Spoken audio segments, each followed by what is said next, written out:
fish. You got any threes? I've got one. Good. I got a book. Gomer, are you sure you don't know any other game? I know how to play Old Maid, but you have to have special cards for that. You need the rabbits and the fireman. Play, Gomer.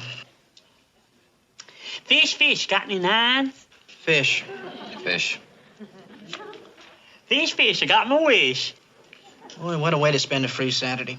You know what I wish? I wish I had $10. You know where I'd be? Where's that, Duke? I'd be at that big crap game in town. It's been going on for a couple of days now, and there's more money changing hands than you ever seen. Yeah, I heard Sergeant Crabtree over in Company A won himself over $200. 200? I heard it was 300. $300? Golly. Fish. You got any jacks? Pyle in here? Right here. You got a visitor down the rec hall. A visitor? Male or female? Female. Female?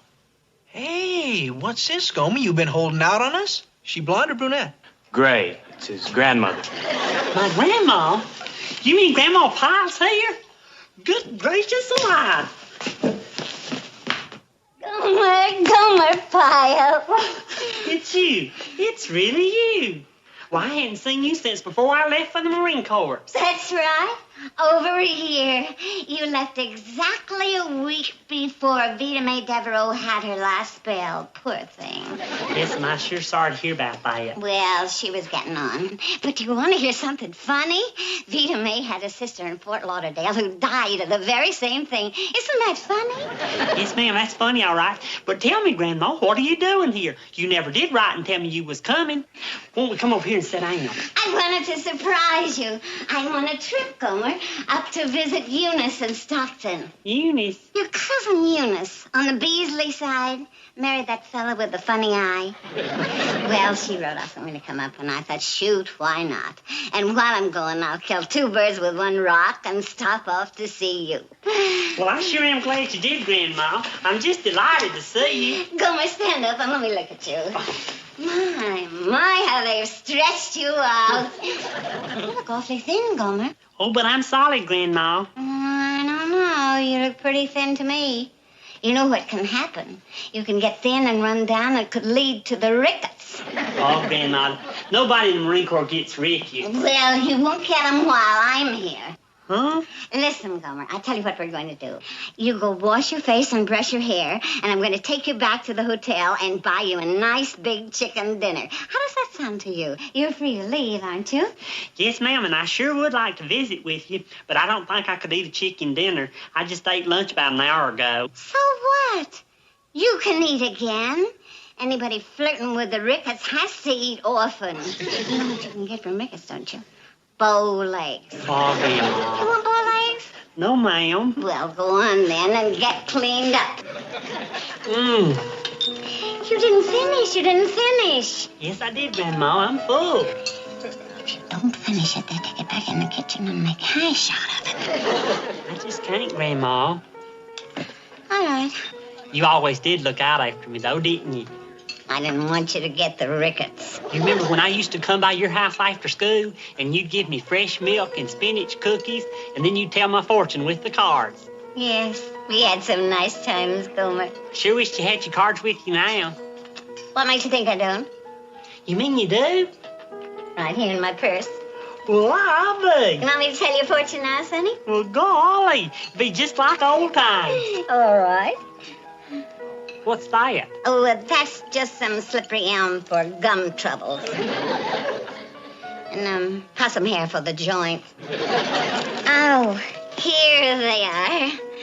I ain't been using these much lately, since so many of the young folks moved away. It's mostly young folks like to have their fortunes told. God, if I had some milk and some spinach cookies, why, it'd be just like old times. All right, here we go. Now, keep your eye on the Jack of Spades, Gomer. That's you. Well, didn't I used to be the Jack of Clubs? Did you?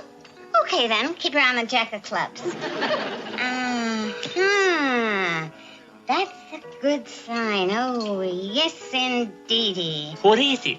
A 9 followed by a 5 and a 2. What's that mean? That's 17, a lucky sign. But ain't 9 and 5 and 2 16? 16 or 17. They're both lucky. See, they're in the favored circle. Anything from 15 to 18, especially if you're Jack of Diamonds. But I'm Jack of Clubs. Or Jack of Clubs. Oh, my. Huh? Maybe I better do this one over, Gomer. They didn't come out right this time. Well, wait, Grandma. Does it say something bad? Tell me. I'll deal them over, Gomer. No. If something bad's gonna happen, you better tell me. It's best that I know. Well, maybe you're right. Maybe you should know. But I don't know if it'll do any good. What is it? Gomer, something bad is going to happen to somebody close to you. Someone near and dear to your heart. Oh, no. Hope nothing's gonna happen to you, Grandma. Oh, it probably won't be me, Gomer. I'm pretty well protected by my charms. It's somebody else close to you. Who else is close to you? Somebody here in the Marine Corps? Well, there's Sergeant Carter. Gosh, I hope it's not Sergeant Carter. Well, it don't say who it is, but that isn't the worst of it. It's not? No. The worst of it is, whatever's going to happen to your friend is going to be your fault. My fault? What is this? A barracks or a pig pen? It's really hard to tell. I see Marines, but then again, it might be just pigs in Marine uniforms. Did I hear anyone say oink? Did you say oink, Miller? Did you say oink, Dobrowski? Huh? All right, I'll give you guys exactly 15 minutes. What's this? Come on, who left their shoe out in the middle of the deck? Could be mine, Sergeant. What size is it? What size is it?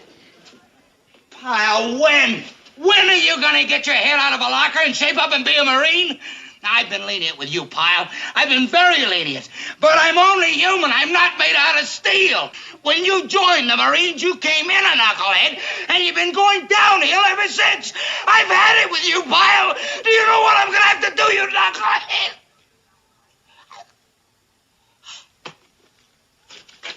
What's wrong, Sarge? I can't talk. I've lost my voice. What? Do you guys realize what's happened? The Sarge lost his voice. No, he did. Boy. And do you know who made him lose his voice? Yeah, hey, Gomer, nice work. The sergeant lost his voice, and it's all due to you. Oh, my. Grandma Pyle told me something like this gonna happen, and it did, just like the card said. What? Nothing. Oh, my good gracious. What is it, Doc? Well, it's not too serious, Sergeant. You've, strained your vocal cords. What have you been doing, Sergeant? Screaming a lot lately? Why do you do that, Sergeant? I thought after boot camp you cut down on your yelling. I got this knucklehead that's... Now, don't try to use your voice. You've overdone that already. Now, there's only one thing that's going to cure this. That's complete rest for 24 hours. Sergeant, I don't want you to say one single word until tomorrow. No talking, no whispering, nothing. Is that clear? Good. I'll talk to you tomorrow. Nothing.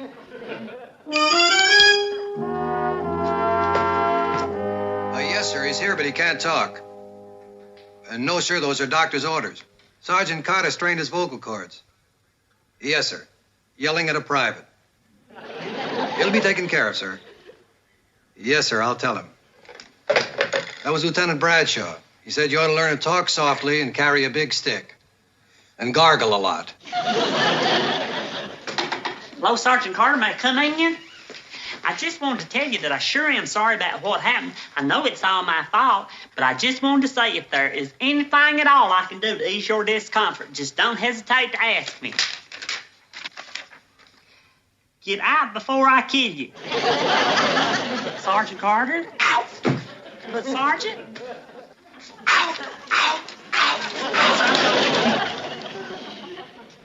And then his face got all red, and he couldn't talk. And it was all my fault because it was my shoe that he got mad at. Well, the cards told you. Remember how the cards told you? Yes, ma'am, and I just feel terrible, though, because he had such a fine and clear voice. Why, when he'd call my name, you could hear him clear from one end of the base to the other. Oh, it held together. Why, Want to see who you're going to marry, Gomer? Well, looks like a kid. Oh, no, that's a no. But I don't know any girl whose name begins with O. Oh, you will.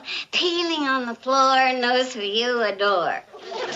Right, Grandma. Well, what am I going to do about Sergeant Carter? I just got to do something to help that poor feller. Well, don't you worry, Gomer. I got something right here that'll fix him up. Calamus root, good for indigestion. See now, oh, here it is. Yes, this ought to do it. What is it? My own mixture. Alum, molasses, and vinegar. It's really good, huh? Good. Wendell Kiefer took this all the years he sang in the church choir. You remember Wendell? He always had a bottle in his back pocket. Well, okay, I'll see if I can't get him to take some. Oh, sure, that'll do it. Just get 1 spoonful into him, and it'll make him feel as good as new. Thank you, Grandma. I'll do that. I'll call you tomorrow.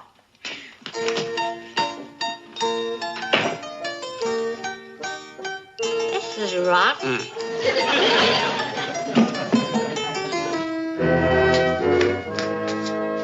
Corporal Ball, is Sergeant Carter around this morning? No, he's in his bunk taking it easy. Doctor's orders. What do you want?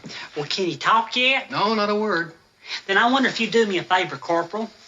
Would you give this medicine to Sergeant Carter and ask him to take a spoonful of it? Well, what is it? Well, it's a remedy my grandma gave me. She's practically a miracle worker when it comes to things like this, and she said it'd fix the sergeant right up. Pyle, are you kidding? Sergeant Carter wouldn't take any home remedies, especially if it came from you. What's that? He's banging his shoe. 3 bangs. He wants his coffee. But this'd do him so much good. Maybe you could convince him. Forget it, Pyle. He wouldn't take any of your grandmother's medicines, and I wouldn't suggest it for $1 million. But back home, Grandma Pyle's practically a doctor. Forget it. No cream.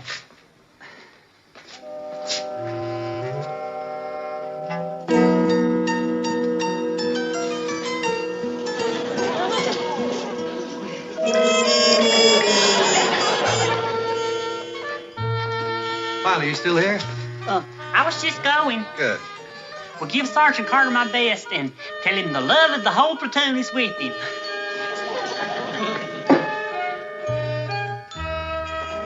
Here's your coffee, Sarge. I'll get it.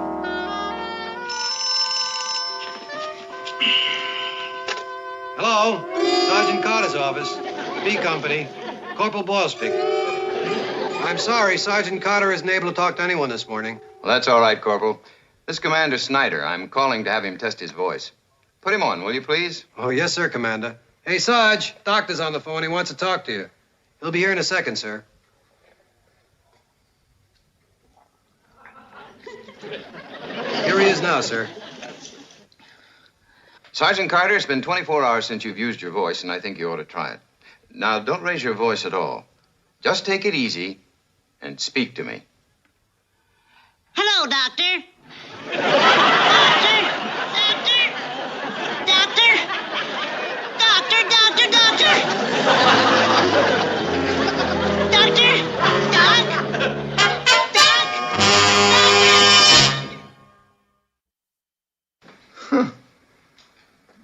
I've never seen anything like this before. Your whole throat seems to have puckered up like an apricot. Oh, it's nothing serious, Sergeant. It's probably just something you ate or drank. As a matter of fact, the strain is entirely gone, oddly enough. And your voice is back. I see no reason why you can't go back to work. Back to work? With this voice? The men had laughed their heads off. Yes, I see what you mean. Well, then, just continue to take it easy. In a day or so, it'll return to normal. Are you sure? Yes, I'm sure. Of course, if it doesn't, you can always join the Vienna Boys Choir. Well, he's in sick bay. That's all I can tell you. Maybe he's getting his throat sprayed. Well, is it all right if I wait here for him? I wanted to find out what the doctor said. Hey, Sergeant, we was just talking about you. But I wanted to find out what the doctor said. Pyle, I think you better go. Well, all right. But first, can you tell me if you can talk? You mean you can't? Well, I thought sure you'd be able to after you had some of Grandma's remedy. What? What are you talking about, Pyle? What does that mean? After he took some of Grandma's remedy. Well, it didn't work, so there ain't no point in talking about it. Well, come on, Pyle. Let's hear it. Corporal Boyle said that you wouldn't take it willingly, so I took the liberty of slipping a little in your coffee this morning. Did you notice that your coffee tasted a little funny? Pyle.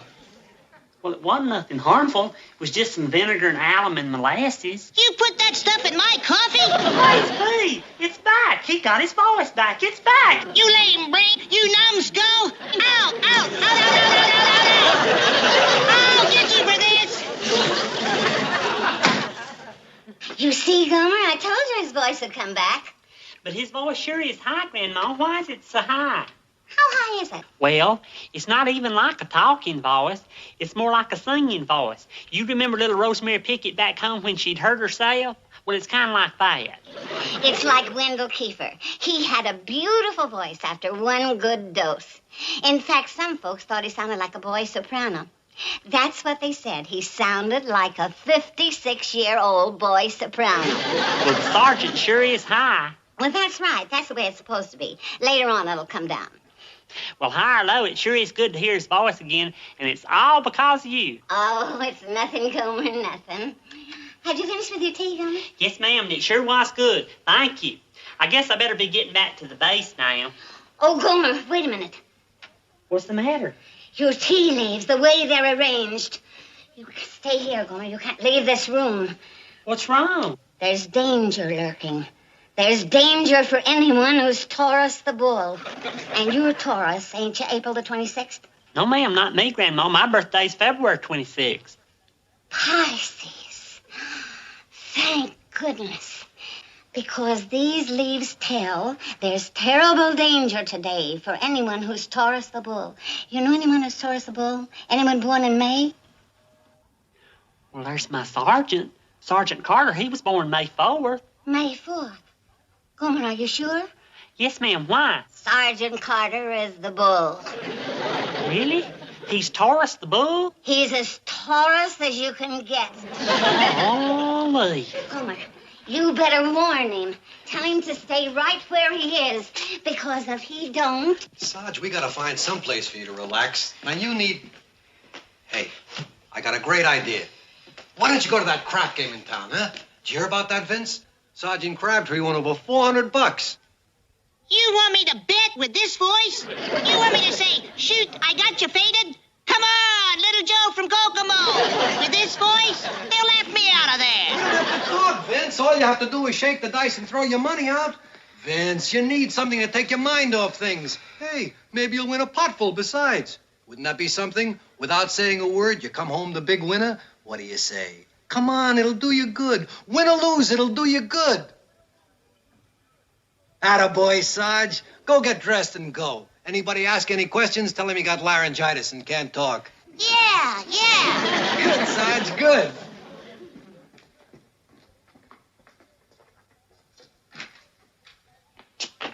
Corporal Boyle, is Sergeant Carter here? I got to see him right away. Well, he better not see you, Pyle. He'll break you right in half after what you did to him this morning. But where is he? Is he here? Pyle, you want to stay alive? Keep away from him. But where is he? What's he doing? He's getting cleaned up, okay? What for? Why is he getting cleaned up? Because he's going into town, Pyle, if that's all right with you. Oh, no, he is? But he can't do that. Pyle, you better get out of here. If he sees you, he's going to blow a fuse. Oh, my.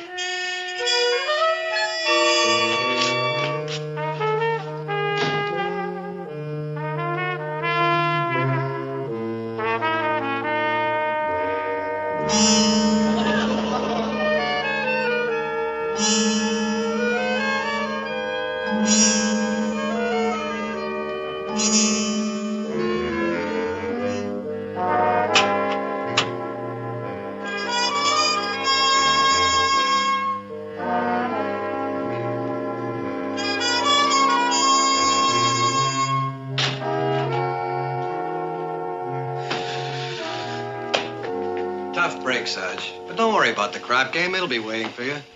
They've been playing for 3 days.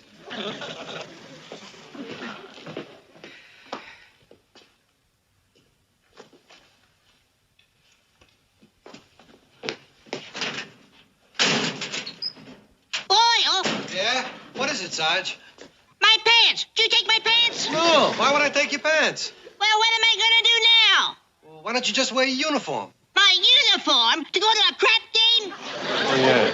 I tell you what, Sarge, borrow a pair of mine. A pair of yours? All set, huh, Sarge? That wasn't so bad, was it?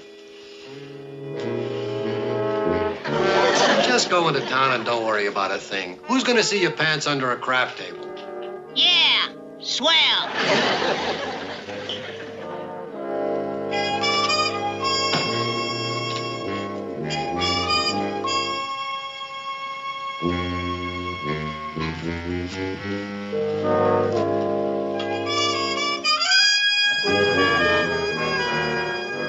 I guess you wonder what I'm doing with this carburetor in my hand, Sergeant, but I can explain everything. You do that, Pyle. You explain, and then I'm going to kill you. I done it for you. You see, you're Taurus the bull, and my grandma says you got to stay put or something terrible's gonna happen to you. What? So I couldn't let you go into town. You? Uh-huh. I flattened your tire. I took your pants. Anything to keep you from going into town on account of your Taurus, and if you did, something terrible was going to happen. You see, it's a bad traveling day for your sign. Are you finished, Pyle? Fine. Because now it's my turn, and I'm gonna... Sergeant Carter! Vince! Hey, Vince! Hey, you didn't leave yet. It's a good thing. Boy, are you lucky. Why? I just got a call from Corporal Wood. That crap came in town. It was raided. What? Yeah, about a dozen cops came in and hauled everybody off to jail. Booked them all on gambling. Boy, if you'd have gone in when you started out, you'd have been picked up, too. It's a good thing all those things happened to hold you up. But you were the one who... Yep, it was me, all right. But how did you know? 'Cause you're Taurus the bull, like I told you. Holy smoke! That's amazing. That's absolutely amazing. How about that? He knows I'm headed for trouble and... Hey, Sarge, your voice. It's back. It's back. Yeah. How about that? That Grandma Pyle, she's a marvel, an absolute marvel.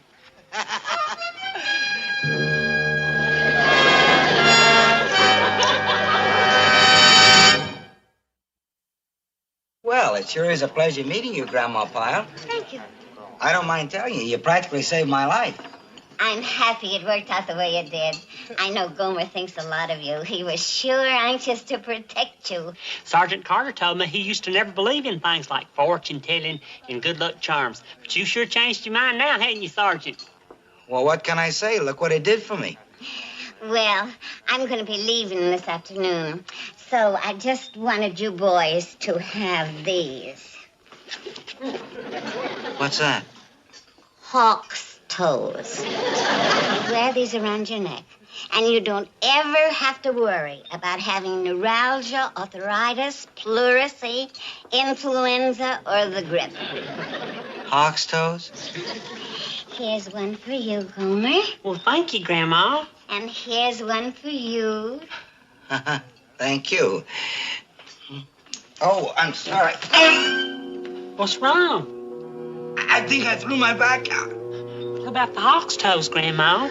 Well, that's the only thing it doesn't cover, a thrown-out back. Now, let's see what else I have here.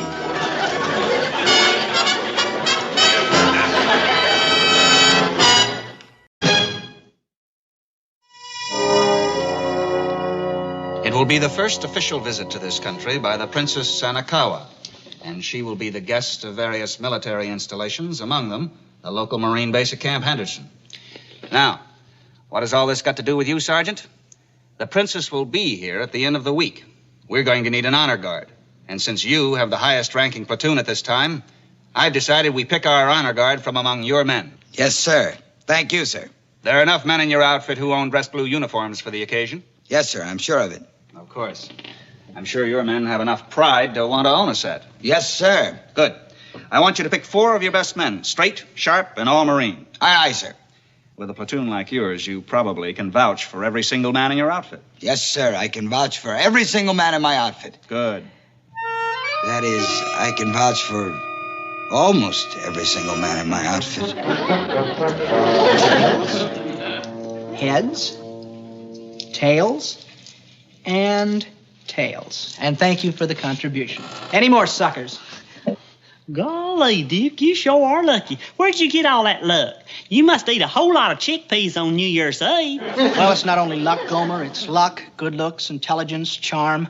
Let me see, have I left anything out? Oh, yes, modesty. I don't know about them other things, but you sure are lucky. I'll take you on, Duke. Gladly, Larry. You ready? Yeah. Shake 'em up. Got him. All right. Ready? Yeah. Here we go. Heads. Tails. Tails. Tails. Heads. Tails. More? Yeah. Okay. Shake 'em up. Ready? Yeah. Heads. Tails. Heads. Heads. Tails. Tails.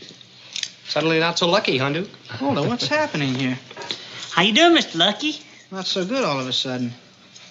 Put 'em up again, Larry. All right. Shake 'em up. Ready? Yeah. Tails. Tails. And heads. Not so good. That ain't bad. Golly, you got Lady Luck smiling at you all the time, hadn't you, Duke? Let's go again. Sure. Shake 'em up. Got 'em. You ready? Yeah. Heads. Tails. Heads. Tails. Tails. And heads. Wait a minute. Wait a minute. Gomer? What? Come here a minute, buddy. What do you want? Come here. Stand right here. Get 'em up again, Larry. Get 'em up. All right. Heads. Tails. Tails. Tails. And heads. That's it. What's it? You, Gomer, you're my good luck piece. I'm your what? You move away, I lose. You stand by my side, I win. You're my good luck charm. How about that? Oh, gone, Duke. I'm not kidding, Gomer. I don't know what it is, but you give off sparks. Vibrations come out of you. Shazam. You reckon it's that new deodorant I've been using? Guys, Sergeant's on his way.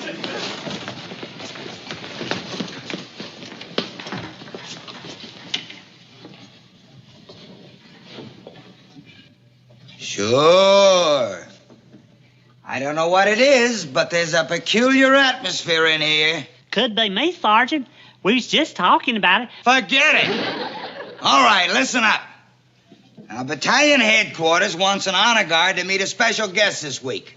How many of you jokers have got dress blues? Hands.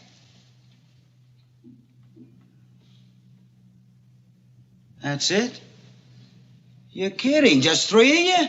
I gotta have 4 men and they gotta have dress blues. Sergeant? Morrison, don't you have a set of dress blues? I'm sorry, Sarge. I ordered a set some time ago, but I hadn't been able to get up the money to pick them up. Boy, this is beautiful. Just beautiful. Now, I gotta go back to the colonel and say, sorry, sir. We can't make up the honor guard. We don't have a thing to wear. I know they're optional. You don't have to buy a dress blue uniform, but you think you have enough pride to want on the set. Sergeant. Do you knuckleheads know what an honor this is to be picked for an honor guard? Huh? Do you? And we can't take it because only 3 of you have got dress blues. Sergeant? Well, you'd think with all the money you spend on dames and gambling and materialistic stuff, you'd think you could set aside $45, huh? A measly $45 for a set of dress blues. Sergeant? Boy, this is humiliating. It's downright humiliating. Sergeant? Pyle, what is it? I'm getting a set of them there dress blues. What? I've already got them ordered and everything. I've saved all my money and I'm supposed to pick them up Saturday morning.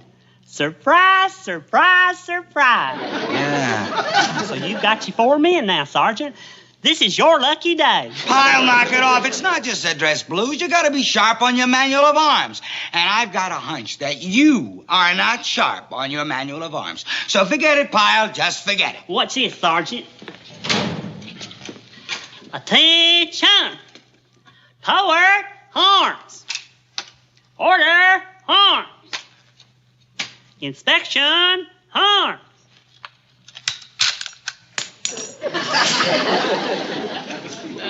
I was just cleaning it, Sergeant. That won't happen again. I guarantee you that. Don't you worry about a thing, Sergeant. gonna be all right. Honestly, you sure you can't get that set of dress blues? I'm sure, Sarge. I'm broke. Well, can't you get some money somewhere? Can't you put your hands on $45?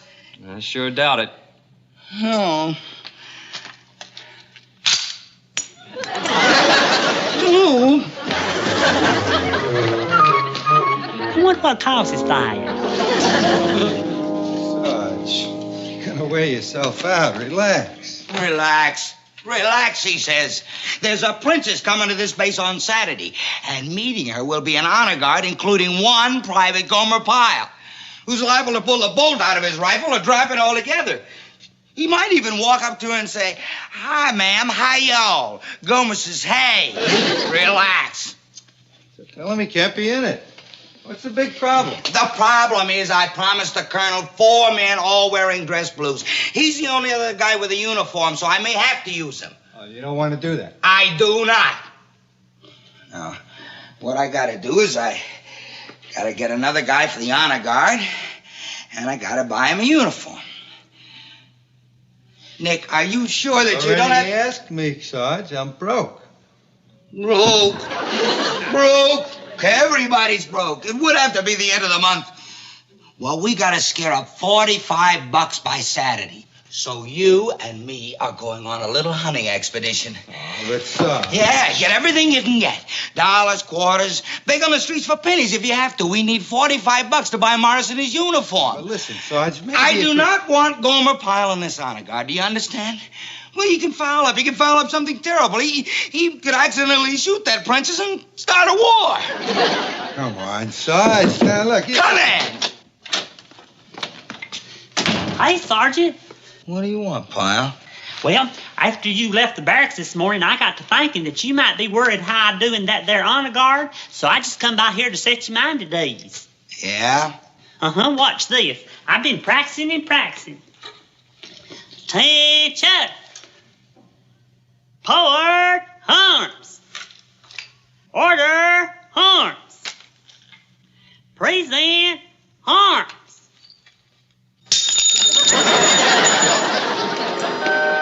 I'll keep practicing.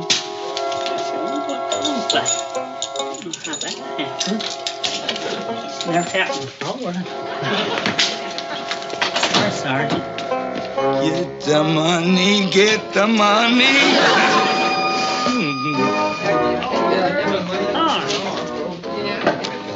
Come on, Gomer, why won't you? I told you, Duke, I want to stay here and practice my manual arms. Besides, I ain't sure I rightly approve of what you're about to do. Well, what's so terrible? All you gotta do is stand by my side all the time I'm shooting craps. You're my good luck charm. You'll help me win. Well, I don't think I approve. Winning's from gambling's ill-gotten gains. Come on, Gome. I can't, Duke. Besides, there's this princess that's coming to visit all the way from the old country. And I want to look real good in that there honor guard. Watch this. Oh. Attention. Right shoulder, arm. Right face. Sorry, Duke. I'm truly sorry. It's all right, Gome. Golly, did I hurt you? Not as much as you hurt me if you don't come in town with me. Gosh, I feel as if I owe it to you now. Will you, please, huh? Well... Attaboy, Gomer, you're a real buddy. Well, I want to get back in time to practice some more. Oh, you will. I don't want to stay out too late. We won't. I don't rightly approve. I know. Ill-gotten gains. Right, ill-gotten gains. Ain't the point of 6. Find the point of 6. The shooter wants 6.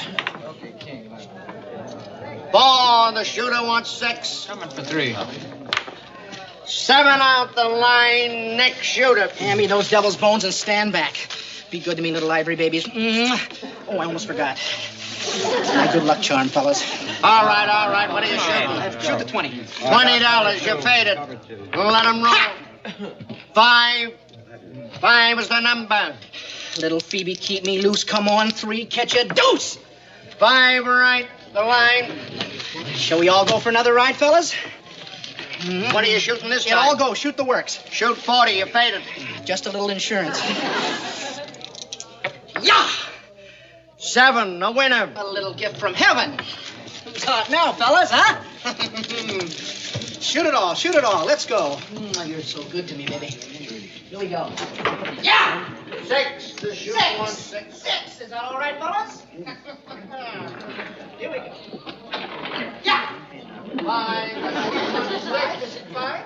6 is the number. The shooter wants 6. Come on, 6. 7 and out. No. Next shooter. Gomer, what happened? Where'd you go? Well, I got bored over there just watching, so I come over here and was practicing my manual arms. That's great. You know what happened while you were here practicing? I lost everything. You didn't. I did, Gomer. I blew the whole roll. You were supposed to stick by me, bring me luck. Well, I'm sorry, Duke. A lot of good that does me. You got any money? Well, yeah, but How much you got, Gomer? Well, I got $45. Let me have it, will you, Gomer? Please, let me have it. Well, I couldn't do that, Duke. That's the money from a dress blues, and I'm supposed to pick them up in the morning. I'll double it. I guarantee it. I'll win you enough to buy 2 sets of dress blues. Well, I don't know, Duke. Come on, Gomer. It's the least you can do. You walked away and broke the spell. Well... You admit you walked away and broke the spell, don't you? I was winning all the time you were standing there. The minute you walked away, boom, I lost. Well... Come on, Gomer. It's a sure thing. You're my lucky partner.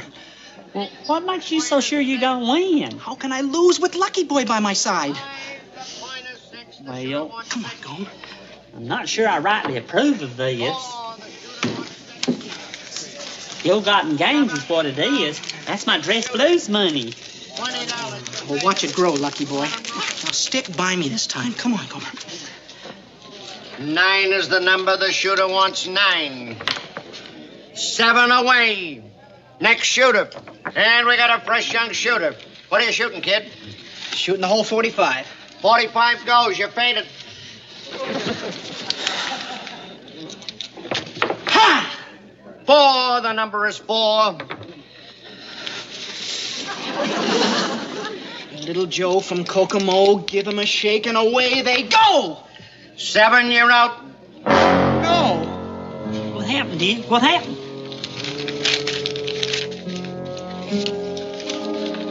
The money from my dress blues. It's gone.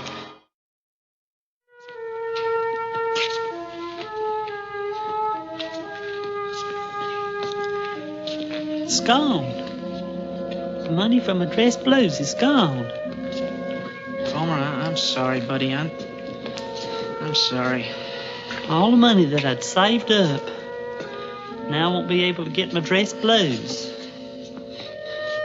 But you know what the worst part is? I'll tell you what the worst part is.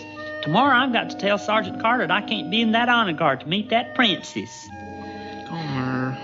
He's gonna be so disappointed, Duke. Can you imagine how disappointed he's gonna be when I tell him I can't be in that there honor guard? No. I'm not gonna have Pyle on the honor guard. Sarge, face it. You don't have enough money to swing it. You need $45 for a uniform for Morrison. Count it. You only got about 15. That's all we could rake up? $15? Just $15? Yeah, 15 and a quarter. Nick, we can't quit now. We gotta get another $30. We hit almost everybody on the base. They're all tapped out. Well, there must be somebody somewhere. Hey, what about your folks? Send them a telegram. Tell them you need an operation. Vince. I gotta keep Pyle off that honor guard. Don't you understand? Well, I wasn't going to suggest it, but I think I know where you can get some dough real fast. You know?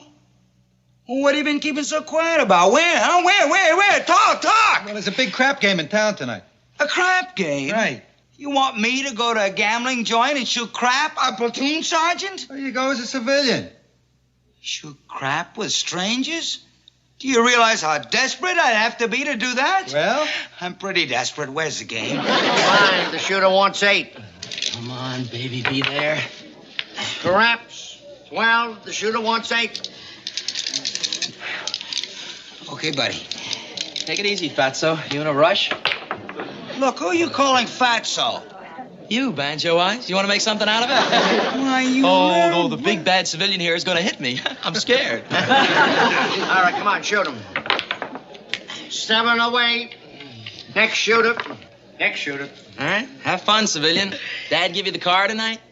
Shoot the bundle. How much is the bundle? $15.25. Okay, you're faded.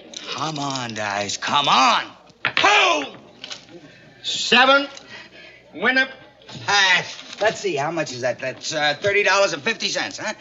All right, how much are you shooting now? I'll shoot $14.50. Okay, you're faded. Come on, dice. Boom! E11. Pass! What do you shoot this time? Nothing. I got all I need. Thanks a lot, fellas. Well, so long, sport. Now you can buy that erector set. 42, 43, 44, 45. Exactly enough for one set of dress blues. Did you tell Morrison I have a little present for him? Yeah, he'll be here as soon as he gets off our work detail. Well, Nick, this ought to be a lesson to you. For a while there, we thought we were going to be stuck with Pyle and the honor guard. But fate had other plans. It's always darkest before the dawn. Every cloud has a silver lining, and hope springs eternal in the human breast. You know what I mean? Uh-huh. You got bailed out by a crap game. Now comes the most satisfying part. What's that? Telling Pyle he's not going to be in the honor guard. For a while there, I was stuck. I had no choice. But now, because of I do have a choice, and I'm going to tell him. He's going to be disappointed. Well, as they say on the playgrounds, tough noogies. Hard-hearted man, Vince. That's right. I got a hard heart and a hard head to match. You want me to take a chance and have Pyle goof up an official visit? Well, I don't. So I'm going over there right now and tell him, Pyle, you're out. O-U-T. Out. Come in. Well, Pyle, I was just on my way over to see you. Can I talk to you a minute, Sergeant? Well, sure. First, you talk to me, then I will talk to you. Go. I don't quite know how to tell you this, but because you ain't going to like hearing it no better than I like telling it. Well, let's hear it. And I wouldn't blame you for being mad on account of it's bound to be disappointing news. Let's hear it. Fact is, I was going to sit down and write you a letter just so I wouldn't have to face you. Pyle! Well, here it is, and I hope you'll forgive me for it. I can't be in that there honor guard. What did you say? You hate me, don't you, Sergeant? Admit it. You hate me for ruining all your plans. You thought I was going to be in that there honor guard, and here at the last minute I tell you I can't? Well, you just go on and hate me, because I sure feel like a hateful thing. But I don't have the money to buy the uniform. But you told me you had the money. This is the most painful part of all coming up. I had it, but I lost it. You lost it? I've done a terrible thing, Sergeant. It got lost shooting with craps. What? That's right. I don't know what come over me. Greed, I expect. But anyways, it got lost in a game of craps. You got in a crap game and lost your money? The dice was supposed to roll up to number 4. That's little old Phoebe from Kokomo. That's crap talk. And it didn't come up, so I lost. Pyle, you mean you took the money that you had saved up for your dress blues and you blew it in a crap game? Is that what you're saying? I don't mind so much about me, Sergeant, but you. What are you going to do for the 4th man for that honor guard? You was counting on me. What's going to happen now? Well, I'll think of something. And I was doing real good, too, Sergeant. You'd been real proud of me. I'd just been practicing my manual arms. I could even do it in my sleep. Every spare minute I had, I was doing it. You'd been real proud of me because I was doing it right. To tell you the truth, Sergeant, that's the reason I was so anxious to get in the honor guard. Just wanted to make you proud of me. All right, Pyle, get back to your quarters. Right, Sergeant. When I come in, you said there was something you wanted to talk to me about. Nothing important. You can wait. Right, Sergeant.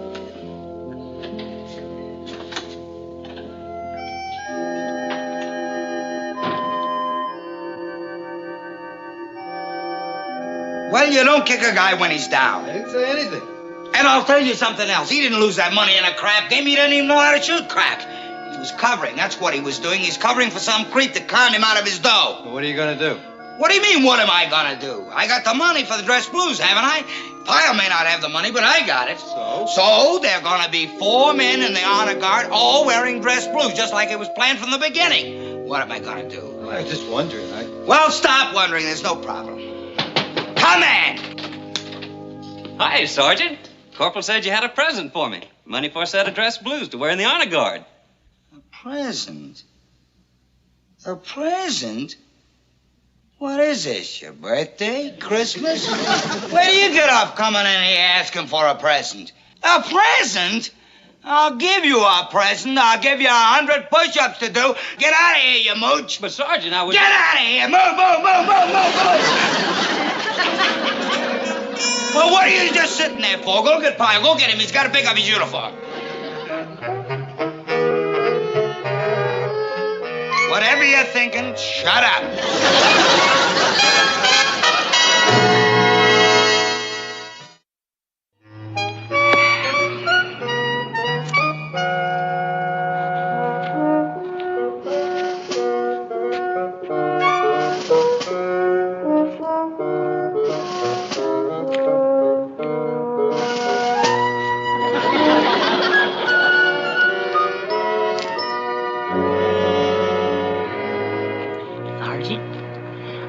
Never forget what a nice thing it is she done for me, lending me the money so I could get my uniform. It's okay, Pyle. Nice. I don't see how I can ever thank you. You did, Pyle, you did. Last night and this morning, and I got your letter, too. I swear, every time I think about it, I want to just puddle up. Well, don't, Pyle. There's nothing that looks worse in an honor guard than a Marine who's been crying. What a nice thing. You're going to make a wonderful father. Swell. So once again, thank you. It's okay, Pyle. Now, look, the visiting party's going to be here any minute. Now, I want you to play it cool and steady. Don't you worry, Sergeant. I'll never disappoint the man that made all this possible for me. Good. Just listen for every command and execute it with precision. Check and double check. Don't panic. Don't be nervous. Just play it cool and steady. Steady and cool. Done and done. Here they come. Remember, cool and steady. Detail! Head! Head!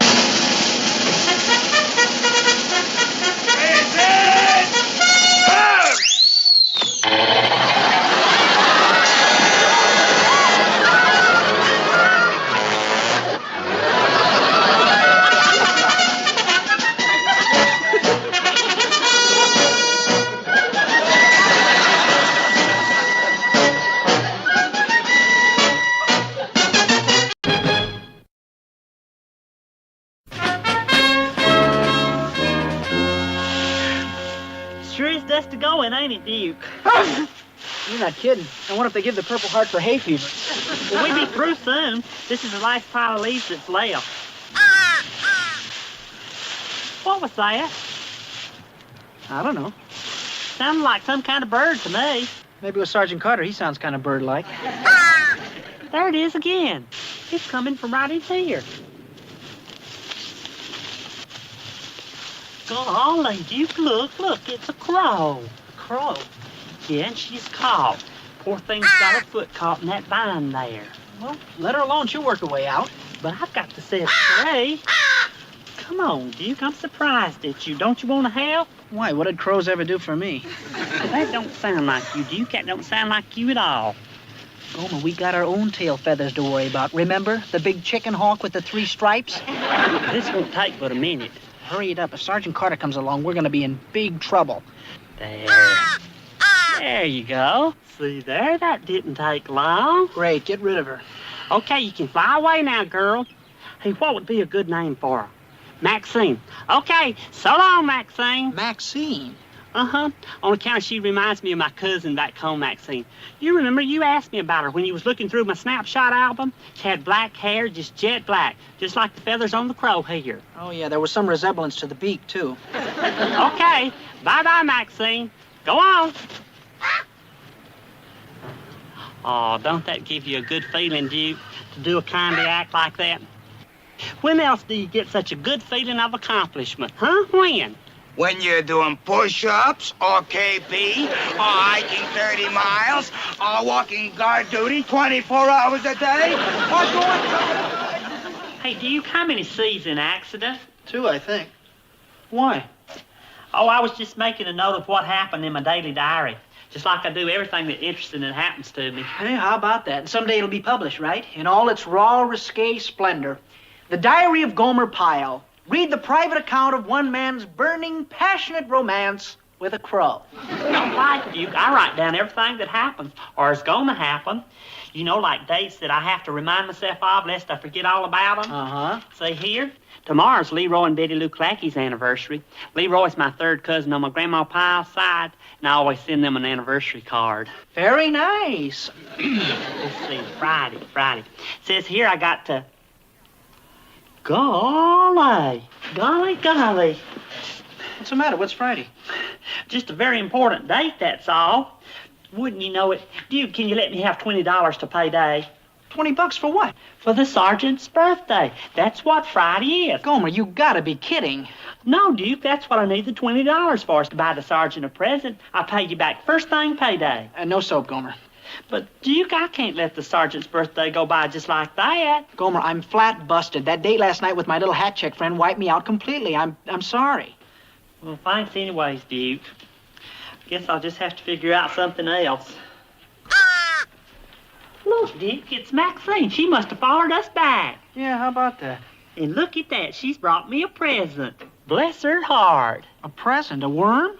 Well, sure. That's her way of saying thank you for setting me free. Oh, come on. It is, else she would have eaten it herself. Thank you very much, Maxine. Oh. You really shouldn't have done it. Oh, brother. Goodbye, Maxine, and thanks again. Isn't that amazing, Duke? That bird's almost human. Have you noticed that? Yeah. Well, I still hadn't figured out where I'm going to get the money for Sergeant Carter's present, because I know what I want to get him. Oh, yeah, what? A box of cigars, only I don't know the brand he smokes. Well, why don't you just follow him around until he throws the butt away, if there's enough left? Now, you know what I think I'm going to do? I just kind of look around his office when he ain't there. There ought to be a box lying around there somewheres. Hey, Gomer, I got an idea for another present for the Sarge. What? Well, the crow brought you a worm. Have it gift wrapped and give it to him. And you know what you write on the card? Sweets to the sweet. Huh, Gomer?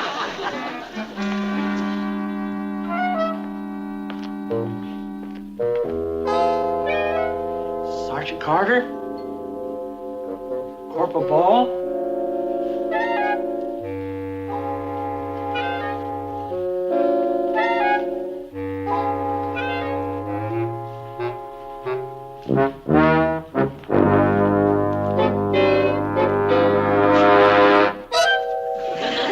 Hey, Sergeant. What are you doing in here, Pyle? Well, Pyle, you don't come in here nosing around without permission, you understand? Yes, Sergeant. Now get out of here and don't let me catch you in here alone again. Right, Sergeant.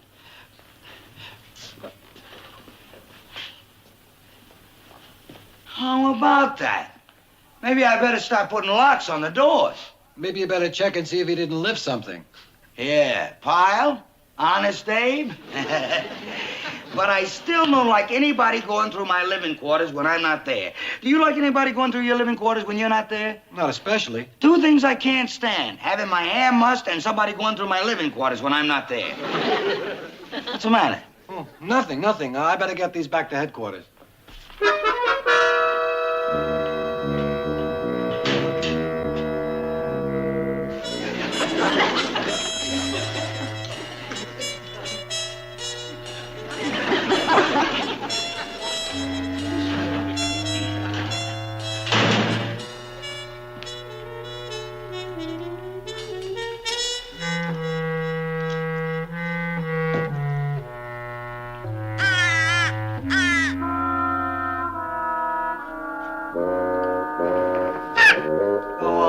Beat it. Get out of here. What are you just sitting there for, you miserable bird? Beat it. Beat it. Get out of here.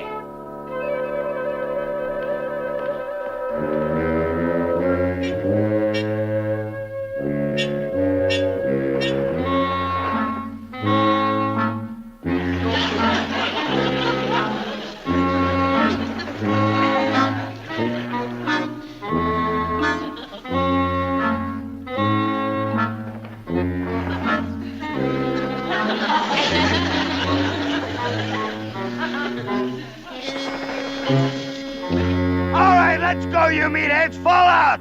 Let's go on the double. Are you sure, Boyle? Are you sure you didn't see my watch? Absolutely, Sarge. I can't figure it out. I put it on my desk when I went to wash up, and 2 seconds later it was gone, just like that. I don't get it. Hey, Pyle. Oh, come on, Sarge. Didn't you have it when Pyle left? Yeah, I took it off when I went to wash up. Well, where the heck is it? Oh, straighten up that belt. All right, dress right. Hey! Maxine. Come on, you're looking like a bunch of old ladies. Please, Maxine, you gotta go. When he says ready front, you better be gone. All right, ready, hunt! Okay, Pyle, what is that? What's going on here? No, let me guess. You're suddenly going in for falcon racing, right? You saw the Birdman of Alcatraz and you got inspired, right? No, Sergeant, it's nothing like that. Then what is it, Pyle? What is that bird doing on your head? You got some secret weapon I don't know about, is that it? I'm sorry, Sergeant. It's just a crow I made friends with, and she just comes around to be friendly, I guess. Yeah? Then go make a date with your friend in some cornfield. Beat it, crow! Beat it, you miserable bird! Shoo, shoo, shoo!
I know I could have misplaced my watch. I could even have lost it. It happens. You put it down someplace and you forget about it, or even the wristband breaks. Right. But then, on top of losing my watch, I suddenly discover I'm missing my good $5 fountain pen, my cigar lighter, and last but not least, my Marine Corps ring, which suddenly makes things get pretty interesting, don't it? Yeah, to say the least. I mean, let's face it, I couldn't misplace those many things in a million years, let alone one short afternoon. Well, it sure don't sound like you, Sarge. You're right, boy. That's just what I'm thinking.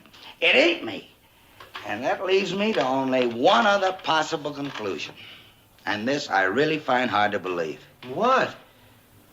What was Pyle doing in here alone? Oh, come on, Sarge. Anything but I know. But what was he doing here alone, huh? And how come all of a sudden stuff is missing, huh? I'm just asking. Well, could be just coincidence. Yeah, that's it, coincidence. Let's hope so, Boyle. Let's just hope so. Golly, $10? $10 is the best you can do. $10, that's as high as I can go. But Grandma Pyle just gave me that watch less than a year ago. It's still got a year to go on the guarantee. Yeah, I know. It's got 21 jewels and the Swiss movement, right? Yeah, how'd you know? Are you kidding? Every Marine that comes in here to hock a watch tells me the same thing. Word for word. Now, $10. Take it or leave it. $10. I guess it'll have to do. Instead of getting the big box of cigars, I'll just have to get the smaller one. After all, it's the thought that counts, right? Right. What did you say? go, Boyle. I just figured out a way to nail down our sneak thief. You did? You still think it's Pyle? I didn't say a word. I just got a theory. Yeah, what? Well, whoever our sneak thief is, you can be sure he's no dummy. For one thing, he ain't gonna be stupid enough to leave the loot laying around his locker for us to find it in 2 seconds. So what are we gonna do now? Look, Boyle, when a guy steals something, the loot's safe as long as it's in his pockets, right? I mean, a guy's pockets are his castle, as long as he's there to keep them closed, right? Yeah. Which only leaves us with the alternative. Separate a guy from his clothes, and you got his pockets right where you want them. 15 minutes to go through the platoon's clothing, and 5 will get you till I come up with our sneak thief, which is where you come in, Boyle. Right. I get the guys out in their skivvies for physical training. Right. Move it, move it. Okay, you guys, come on, fall in. Move it, on the double. Let's go. We just had an hour of physical training this morning. What is this? Come on, Duke. There's no such thing as too much physical training. Okay, we're gonna start off with deep knee bends. Hands on hips, pace. Ready? Exercise. 1, 2, 1, 2, 1, 2, 1, 2, 1, 2, 1. Platoon, halt. Okay, put in place. Ready? Exercise. Company, halt.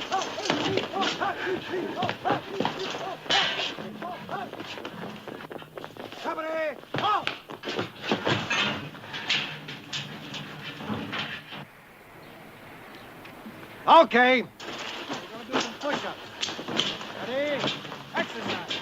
1, 2, 1, 2, 1, 2, 1. Well, what's going on here? I thought Sergeant Carter told you to get rid of that bird. He did, Corporal Boyle, but she just won't go. She just won't go. Shoo, Maxine. Shoo, shoo. Running in place. Ready? Exercise.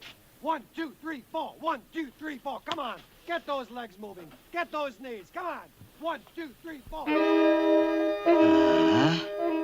I got him. I got him.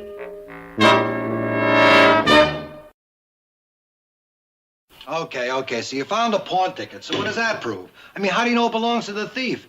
Lots of guys around here pawn their stuff all the time, especially just before payday. Boyle, use your gray matter. Of course it belongs to our little hot-fingered friend. Figure it out. He knows I'm gonna be hot on his trail, so he pawns the stolen goods as fast as he can. And presto, he's in the clear like a regular little Lord Fauntleroy. Well, at least it lets Pyle off the hook. But you still don't know which guy in the platoon the pawn ticket belongs to. Not yet, I don't, but I will. First thing in the morning when I get onto that pawn shop and ask a few questions. So you think it's gonna be all over but the shouting, huh, Sarge? All over but the hanging, Boyle, the hanging. All right, Boyle, here's where we find out who our big mystery man is. We hope. Don't worry, just leave it all to me.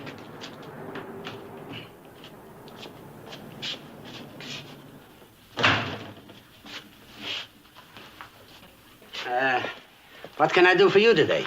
Well, I'd like to redeem this out of hock. How much? 4271. Let's see. 4271. Here it is. $11. $11, huh? Let's see. I just got $6. Boyle? Before payday? Are you kidding? Look, I don't have the $11. I got 6. Sorry. Come back when you get the rest. It'll be here. But I gotta have it today. You gotta have it today. Can't wait a couple of days. When do you get paid? Wednesday. Okay. Wednesday you'll come back and you'll get it. If we live. If not, Thursday. Look, this is important to me. I'm sorry. I'd like to help you, but you know. Okay. Look, would you tell me what the item is? You don't know? Well, no. You see, actually, I'm not redeeming this merchandise for myself.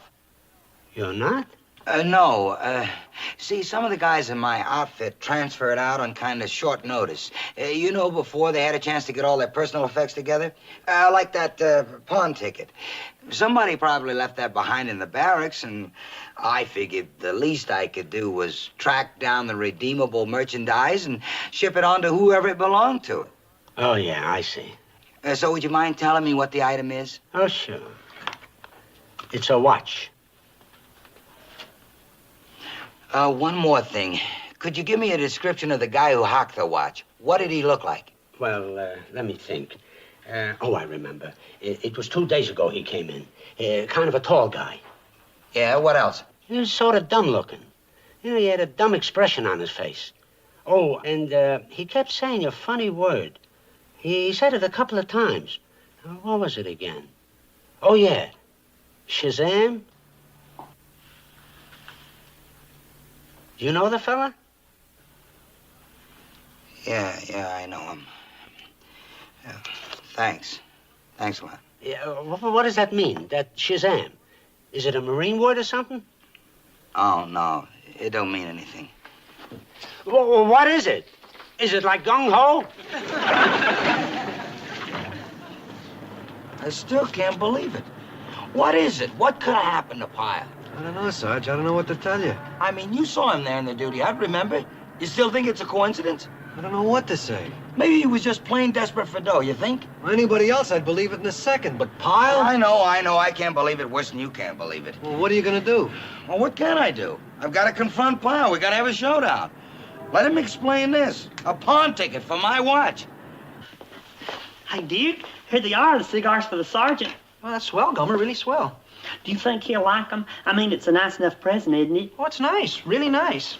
If he swallowed them, it'd be even nicer. Well, I don't know why you're knocking yourself out for the sergeant. I really don't. Well, it's a pleasure to buy things for the sergeant. A real honest goodness pleasure. Yeah, but having to go hawk your own watch, oh, boy. Look, I'm going to go mail this. I'll be right back. Heads up, Gomer. Sergeant's coming this way. The sergeant? Yeah, you better stash those cigars. He's headed this way. Oh. Pyle, I want to talk to you. Me too, Sergeant. I want to talk to you, too. Alone. Get lost, Slater! All right, Sergeant. Okay, Pyle, go ahead. You have something on your mind? Yes, sir, I sure do. Well, all right, let's hear it.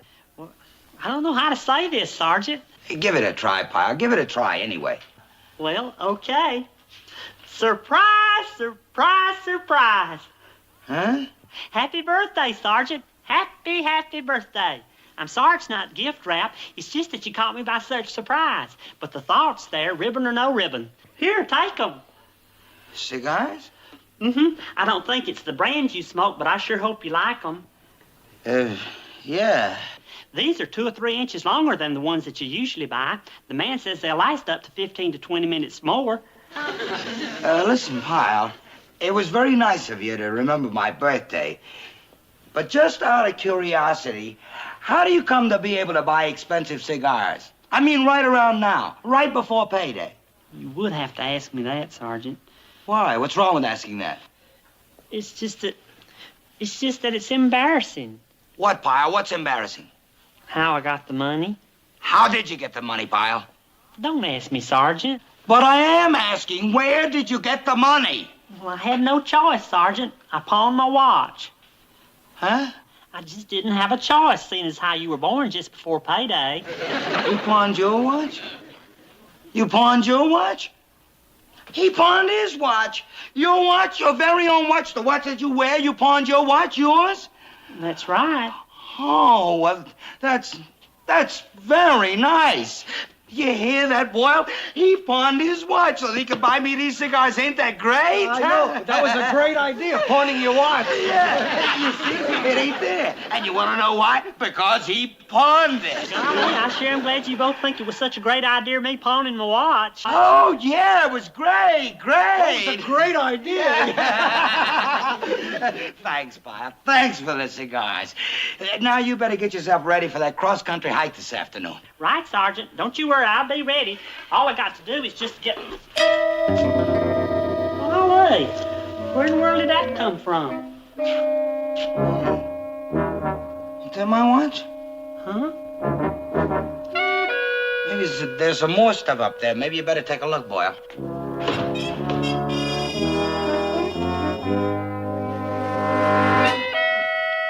My pen, my cigar lighter, my ring. Okay, Pyle, start explaining.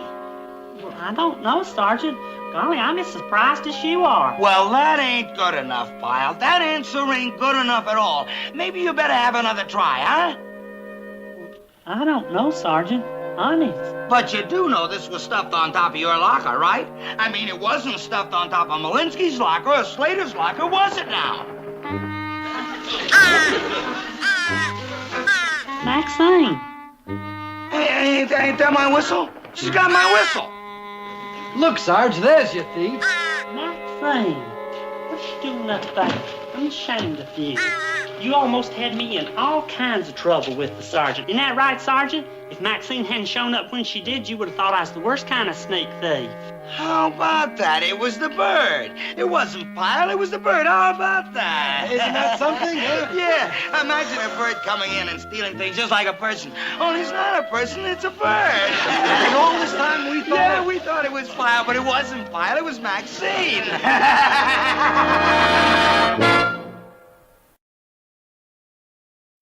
And about Maxine stealing all those things from you, Sergeant, well, I just want you to understand that it wasn't anything personal. It was just her way of thanking me for setting her free that day. Sure, Pyle, sure. Anything you say. She sure was a grateful crow. Okay, Pyle, right now we got an inspection to get ready for, so let's get with it, huh? Right, Sergeant.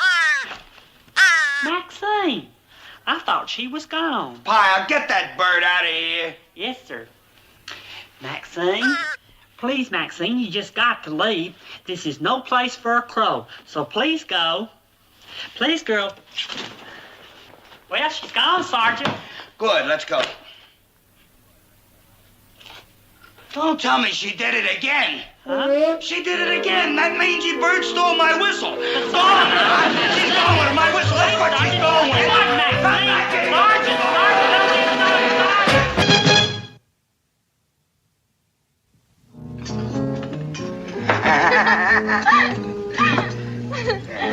Oh, Vince, it sure is good to see you again. It's been a long time. Oh, yeah, a long time.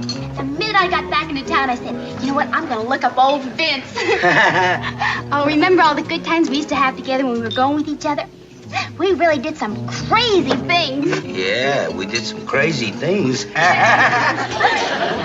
what's the matter with you? Are you expecting somebody? No. I was just looking around. Yeah, we sure did some wild things. And I was thinking, how about picking up where we left off, huh? Oh, yeah.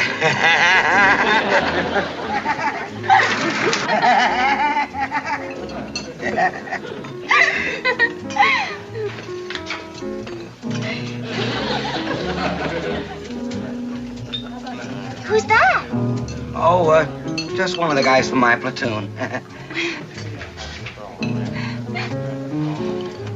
Excuse me. I think that guy wants to talk to me. Oh, sure, Vince. Hey, hurry back, hon. Yeah. Hey, Sergeant. Hello, Pyle. I guess you wonder what I'm doing here. Getting something to eat? I mean, you're probably wondering why I'm not here with Bunny. Oh, well, to tell you the truth, I did wonder. Nothing's happened between you and Miss Bunny, has it? Oh, no. See, it's like this. This young lady is an old friend, and we haven't seen each other in a long time. Oh, that's nice. Old friends is the best friends. Yeah. Well, I'm glad you understand about the old friend and all. But it'll be better if you keep it to yourself. What? You know, the old friend. Oh, of course.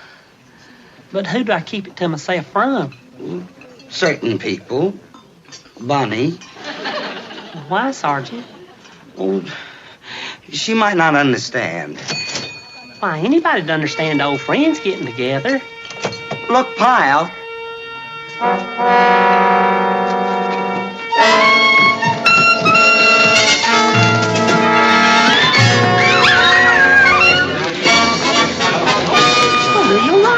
Shazam! Help, Robert! Hold up! Cops! Please, Robert! Here, Pyle. Watch him. Come on, let's get out of here. Oh, what's going on? What happened? I'll tell you about it on the way home. Come on, let's go. Let me tell you. See, this guy walks in, see? And he shows me his gun. He says, this is a holdup. Lucky for me, some guy choked him. What guy? Huh? That guy over there, that Marine. Hey, you. Me?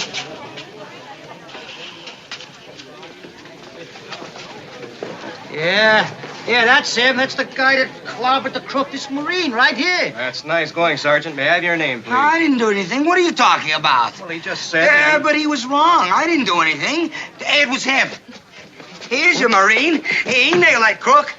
But No, I nailed him good. I saw it with my own eyes. Well, that's nice going, Private. What's your name? Gomer Pyle, but I was... You should have seen him jump in there like a cobra. Pow! And then he went into action. What was that name again? Gomer Pyle? That's right. But the private's got to get back to the base now. Is it all right? Yeah, I guess so. That's good work, boy. Very good work. I don't like it, Sergeant. I just don't like it. Look, Pyle, I'll explain it to you one more time. If I told the policeman I did it, he'd have to put my name in his report. Next thing, my name is in the newspaper, and they also mention the fact that I was there with another girl, in which case Bunny would kill me. But the plain truth is you did it. That's the plain truth. You're just my insurance, that's all. Don't you understand that? I don't know, Sergeant. I just don't know. All right, you got a choice. You can tell everybody the truth and cause me and Bunny to break up, or you can go along with it for a day or so. Do you want to see me and Bunny break up? Well, I sure would hate to cause you two to break up. Okay, then just forget it. And everything will blow over real fast. But I sure do hate to tell a lie. Pyle. But I wouldn't want to break you two up. Then it's settled. But I hate to lie. Oh, I wouldn't want to see you break up. But it's bad to lie.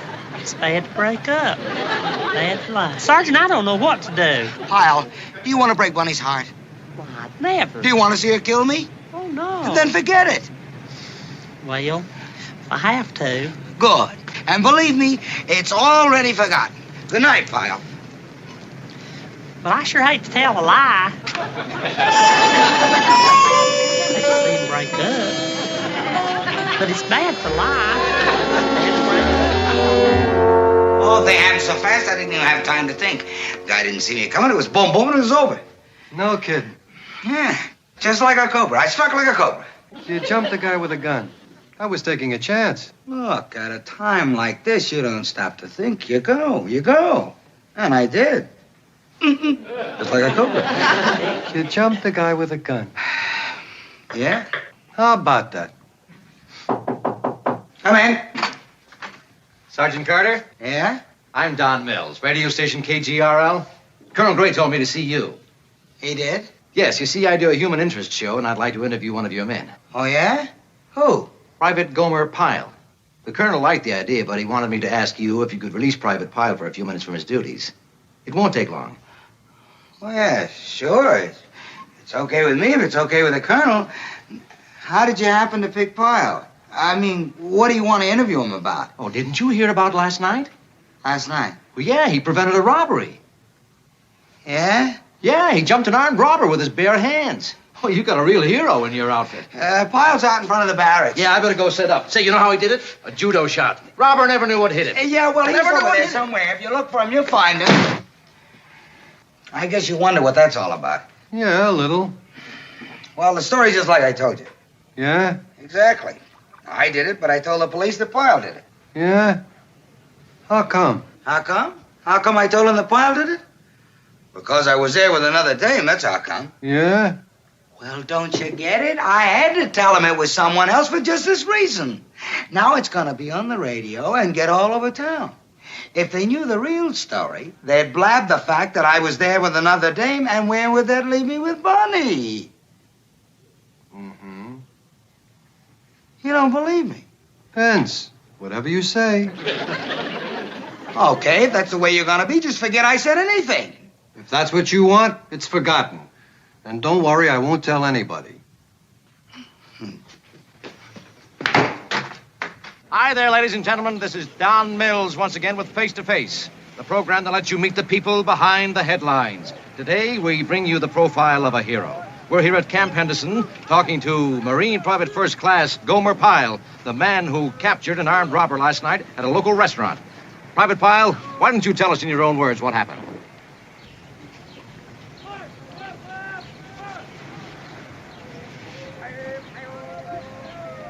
Well, there was this fella with the gun, and somebody had to do something. Well, somebody did. You most certainly did. Would you tell our listeners how you overpowered him? Well, the crook, the fella with the gun, well, it was judo. Judo, ladies and gentlemen. Was that part of your Marine training? Well, I can almost say for sure it was Marine training. When you saw the man with the gun, what went through your mind? Well, I thought to myself, golly, that man has a gun. And that's when you went into action? Well, that's when everything started happening. Tell us, Private, how does it feel to be a hero? I don't know. Well, you know.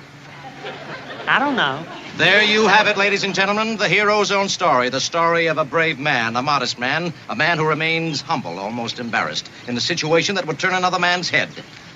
Thank you, Marine Private First Class Gomer Pyle, for your courage and your bravery. All I can say is well done. Congratulations. This is Don Mills at Camp Henderson. Excuse me. Gomer, you're too much. You never said anything about catching a crook. Well, How do you like this guy? Barehanded, he takes a guy with a gun and doesn't say a word. I mean, how do you keep a thing like that a secret? It's a regular John Wayne. Do you mind? I'd rather not talk about it. Excuse me, I got something to do.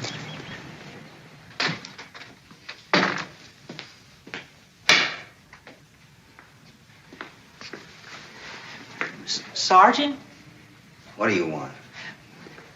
did I do all right? The things I told that man really pained me, but did I do all right? Yeah, fine. Well, I feel just terrible. I didn't really come right out and lie, but it's what I didn't say. So what do you want from me? Well, nothing. I just wanted to do what you told me. Well, you did it. So okay. But you said it's going to all be forgotten. Well, I made a mistake. Sue me. Well, I was just trying to do what you told me. And I just wondered, did I do all right? You did fine. Now get out of here and get back to work.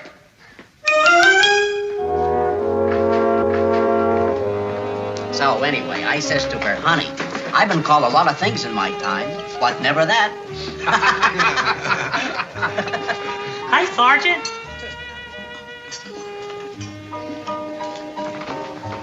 How about that Pyle?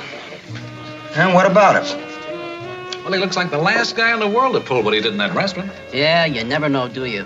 He's your prize knucklehead, too, isn't he, Vince? Yeah. What do you suppose got into him, Vince? How'd he get so gutsy all of a sudden? Because I'll tell you, Vince, he sure don't look like a hero. Pyle don't look like a hero because he ain't, okay? What's that supposed to mean? I'll lay it out for you. That thing that happened at the restaurant, throwing that crook, I did it. That's right, it was me. What is this? Are you putting this on, Vince? No, it was me. I told Boyle the whole story, didn't I, Boyle? Well, this may sound like a stupid question, but how come Pyle's getting all the credit if you did it? Because I planned it that way. That's the way I wanted it. Because I was there with another dame and I had to lay low. Well, you guys know Bunny. I happened to be there that night with another dame. If Bunny found out about it, I'd be done for. Okay.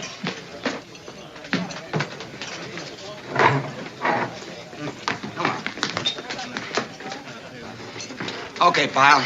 Tell him what happened at the restaurant. Oh, Sergeant. Go on, tell him.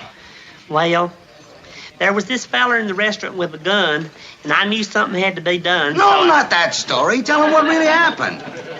What really happened? Yeah. How I saw the guy with a gun, how I knew something had to be done, how I struck like a cobra. Oh, that story. Yeah. Well, it's just like Sergeant Carter's saying.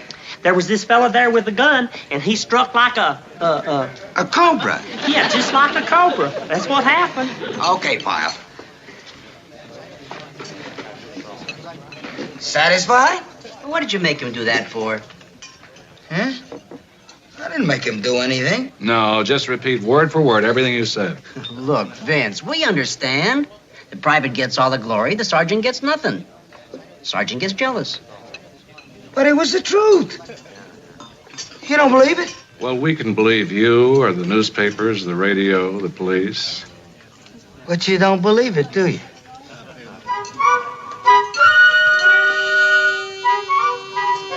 Vince, whatever you say.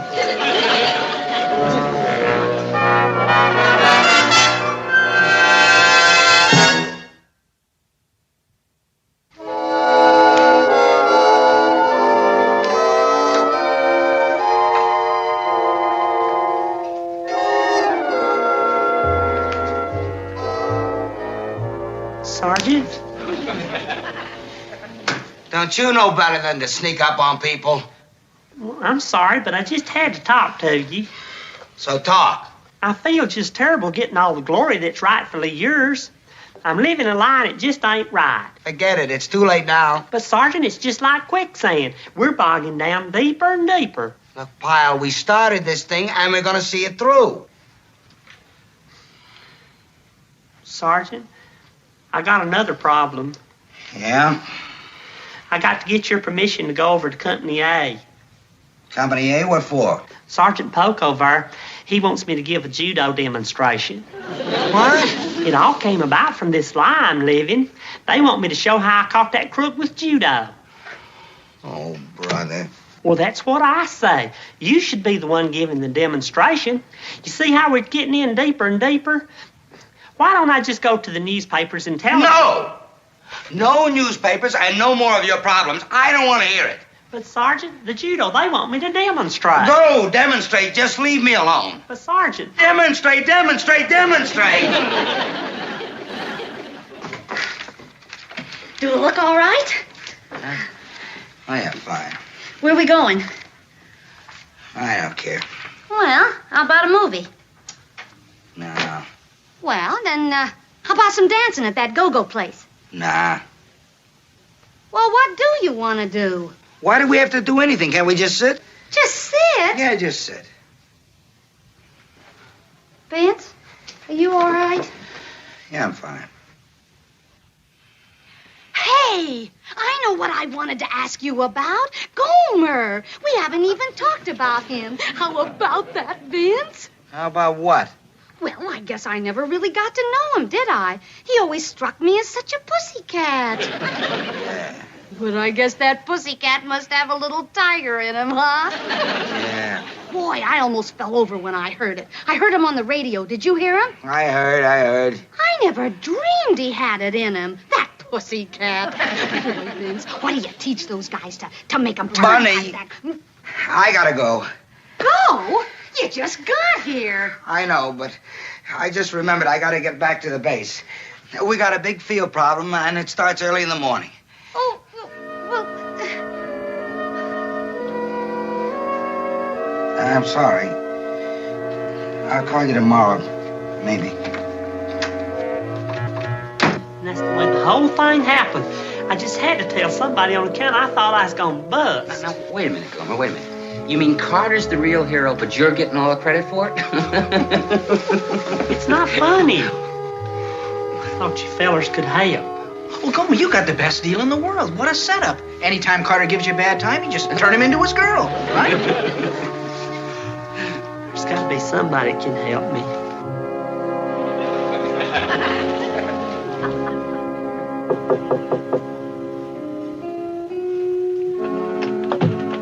Yes? Chaplain, could I see you for a minute? I'm Private Gomer Pyle. I'm a little busy. Oh, Gomer Pyle. Come on in, son.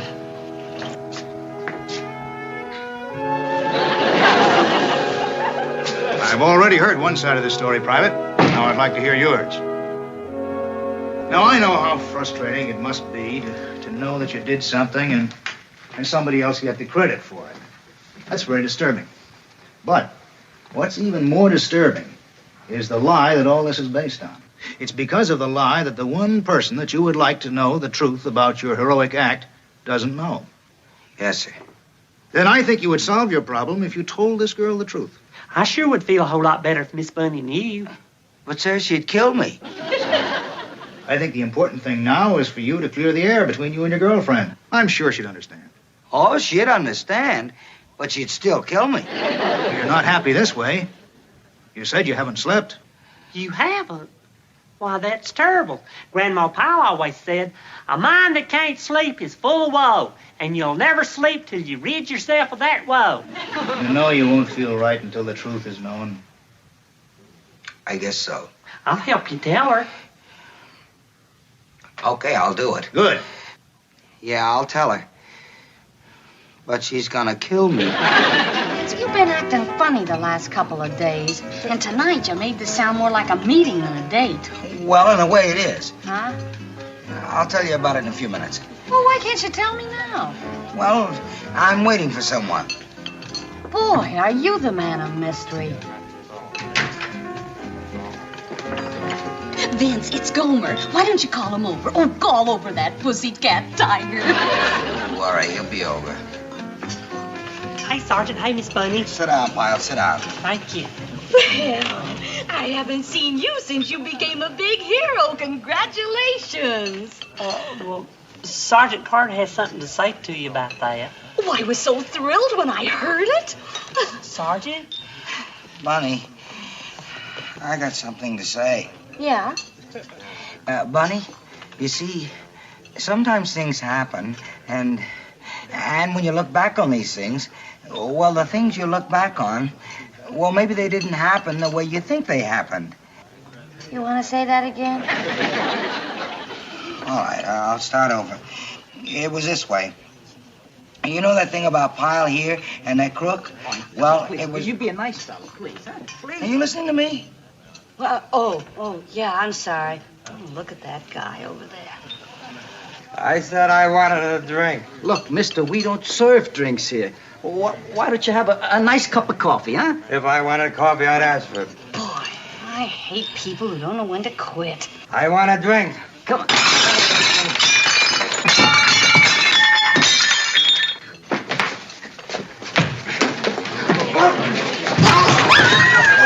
He did it again.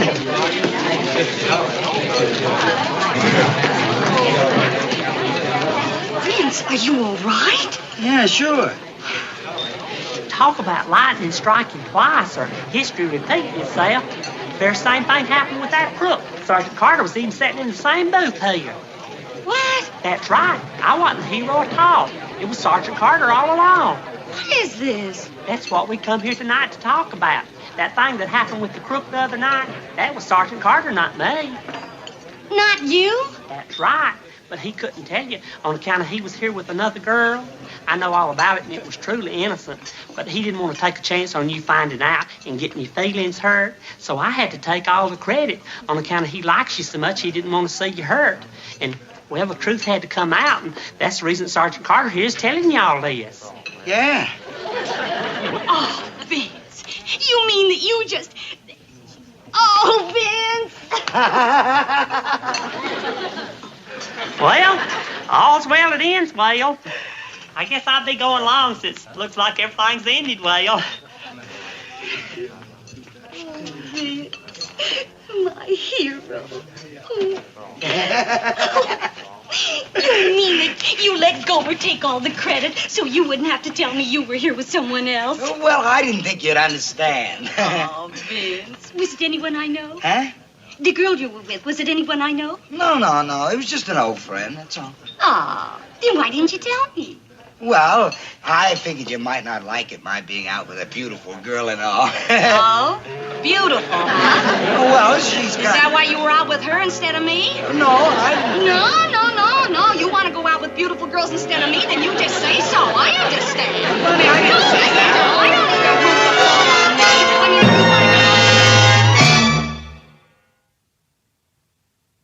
Well, at long last, I get to say a few words in my behalf. How about that? You know, I've been sitting on the sidelines a long time, Boyle, and have I got a couple of things to talk about. Well, I'm ready. How about you, Sergeant? Anytime. Good. And don't worry about me freezing up in front of the microphone. Now, I've done a lot of this stuff. Oh, good. Shh. Hi there, this is Don Mills again with Face to Face. We're back at Camp Henderson today to interview Sergeant Vincent Carter.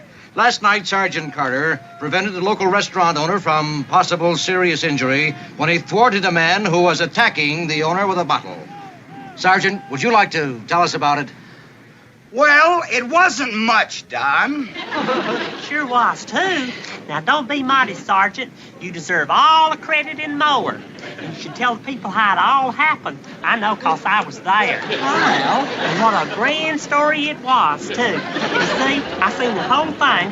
We was all sitting around the station when it all happened. So he gone there to meet his friend, and then this...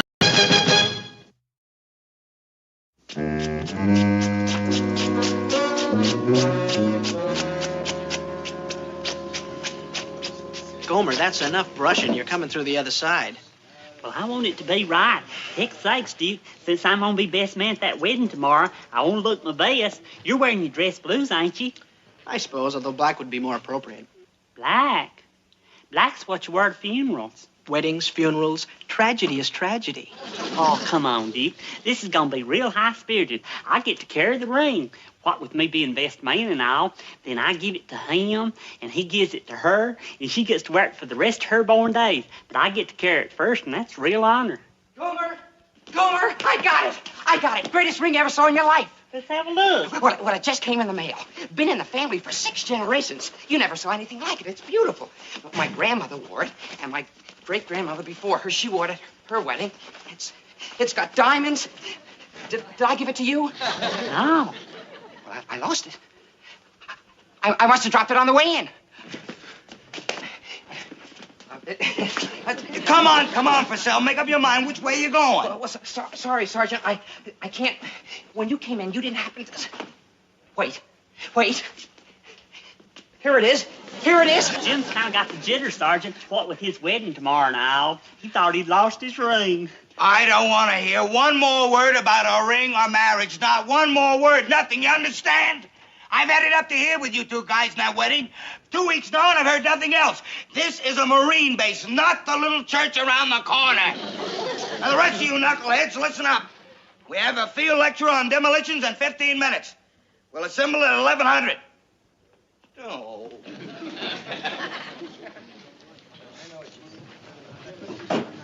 Golly, look at that thing shine. All them sparklers. Why, that's a regular 4th of July. Not another one in the world like it. Wouldn't be a Purcell wedding without this ring. Yeah, you better put that rock away. We gotta get moving. Well, where will I put it? Under your pillow? Maybe in my shaving kit. How about under the mattress? Maybe I better just carry it right with me. Boy, I sure wish I didn't have to go to that lecture. Now, in clearing an enemy field, the mine detector is used. It can spot any buried metal object. The mine is then uncovered and removed. To give you an idea of its destructive power, we're going to detonate this mine. It'll need 2 men for a digging detail. Pyle, Purcell. Pyle, Purcell. What is it, Sergeant?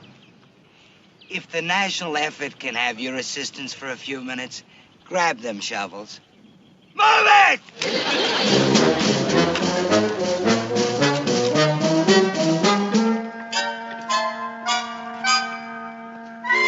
All right, good enough. Now get back with the others.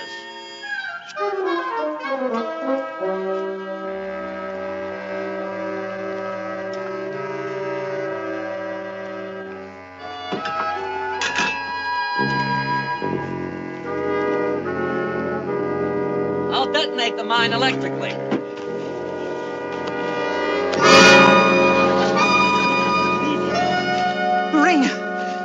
The ring, it's gone. The blast will destroy anything in the immediate area of the mine. Gather around, men. Come on.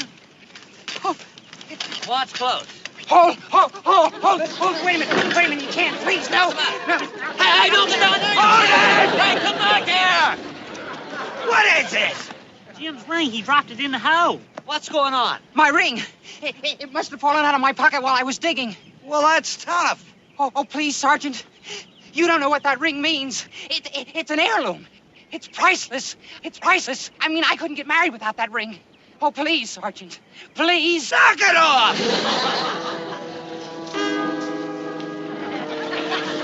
Okay, Peter. You better disconnect.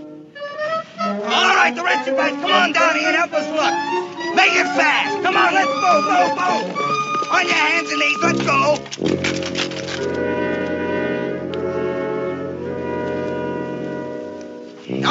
give it up. Oh, just a little more, Sarge. Please, Sarge. That's all I said. We already wasted half the morning. We're not going to take all day looking for a ring. Heirloom or no heirloom. Now, let's go.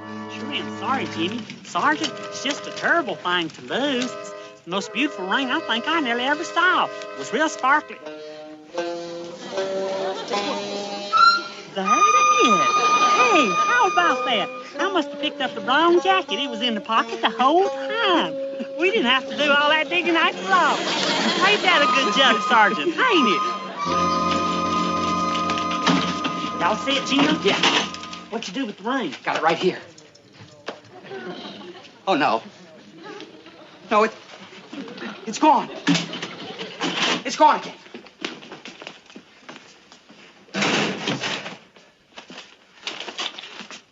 Oh, here.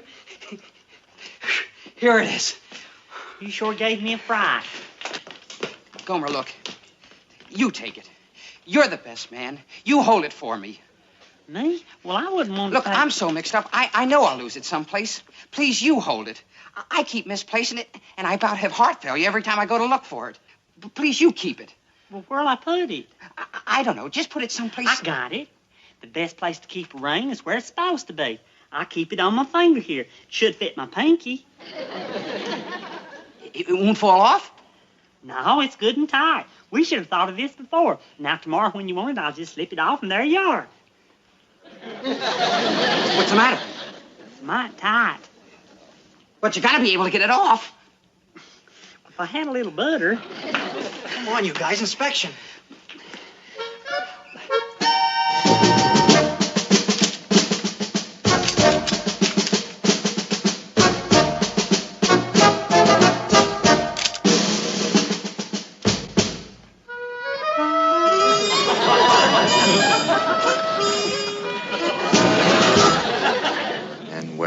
Pinky rings now, Sergeant?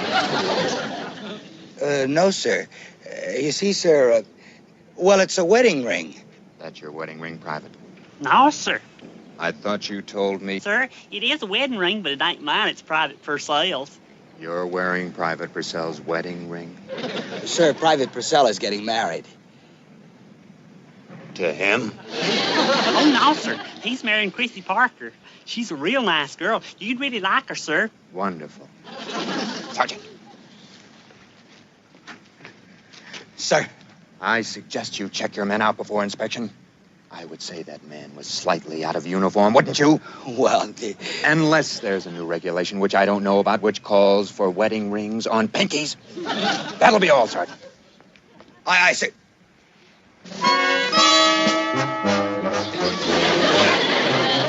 Get that thing off! Get it off!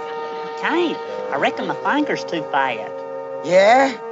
Well, I'm gonna work you till you're so thin it drops off. I warned you. I have nothing against a man and a woman of legal age being duly joined together in the bonds of holy matrimony. Nothing against it at all. But when my lecture's sabotaged, my inspection turned into a shambles, and the entire platoon performance record shot down in flames... Kyle, are you in pain? Yes, sir. It pains me to hear how the platoon performance record got shot down in flames. I'm sure sorry, sir. And you are going to be sorrier. As a little reminder that you are both Marines on a duty status, you will put in a few hours extra duty tonight here in the bakery. But, Sergeant, tomorrow morning's my wedding. I can't be... Hold it! I told you, I don't want to hear no more about a wedding. I don't want to hear anything about it, see anything about it, nothing. That word is not to be used in my presence in any shape, manner, or form. Is that clear? Okay, Charlie. Right, Ben. They're all yours. Okay. You, get over and start massaging those racks. I like them nice and clean. And you, over here. Start working on that. We got to get 600 loaves out by tomorrow.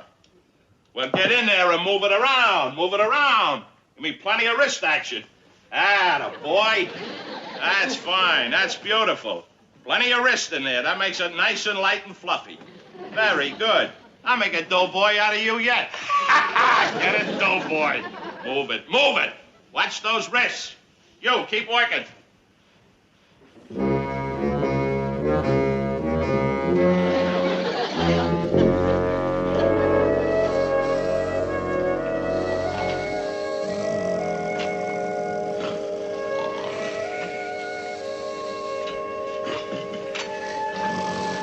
Oh, boy, I'm pushed. At least you'll be sure to get a good night's sleep. Yeah, that's what I need, sleep. The one thing about working hard, you're too tired to remember you're nervous. Just think, in a few more hours, you will be a married husband and all. And to think that I'm all part of the ceremony, and I'll do it right, too. You can depend on that. I'll be right there with the ring.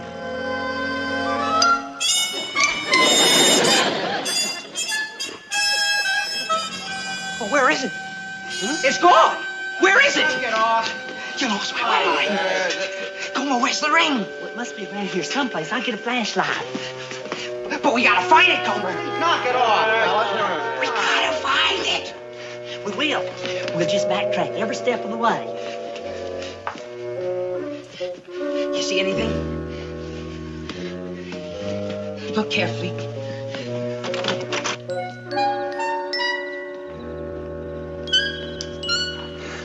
It's not around here anywhere. Oh, think, Gomer, think. When's the last time you saw it? Let me see now. I had it at supper. Then we come to work here at the bakery. What, did you have it then? Yeah, I remember now. Up until the time I started working on all that dough, you know, with the wrist action. So it could have come off and... Yeah, that dough was gooey enough. But with the butter and all, I think I know where your ring is.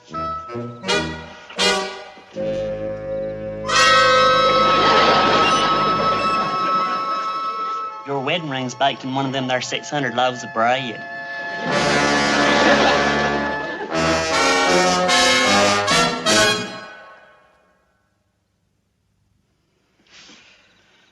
Well, I guess the ring's lost for good now. And after 6 generations in the family. She's sure gonna be disappointed. But there's 600 loaves, Gomer. 600. Then we'll just have to look through every single loaf. Can't overlook one single crumb.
ain't in this low.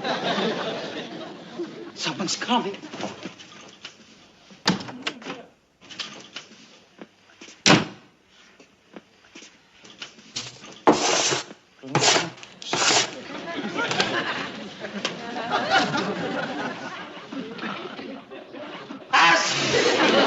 Hey, what are you guys doing here? Get out of there. Come on, snap it up. What is all this? Well, I was here working earlier, and I lost something, and I come back to look for it. What'd you lose? The wedding ring that Jim here's supposed to get married with today. The ring? You lost the ring? The ring he's getting married with? That's a hot one.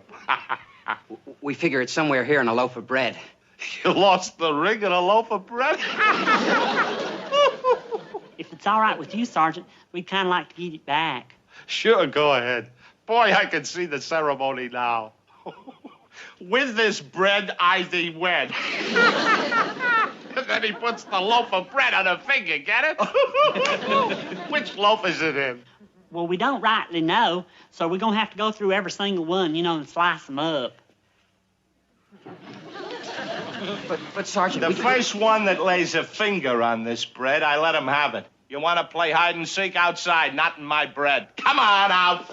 Outside. Let's go. But, Sergeant, maybe we could just use the fork and kind of punch around in them. Charlie Hacker served bread full of puncture holes? No, sir.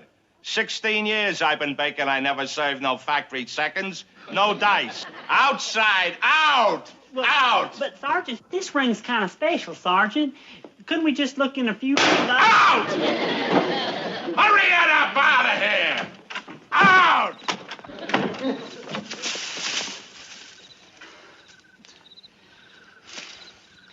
I sure feel bad about this, Jim, and it's all my fault, too. Here you picked me out of all your friends to be your best man and trusted me with the ring for your beloved, and I let you down. It's okay, Gomer. It was just an accident. But there must be something we can do. Sergeant Carter says if there ain't no situation that a good ring can't overcome. No, look, we've had it. You heard that mess, Sergeant. He won't let us near that bread. He won't let us touch it. Look, we better just forget all about it. Wait a minute. Just a blessed instant. What? Maybe there is something we can do. Oh, what is it? Well, I got this idea, but it's going to take bravery. But how? What? Well, first of all, we've got to go get Sergeant Carter. Carter? The way he feels about the wedding? And you're going to wake him up at 4 o'clock in the morning? Well, that's where the bravery comes in. Come on, let's go.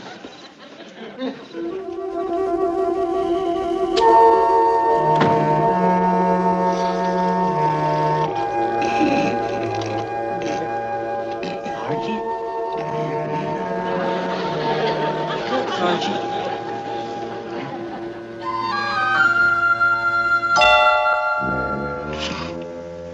Couldn't be. Sergeant Carter? Well, for your sake, I hope this is all just a very bad dream. It ain't no dream, it's me. You see we lost the ring again? What is this overwhelming urge you have for self-destruction? I got this idea. And I got an idea, too. It's what to do with nitwits who wake up their sergeant in the middle of the night. I'll give you the details tomorrow, but for now, get out of here. But, Sergeant, a feller Marine's in trouble, and you're the only one who can help. And I know you'll help because you're his only hope. Never mind, Gomer. Sorry we bothered you, Sergeant. But, Jimmy, how can you get married tomorrow? I don't know. Maybe they're trying to tell me something. Maybe it's a bad sign. I don't know. All I know is when I tell Chrissy, she's going to probably want to call off the wedding anyway. You know how superstitious brides are. You mean call off the wedding? Well, everything's going against it. Everything. It's too much. The sergeant's right. Why should he have to be bothered with all of this? It's not his problem. Why should he have to help out? Forget it. Nothing says I have to get married. Sorry, Sergeant. Get off this bed. Marry, don't marry, that's your problem. Mine's getting some shut-eye. Now get out of here, or I throw you in a brick. But, Sergeant, you can... Out! You want the brick? Out! Get out of here! Out!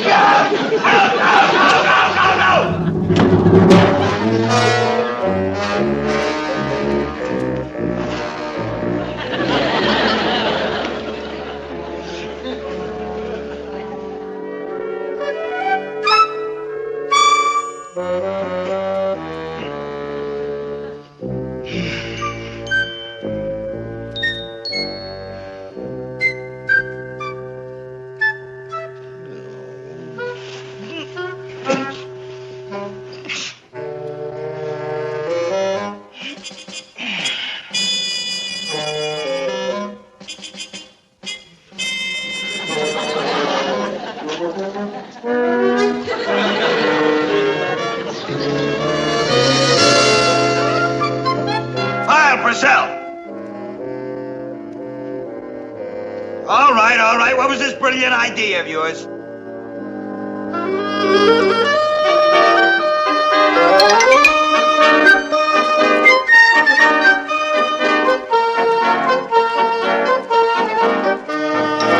And the wedding's this morning?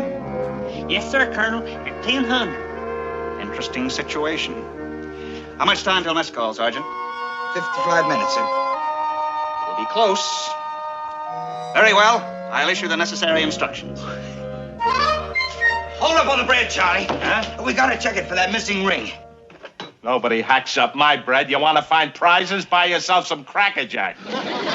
Orders from the top, Charlie. The colonel wants that ring found. The colonel ordered my bread ripped up for a tin ring? Relax. Nobody's gonna rip it up. We're gonna find it with a mine detector. All right, men, in here. All right, let's spread out the bread, huh?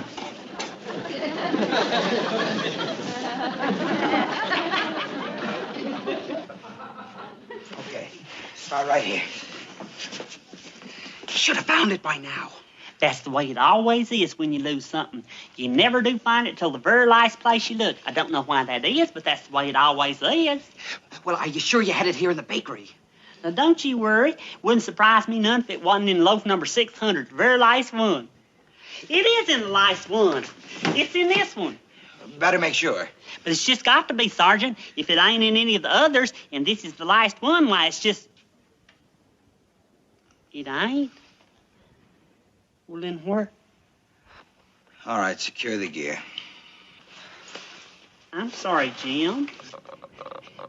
Hey, I got something here, Sarge. What do you got in that pocket? Keys, change? No, in this pocket I just keep my hanky. Don't know why that gadget should buzz around my hanky. Shazam! Well, how do you do? Now I remember. My hands got all gooey in that dough, and I wiped them off on my hanky. That must have been when the ring come loose. The ring was in my pocket the whole time, Sergeant. Wasn't no need to wake you and the Colonel after all. How about that? That's a good joke. Ain't that a good joke? Hey, Vince, be my guest.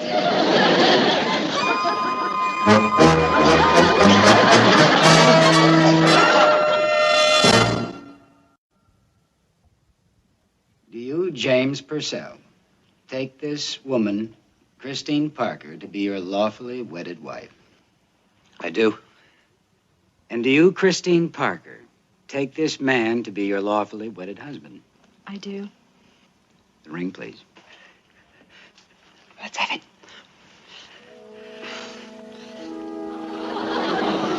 Be just a second. Come on, Gomer. Come on, Gomer. I have it off the jiffy. You wouldn't have any butter, would you, Chaplain?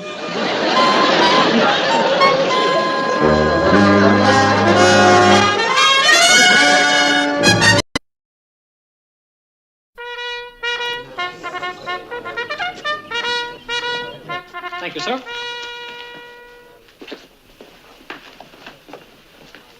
PFC Slater, Gilbert, $67. Thank you, sir. PFC Pyle, Gomer, $73.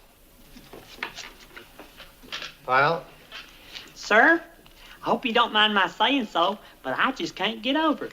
I come here month after month, and you give me all this money for something I just love doing. That's fine, Pyle. Glad to hear you're enjoying your enlistment. And I also wanted to say about the food you've been serving, it's just been wonderful. Take last night, we had those tuna croquettes. I went back for seconds, but there was so much left over, I could have had thirds if I'd wanted. That's fine, Pyle. Now, if you'll... And them new mattress covers that we got in last week, If I was staying at the finest hotel in this country, I couldn't ask for any better. Good, Pyle, good. Next. Well, Next. I can see you're busy, sir, so I'll see you next month. It's a long time between paydays, Hummel. Well, that's the truth. Well, here's my plan. First, I pick up my pass. Then I borrow Frisbee's car. I know this drive-in that's just crawling with wild-looking chicks. Really? Mm-hmm. What makes you so sure any of them will talk to you? They have to. They're car hops. I'll just keep eating till I get off duty. Huh? Well, there you are, fellas. I wondered where you all went. Listen, Gomer, I'm going into town to meet some girls. You want to come along? Thanks a lot, but my plans is already made. First of all, I'm going to write a letter home, and then I'm going over to the PX. They're having a sale on some shower clogs, and I thought I'd pick me up a couple of pair. Gomer, you're not going to spend your whole payday buying shower clogs. But I have to. My other pair's warped. And you know what they say? Good hygiene starts from the feet on up. Well, that's the way you want it. We'll see you later. See you, fellers. Have a good time. Hey, Marine, you! Over here. Oh, there you are. You want to see me? Yeah, I got something to show you. I have? Come here.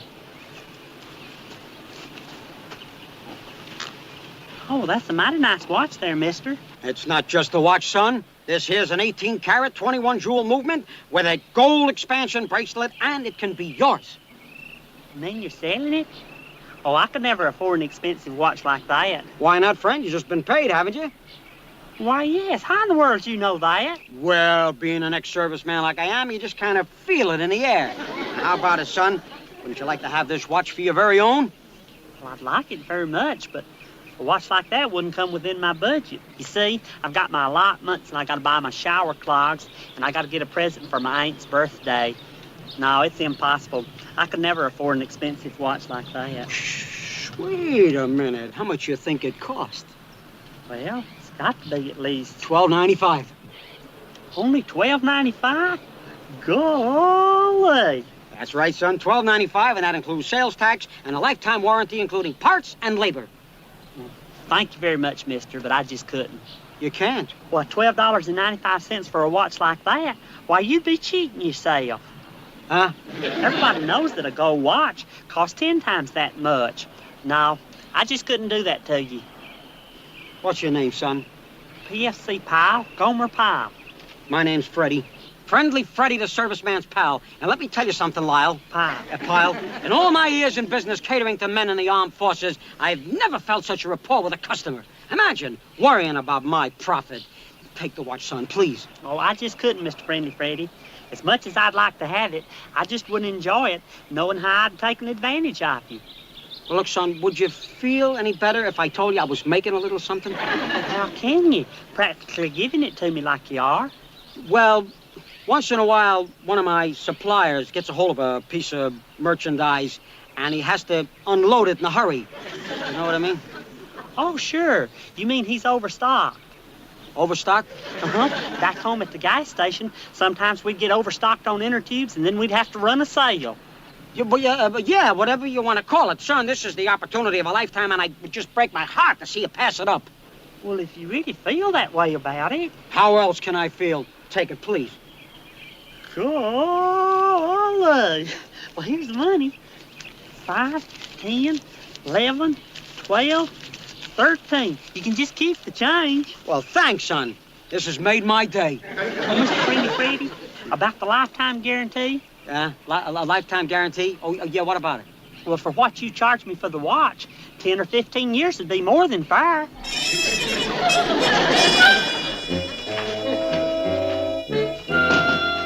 Happy afternoon to you, Sergeant Carter.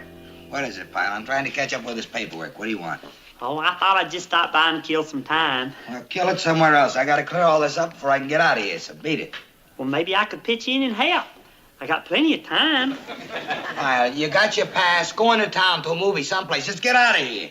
Right, Sergeant. But before I go, would you happen to have the right time? Pyle, will you clear out of here? I'm sorry, Sergeant. I just wanted to show off my new gold watch. Huh? My new gold watch. That's right, you hadn't seen it. Let me see that. You don't have to worry about dropping it either, Sergeant, because it's guaranteed shockproof. And it's also waterproof and dustproof. Gold, huh? You mean this is really gold? Positively. 18 carats with 21 jewels to boot. And it's waterproof, dustproof, shockproof. What'd you do, Pyle? Blow your whole pay?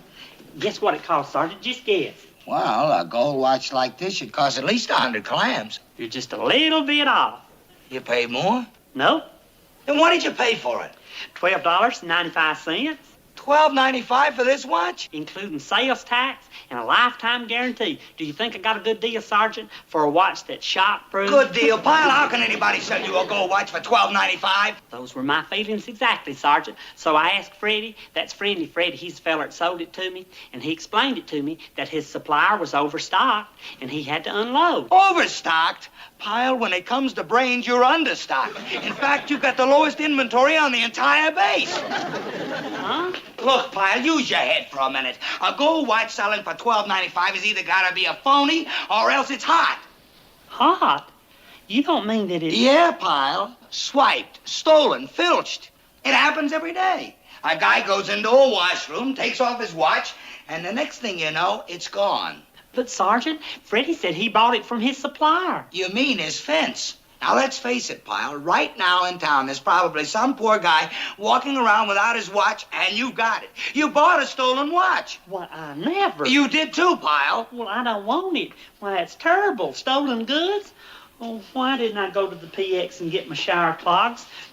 What am I going to do, Sergeant? I don't care, but I'm going to do something. I've had it, Pyle. It's not just you, but every payday there's some petty crook waiting around in ambush for one of our guys, and I'm getting sick of it. But what are we going to do, Sergeant? First thing I'm going to do is get your money back. And then I'm going to make this Freddie character wish you'd never seen this base. Now, where is he? Well, last time I saw him, Sergeant, he's out by the back fence. Oh, I feel awful about this, Sergeant. Just awful. All right, Pyle. You go back to the barracks and wait. I'll handle this crook. Well, Sergeant, would you tell that Freddie something for me? Tell him after what he's done not to expect any word of my business from me. Thought you could get away with it, didn't you? Coming around here fleecing my guys. Well, you've had it, Buster. You have had it. What do you want, Sergeant? Just tell me what you want. I'll tell you what I want. The money back for this watch. The money? Well, why didn't you say so, Sergeant? I'd be glad to give you a refund. Oh, don't hand me that stuff, you phony. You mean you're going to give me the money? Of course. Here, and you tell your buddy I'm sorry he wasn't happy. You mean you're giving me a refund? Well, of course I'm giving you a refund, and I'll give you an explanation also, because you're entitled to it. Yeah? Yeah. You want to know about this watch, Sergeant? Well, right now it's at a window of Wilson's Jewelry Store, selling for $97.50, and that's on sale. Oh, come on. What do you take me for, some kind of rube? I was raised in the city, mister, you know, with people and freeways. All right, you were born in the city, but you still got a lot to learn about merchandising. Okay, then you tell me, how do you sell a $100 gold watch for $12.95? Simple. Low overhead. Low overhead? Well, sure. You go downtown to any of these high-class jewelry stores, and what do you see? Fancy fixtures, thick carpets, high-priced salesmen. Do you see any of it around here? Huh? Do you see it? No, but... Well, I still don't see how a gold watch can sell for $12.95. There's got to be a catch. Of course there's a catch, and it's the markup. The markup? Have you any idea of the markup? No. Well, not many of us know. There's a 60 and 70% profit attached to these luxury items. Yeah, and when you buy by the carload... The carload? Of course, I'm a high-volume dealer. I make a tiny profit, but I go for the big turnover. Even taking this time to talk to you has cost me money, but it's worth it. I mean, how many times do I get to talk shop with a guy who understands the business? Well, I was always pretty good in arithmetic. Good. Well, let me really explain it to you. Now, when the manufacturer gets an item, see, any product, you know, particularly your watch. How in the world could I fall for such a scheme, Duke? Imagine me being so foolish. It's not as if I was 2 years old. I'm a grown man, a Marine, a high school graduate. Homer, stop aggravating yourself. It was just one of those things. You got taken, chalk it up to experience. Well, one thing for sure, Sergeant Carter's not going to let him get away with it. No, sir. I'll bet you he puts that feller out of business and gets my money back. I wouldn't count on it, Gomer. Right now, that Freddie character and your $13 are probably halfway across the border. Well, I sure hope he enjoys that money and has himself a good time, because he's got his conscience to live with. Sergeant Carter, did you find him? Did you find that Friendly Freddy? Did you catch up with him, did you? Yeah, Pyle, I found him. I knew it. I knew it. See there, Duke, when Sergeant Carter starts to do something, he does it. Did you get my money back for me? I did better than that, Pyle. I got your watch back. Watch? Yeah. And see that you take good care of that. A watch like that can last you a lifetime. Sergeant, what about it being stolen? You know, hot, like you said? Oh, there's nothing to worry about there. We had a little talk. You did? Yeah, and I made a little investment with Friendly Freddy myself. Just feast your eyes on that, huh? Dang, a fur piece. How in the world could you afford a thing like that, Sergeant? Simple, Pyle. Low overhead.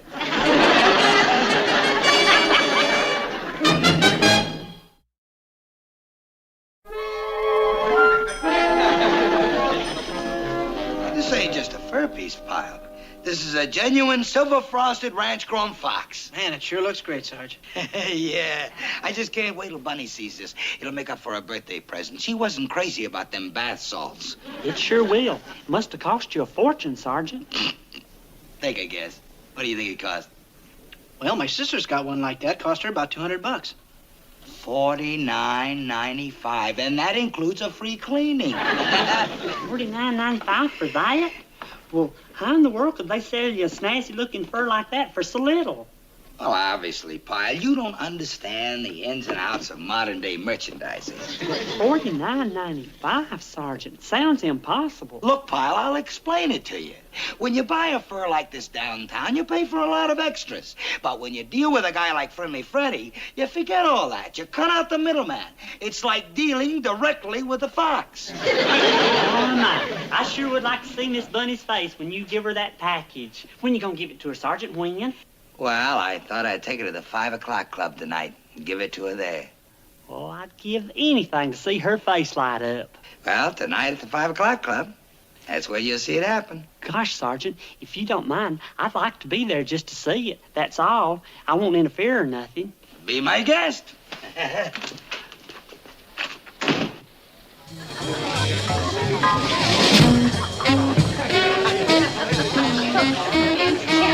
No. Please. No. Oh, come on, Vince. Now tell me what's in the package. I can't stand the suspense. I already told you, Bunny, I want it to be a surprise. The evening is still young. They're surprises. If I guess it, will you tell me if I'm right? Okay, but you'll never guess in a million years. A shower curtain. No. Ironing board cover. No. Not another box of bath salts. I told you wouldn't get it. So just be patient. The pizza will be here a minute. We'll drink a toast, and then we'll open it. Is that okay? Okay, but I should have known better. With you, everything has to be done by the numbers.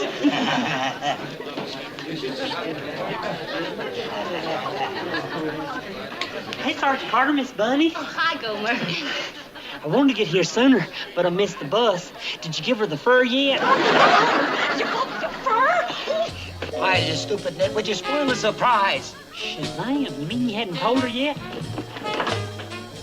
Oh, it's gorgeous. And it's real. A real fur. Oh, Vince. I say it's a silver-frosted ranch-grown fox. Right, Sergeant? Yeah, but do you have to blab everything? Vince, you big lug. This is the nicest surprise I've ever had. Oh.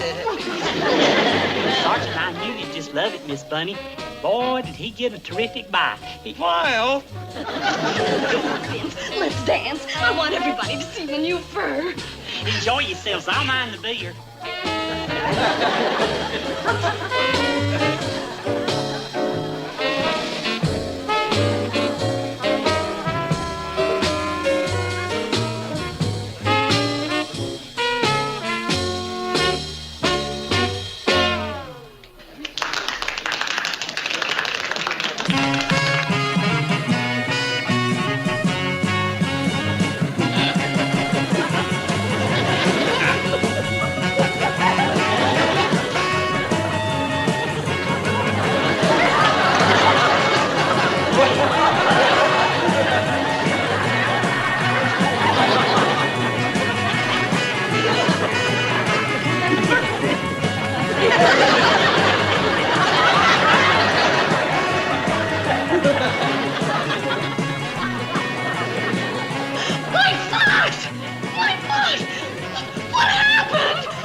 Bunny, I don't know what happened. I got...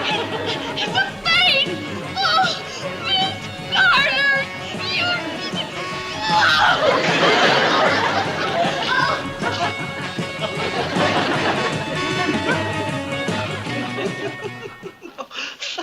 wish I'd have been there to see it. The fur was really flying. I go, It wasn't funny, Duke. It wasn't funny at all. not funny. A fox fur molting in the middle of the dance floor is not funny. Come on, Gomer, where's your sense of humor? But it's a mess, Duke. Miss Bunny will probably never speak to him again. That's just gonna break his heart. If I know Carter, what's breaking his heart right now is that $49.95 he blew on the fur. If I could find that friendly Freddie, I'd get Sergeant Carter's money back for him. Kiss it goodbye, Gomer. The best thing for you to do right now is forget about it. It's just like my grandma used to say. When you try to get something for nothing, that's just what you end up with, something that's worth nothing. Hello, men. What's doing, Al? Well, what do you think? What do we think about what? Well, this new watch of mine. Shazam, where'd you get it? Well, I happened to be passing the pool hall in town, and a fellow out front there sold it to me. Do you have any idea what I paid? $12.95. Amazing. How did you know? I got one just like it. Friendly Freddie strikes again. That his name? Friendly Freddie? No, this fellow's name is Lucky Louie. Louie? That's probably just his downtown name. Do you know where I can find him? Well, I imagine he's still at the pool hall. Maybe if I hurry, I can still catch him and get Sergeant Carter's money back. Wait a minute. What's going on? Congratulations, PFC Hummel. You've just been initiated to membership in the Patsy Club. So there you are. I'm sorry to ruin your shot, Mr. Freddie, but there's something I got to talk to you about. Well, well, if it isn't my old Marine buddy, PFC Lyle. Hi, Gomer Pyle. Of course, Gomer. Yeah, nice to see you again, son. How about a little game of rotation? I'm just learning the game myself. I couldn't think about playing a game right now. You just don't know all the trouble you've caused. Trouble, son? What kind of trouble? Well, you know that fur that you sold Sergeant Carter? Well, all the fur blew out of it, and it's smaller than that there cue ball. It's what? That's right. It happened right out there on the dance floor. It was awful, just awful. You're kidding. No, and you should see what happened to Sergeant Carter and Miss Bunny. They may never talk to each other again. Oh, that darn furrier. How could he do this to me? You deal with somebody for 20 years, and he slips you a second. You didn't know that fox fur wasn't any good? You think I want to cut my throat? Spend 20 years building a clientele, and now this? What can I do? What can I do to help? Tell me. Well, you could start off by giving Sergeant Carter his money back. His money back? Yeah. That way there wouldn't be any trouble, because he was fixing to go to the police. Come on now, there's no need for that. Well, let's see now, it was $49.95, wasn't it? Here you go, Pyle. 10, 20, 30. Well, here, take this 50 and keep the change. Well, thank you very much, Mr. Friendly Freddie, and thank you for Sergeant Carter.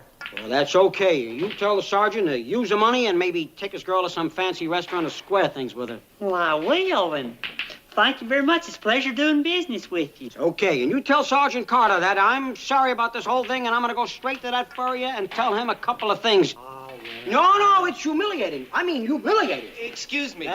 Well, this transistor radio you sold me, it doesn't seem to be working. So long, Pyle. So long. What'd you do, kid? Open the back? You mustn't open the back. I can't believe it. You mean he actually gave you the dough without a fight? That's right, Sergeant, and he was just as nice as he could be about it. I guess this teaches us a lesson. Before condemning a person, you ought to give him the benefit of the doubt. Well, maybe so, but after what happened with that fur, I thought he was a swindler for sure. Just goes to show, you can't judge a crook by his cover. A crook by his cover. That's a good one, Sergeant. I'll have to remember that and tell it to Dee. You know something? I think I'll take that Freddie's advice and use this dough to buy Bunny a fancy dinner. Hey, that's a good idea, Sergeant. You could take her to that pancake place on the highway, Buckwheat Bill's. She'd just love that. They got 27 different kinds of syrup. Syrup? Pancakes? What's the matter with you, Pyle? This calls for something classy. Like that fancy French restaurant, Le Petit Chateau. A little candlelight, wine. It'll cost a bundle, but I'll shoot the works. Oh, what a wonderful reunion. I'd give anything to be there. I just love happy endings. Well, look, Pyle, since you're kind of responsible for getting my dough back, why don't you come around tomorrow night at the restaurant? Oh, no, Sergeant. This night is just for you and Miss Bunny. I'd enjoy having dinner with you, but Who said anything about dinner? Come around later for coffee. Well, thank you. Had to think you didn't even want to talk to me when I called. I must have been in that phone booth for an hour. Well, you can't exactly blame me, Vince, after what happened. Oh, honey, let's not bring that up. Miss. I'll take a handful of these. And here, this is for you, Bud. Just put it on my check. Thank you. That's beautiful. Oh.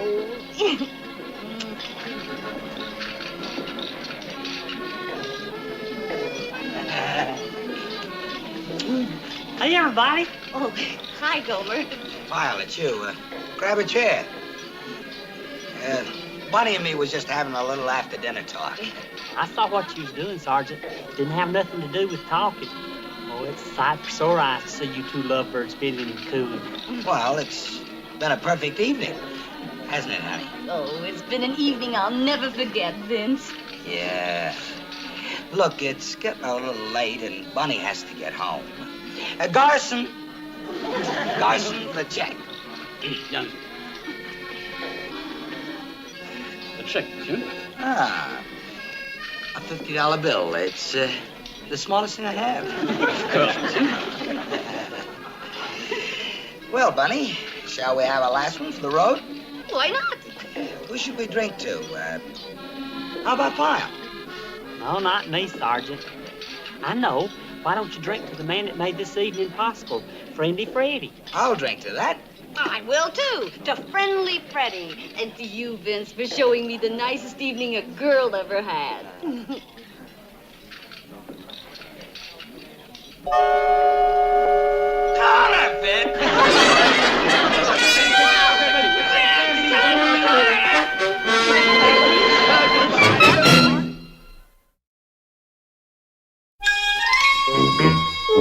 It's no use, Pyle. She's just not gonna answer. Well, don't aggravate yourself, Sergeant. Maybe she's just taking a shower. That's a long shower. I've been dialing since last night. Boy, I've never seen Bunny this steam before. Things could have been worse. If that restaurant manager hadn't let you go, you could have gone to jail for passing off counterfeit money. That's federal offense. What do you mean, let me go? I had to sign a sworn statement I'd pay that tab next payday. We sure been having a run of bad luck, haven't we, Sergeant? Yeah, a lot you got to complain about. I got stuck with a bum fur, a phony bill, and my girl won't even speak to me. At least you got that watch. What watch? The watch you're wearing. Oh, that's not a watch. That's just the green band that the watch left before it stopped running and I throwed it away. You mean that watch is no good either? Of course not, Sergeant. It's like you said. You can't expect to get a gold watch for $12.95. Pyle, do me a favor, will you? Just shut up.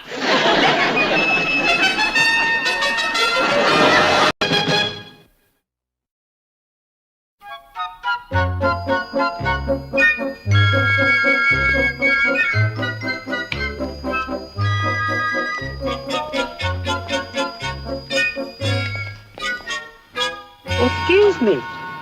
Well, Mistress Mary, how did your garden grow today? Hey, Sergeant Carter, Corporal Ball. Well, the garden's coming along just fine. See those little leaves there? Radishes. And do you know what? In about 3 weeks, they'll be on our mess hall table, ready to eat.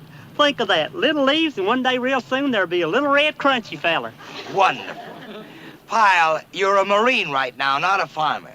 What should you be doing right this minute instead of standing around here waiting for a radish to be born? Well, nothing, Sergeant. I finished all my chores back at the barracks. Yeah? Absolutely. You remember that's the reason I got permission to have this here garden in the first place. Long as I wouldn't let it interfere with my Marine work.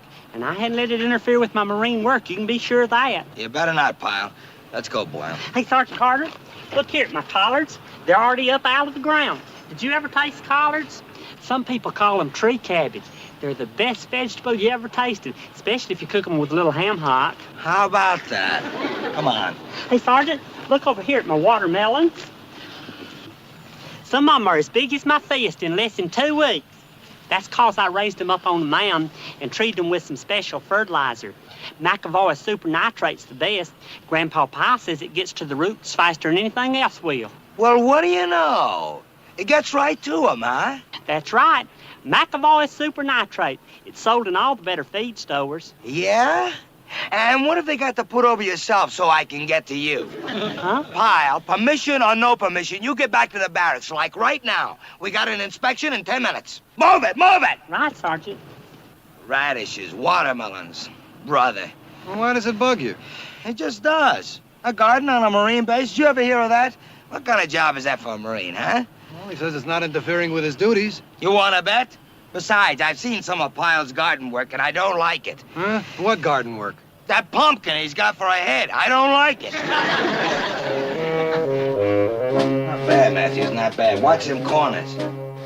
Okay, Farmer Brown, let's see how well prepared you are. All right, Pyle, what is this? Some kind of joke? What's that stuff you got in there? Summer squash and chard. The chard's the one with the little curly legs. Get it out, Pyle, get it out. Well, I can't, Sergeant. You can't? Did I hear you right? You can't? On account of their heat loving. Their what?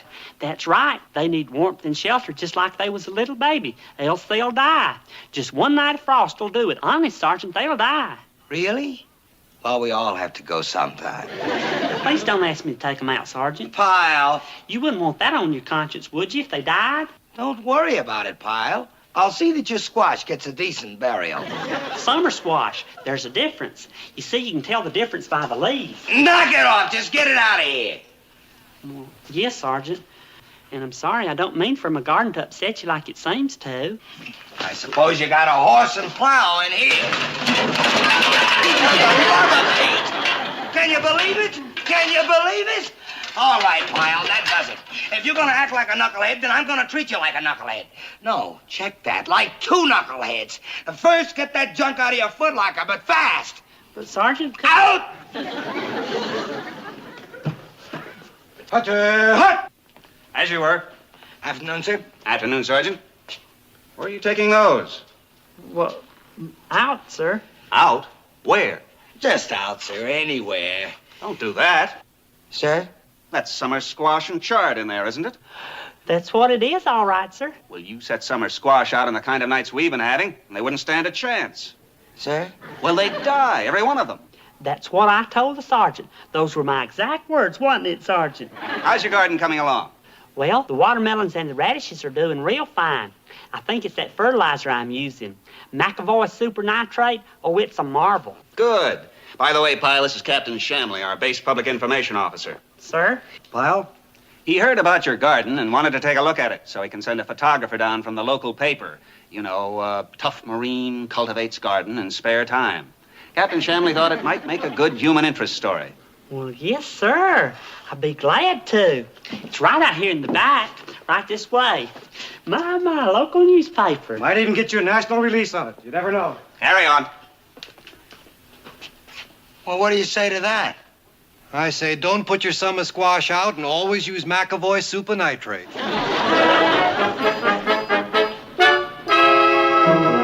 Where's Pyle? Gardening? Right. A farmer I got on my hands. Can you believe it? Not a Marine, a farmer. Vince, it's with the Colonel's blessings. Relax. The Colonel's a gardener himself. Yeah, but Pyle? Pyle of all people? Pyle? What do you think? You think he'll really grow anything? Sure he will. I can just see what a meathead like Pyle will grow. Like a circular carrot. Or maybe a potato with no eyes, just noses. You can't tell. He sounds like he knows what he's doing. Sure. Just wait. You mean you think nothing will come up the way he expects it to, huh? I'll bet on it. You give Pyle a watermelon seed, and I'll lay you 10 to 1. Wait a minute. Wait just a minute. Huh? What you just said about nothing coming up the way Pyle expected it to just gave me a brainstorm. What do you mean? Sure. It's a natural. Hey, how would you like to play a trick on Pyle, huh?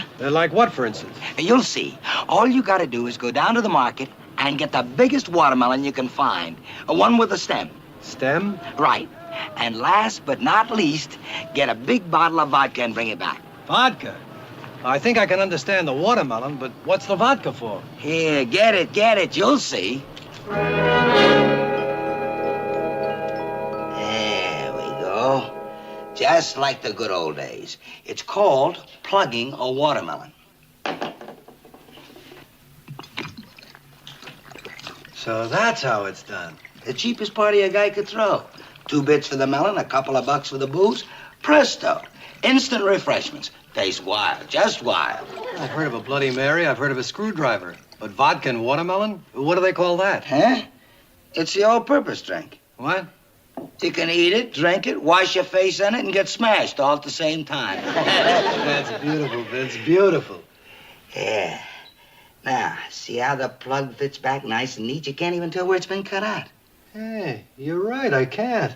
Now, we just set this bomb in Pyle's watermelon patch and wait. Listen, Vince, I think it's a funny gag, all right, but I'm not sure I get the point. What are you going to accomplish with it? What am I going to accomplish? I'm going to accomplish the end of Pyle's gardening, that's what. Yeah? Yeah. He just gets a taste of a watermelon that he grew. He wakes up drunk. Pyle's never been drunk before. He wonders what hit him. And I tell him he's been poisoned. I point out that's the risk you run when you grow anything in this here soil around here. Presto, end of gardening. Well, aren't you going to a lot of trouble? Why don't you just make him give up the garden? Why? He's liable to complain to the colonel. Believe me, I'm doing this for his own good. Yeah? Yeah. Come on. It's time to take baby home to roost.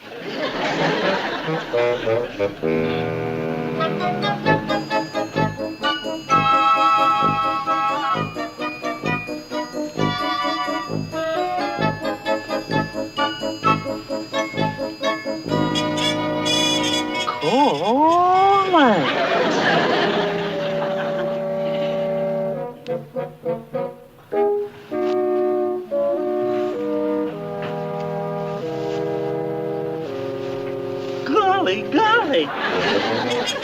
Sergeant Carter! Sergeant Carter! Here he comes. Right on schedule. Come on, look busy. Like you don't know from nothing. Wait till you see, Sergeant, wait till you see. Huh? What's up? Wait till I see what? Just look at that. Huh, where did you get that? In the mess hall? No, I found it out in my garden. It was growing. You're kidding. No, I found it in my milk patch. Just now.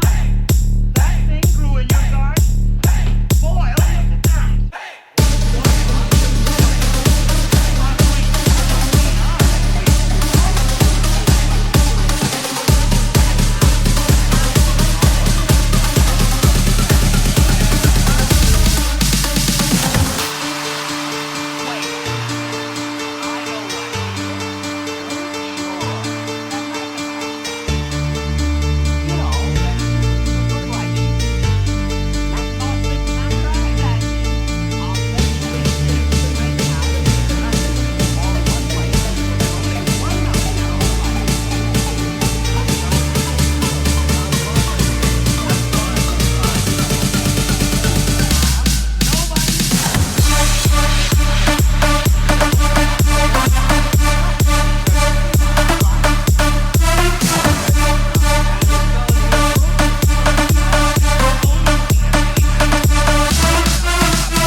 said it's for his own good.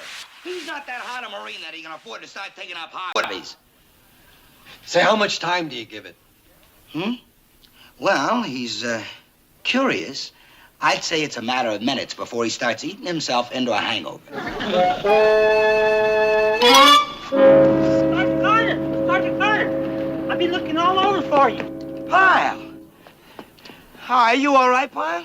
I'm fine, just fine. Are you sure? Yes, sir, I never felt better. Why, did I look bad? Huh? Oh, well, no. It's just I thought after eating all that prize watermelon, well, you know what they say, the eyes are bigger than the stomach. Well, that's what I wanted to tell you, Sergeant. I didn't eat it. You didn't? No, sir. After I left you, I got to thinking about what you said. Remember, you said right is right. Yeah, so? So, I got to thinking about who above all else deserved that watermelon more than anybody, even me. Who, Pyle, who? The one man without who I wouldn't even have a garden at all. You didn't? Yes, I did. I gave it to the colonel. I couldn't think of any better way to show my appreciation. What do you think, Sergeant?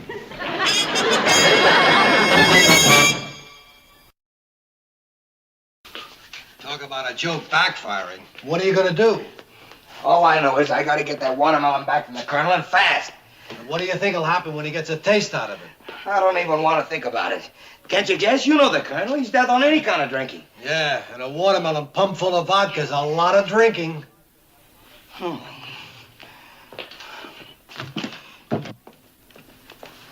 You want to see me, Sergeant? Oh, yeah. Come on in, Pyle. Hey, Corporal Boyle. You know, Pyle, Corporal Boyle and I were just thinking. About what? The mistake you made giving that watermelon to the colonel. Mistake?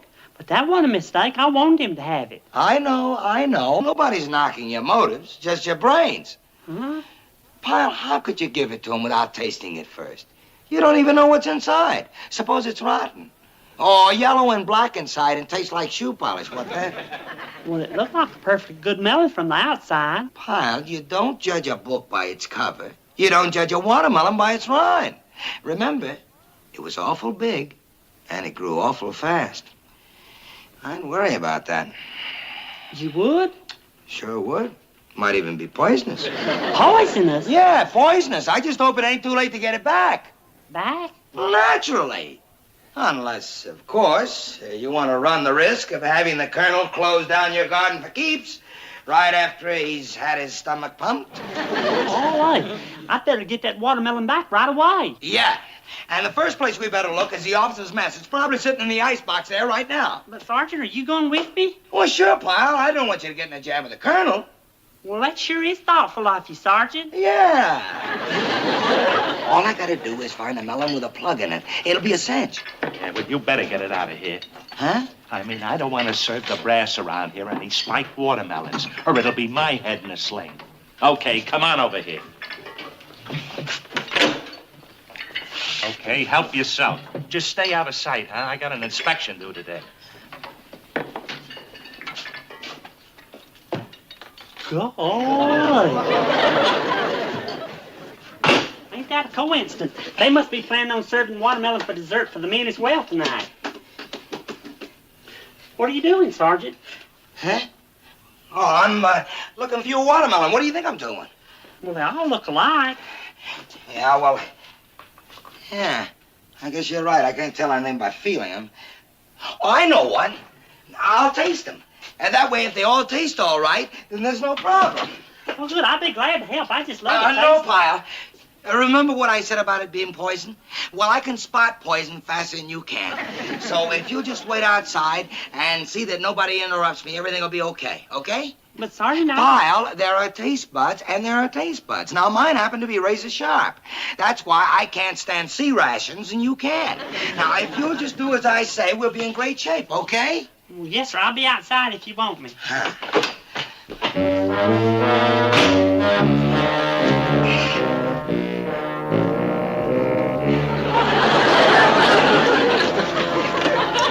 How you doing, Sergeant? Did you find my watermelon yet? No, I didn't. And I'm not going to either. Because it's not in there. Well, how do you know? I just know. Well, did you find a particular one that tasted bad? No, they're all fine. Well, then everything's all right. Well, you miserable freak! You cut open every one of those melons, didn't you? If I get one here, Where do you suppose that melon could be, Sergeant? I don't know. I'm sure it's not in the officer's mess. Are you sure he just didn't leave it sitting there in its office? Now think. Well, I don't know, Sergeant. I left right after I gave it to him, and all he said was thanks and how he better get it on ice right away. Well, he didn't get it on ice. No. What, Sergeant? Someplace else he could put it on ice. Huh? His home. His own home.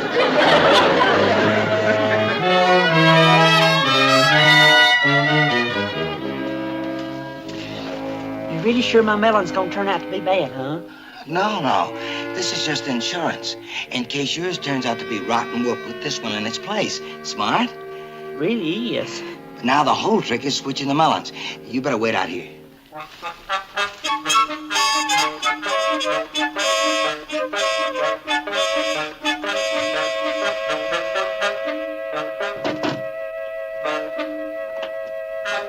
Oh, yes, Sergeant. What is it? Watermelon for Colonel Gray. Watermelon? Another one? One's already been delivered. Yeah? The Colonel sent this over himself? That's right. Were you, gonna serve it? That's right. Mrs. Gray's having a lunch, and I was about to serve it for dessert. Oh, well, then I'm just in time. You see, there's been a mix-up. Mix-up? Yes, ma'am, that's right. That one's store-bought. This is the one that was grown right here on the base by one of the Colonel's own men. You see, it seems there was a mix-up right after it was picked. Well, all right. Yes, ma'am. You should have seen how proud the Colonel was when he saw.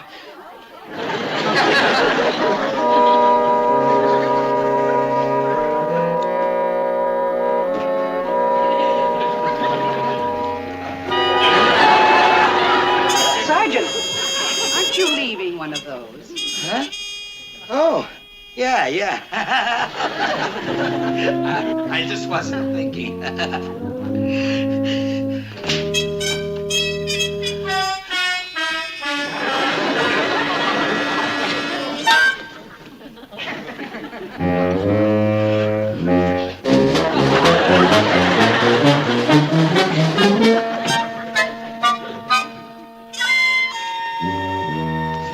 You did it, Sergeant.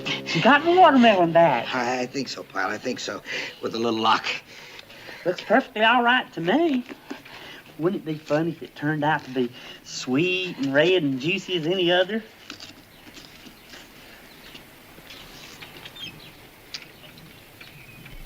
What's wrong, Sergeant? No.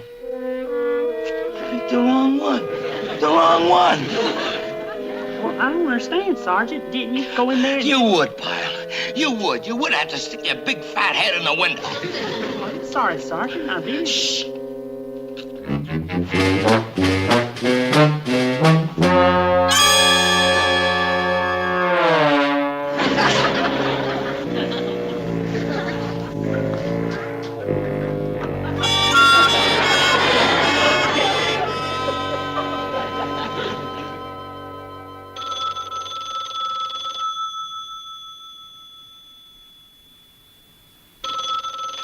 You. Company B, Corporal Boss speaking. Yes, sir. Yes, sir. Right away, sir. It's the Colonel. He wants to see Pyle in his office right away. He does, huh? Yeah, he does. Yeah. Well, go tell Pyle the Colonel wants to see him in his office right away. Just like that. You got nothing to do with it. Just throw Pyle to the wolves, huh? Look, boy, don't give me that stuff. You went on the gag, too. Thought it was pretty good, as I recall. All right, but the gag didn't work out the way you wanted. So? So, you gonna let him face the Colonel alone? What is he gonna say? I'll say it again. I was doing it for his own good. It was just a way of getting him out of gardening and back to being a Marine. Look, if it had worked out the way I wanted it to, I'd... All right. I'll go see the Colonel, too. Maybe I can weasel word my way out of it. My combat record and all. Gunnery Sergeant Carter and Private First Class Pyle reporting as ordered, sir. At ease, men. I don't recall asking you to come in, Sergeant. I know, sir, but I can explain everything. Don't listen to him, sir. It's all on me. I'm the one to blame. Sergeant Carter didn't have nothing to do with it. Blame? For what? What are you talking about? For the way that my melon tasted. Sir. But the watermelon tasted fine. In fact, according to my wife, sensational. Sir? That's what I called Pyle in to tell him. Did you hear that, Sergeant? They liked my watermelon after all. Liked it. They loved it. Mrs. Gray said it was the hit of the bridge luncheon. It wasn't. Do tell. It was the first time in 7 years that a bridge luncheon ended with the girls singing. That bad? Yes. I heard that when Major Brady came to pick up his wife, she actually danced out to the car. Did you hear that, Sergeant? Did you hear that? I grew as good a watermelon as anybody. Even better. How about that? How about that?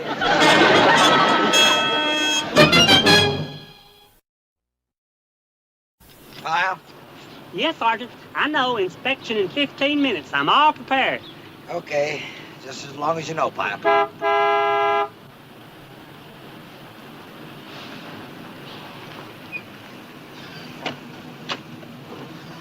Morning, sir. Morning. How's our prize garden doing? Oh, fine, sir. Just fine. Any more watermelons? No, sir, but my cucumbers is doing real good, see? Oh, yes. Notice, sir, the way Private Pyle has laid a mulch blanket around the main stems. Cuts down on his weeding time. Really? Peat moss? No, sir, it was... Leaf mold. Plain, ordinary leaf mold. Right, Pyle? Best thing in the world for nutrients. In this here sandy soil, it's the only way to fly. You mean it doesn't choke off the feeder roots? No, sir. As long as you have enough irrigation. Sergeant's right. Absolutely right, sir. Really, Sergeant, I didn't peg you for the type to take an interest in this sort of thing. Oh, yes, sir. Like the colonel once said to Private Pyle here, every man should have a hobby. And well, with a garden like this right in front of my nose, I figured, what the devil? I mean, what could be more exciting than bringing something like an artichoke into the world? Now, you take these here perennial green gloves. Excuse me, Pyle.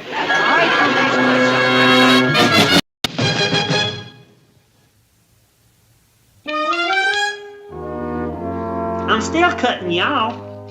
I got an idea. Joey, why don't you and Lester get down there in the front on your knees, and that way everybody else can squeeze in real tight. That's a lot better. You know what would be nice? If all of you put your arms around each other like Marine buddies, you know, gung-ho.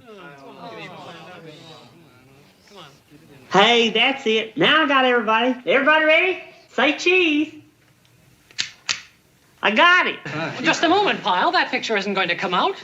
You forgot the flash attachment. Oh, it wouldn't come out anyways. I don't have any film in the camera. We went through all that for nothing. Well, I just bought this brand new $6 camera, and I was just trying it out to get used to all the features. You certainly are a busy little bee, Pyle. Checking out your camera, buying guidebooks. Do you think you'll have much time for sightseeing in Washington? Well, I sure hope so. However, that Navy relief show is real important, and I imagine I'll be rehearsing most of the time. I never have sung in front of that many people before. As soon as we get to Washington, I'll lose him. How can you lose him? Your assignment calls for you to get him to Washington and stay with him for 3 weeks right up to that Navy show. All right, I'll take care of him part of the time. But there's somebody else that needs taking care of in Washington. Who's that? Rose Pilchick. Rose Pilchick? Who's that? 36, 24, 36. Does that answer your question?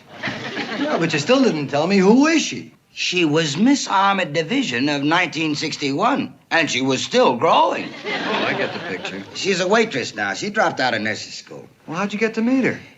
Well, when I was stationed back there a few years ago, she was going with a sergeant in chemical warfare. And I came along, I was like a breath of fresh air. Well, how are you going to be able to get away from Pyle? After all, you're going to be rooming together. Rooming together? Boyle, I am an NCO. He is a private. That means separate quarters. Once we get to town, he'll be out of my way and I'll be on my own. See? You didn't want to go. You thought you'd be stuck with Pyle for 3 weeks. Well, that's the way I operate. I turn every defeat into a victory. That's my horoscope. I'm Scorpio. I always land on my feet. Or should I say my claws? Excuse me, Sergeant. Have you got a minute before you close up your sea bag? Sure, Pyle. What is it? Well, I was just wondering which guidebooks you're taking along. Huh? Well, if you take the one for Washington, then I'll take the one for Virginia. And that way we don't have to worry about using up good baggage space for two of the same thing. Yeah. Well, you take whichever one you like, and I'll borrow from you. Okay? Excuse me, Sergeant. The Jeep is here for the airport. All right, Pyle. Let's go. I'll get your gear, Sarge. Do you know where I think we ought to go to first? Mount Vernon. I've seen all the pictures. Hey, Gomer, I brought your bag. Hey, go.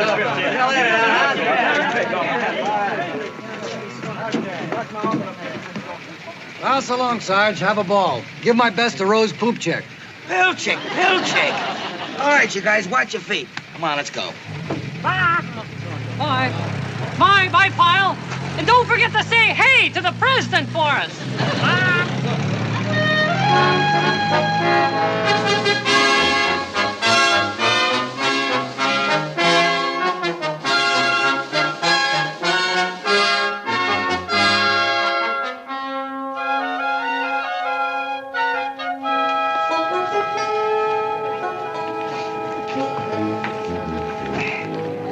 Ain't that something, Sergeant? There is more marble per square mile here than any other city in the world except Rome, and twice as much as Paris and Seattle together. Yeah, fascinating. Sergeant Vincent Carter checking in. I was told that Marine Corps billeting requisitioned a room for me. Oh, yes, Sergeant, if you'll just sign here, please. That will be room 816. Golly, Sergeant. Do you know how many cross ties there are in that underground railway between the Senate and Congressional building? There are 3,200. Yes, sir. And what can I do for you? Private first class Gomer Pyle, sir. I wonder where Sergeant Carter went. Here you are, sir. Here's your air conditioning control, your bathroom. Over here's your closet. And we hope you enjoy your stay in Washington. Nice, very nice. Here you are, son. Oh, boy.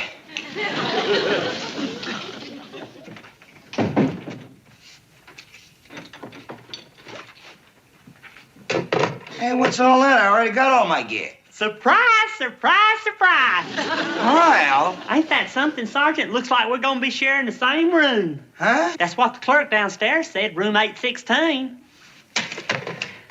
Reservations. Actually, it's just as well. That way we don't have to run from room to room when we make out our sightseeing schedule. Hello. This is Sergeant Carter in room 816. I think there's been a little mistake. You sent a private first-class Pyle to my room. This is Sergeant Vincent Carter. And the man you sent to my room was private first-class Pyle. And I assumed... I understand.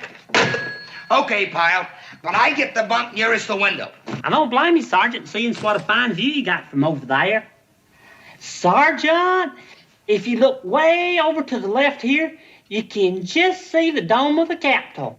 Good. Can you believe it, Sergeant? That is the capital of our entire nation under that dome. 555 rooms to be exact. I wonder what's going on right this minute in them 555 rooms. Look, Pyle, we can talk later after you take a nice, long, hot shower. I mean, now that we're going to be roomies, we got to work out a shower arrangement, right? So why don't you start scrubbing up first? I will just as fast as I can, Sergeant. Take your time, Pyle. Take your time.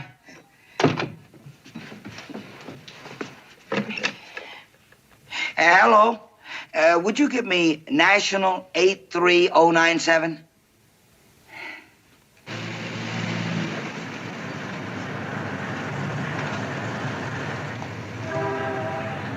Thanks for the cab ride, Pyle.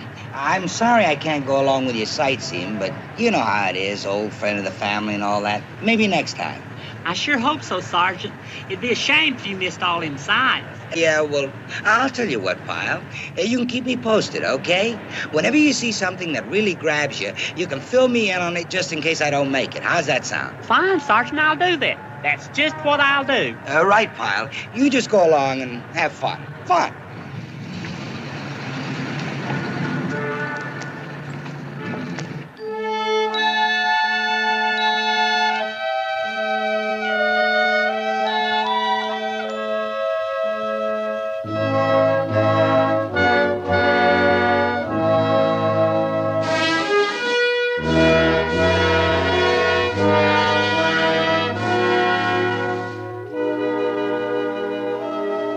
Started in the year 1883, the Washington Monument was finally completed after many delays in the year 1885.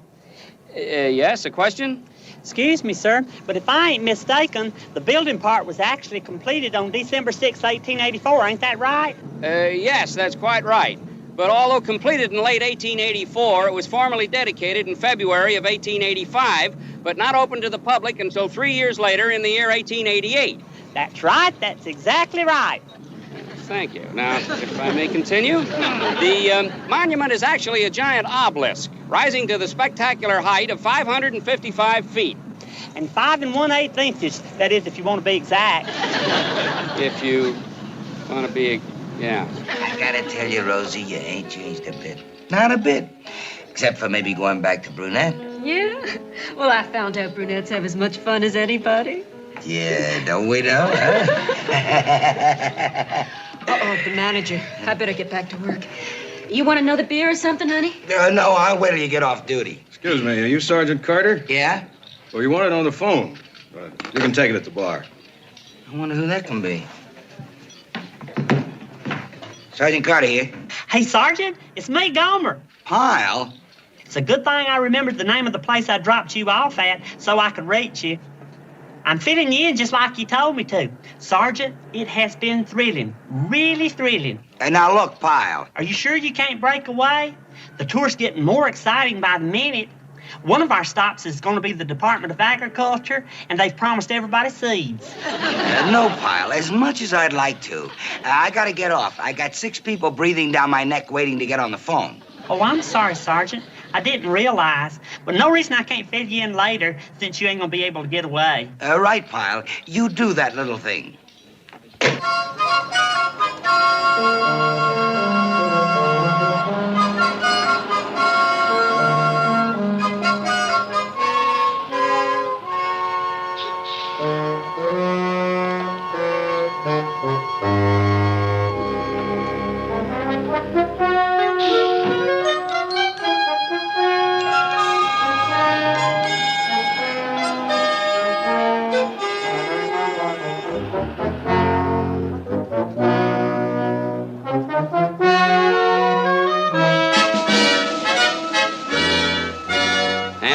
Ladies and gentlemen, Charles A. Lindbergh's famous Spirit of St. Louis. This is the actual plane in which Mr. Lindbergh made the first transatlantic flight on May 20th, 1927. Actually, it's a 2-day flight. He took off from Roosevelt Field on May 20th and landed 34 hours later right outside Paris, France. I was just getting to that. One man in that little bitty plane, and he flew over 3,000 miles over the ocean all by himself. And he didn't have no comfortable reclining chairs or no piping hot food or anything like that. Fact is, he practically had a set on one of his gas tanks. It was so crowded in that little bitty cockpit. But Lindy, that's what everybody called him later on in affection. He had to be one of the bravest men that ever lived to try such an amazing feat as that. You know, I thought about you a lot, Rose. Every time they play the beer barrel polka, I think of you. Do you? Excuse me, Sergeant. You're wanted on the phone again. This better not be who I think it's gonna be. Hello? Hey, Sergeant, I'm calling you back later like you said. I said that? That's right, Sergeant. And since the line wasn't busy, I knew nobody was waiting to use the phone, and I could fill you in on the Smithsonian Institution. Now look, Pyle. Sergeant, you are missing so much. That's why I was thinking that maybe you could bring your old friend of the family along and meet me outside the White House. That's where I'm going next, the White House. Pyle, I can't. I'm all tied up. Well, okay, Sergeant. I just hope the president stops and shakes hands with people like he's always doing. That way I can say hey to him like all the fellers wanted me to back at the base. Do you want me to say hey for you, too?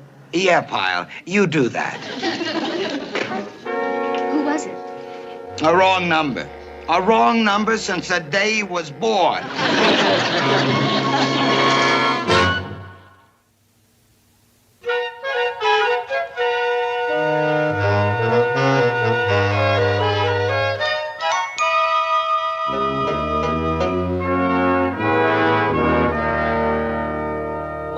Famous of all the rooms on the first floor of the White House. The Red Room is often used for after-dinner receptions.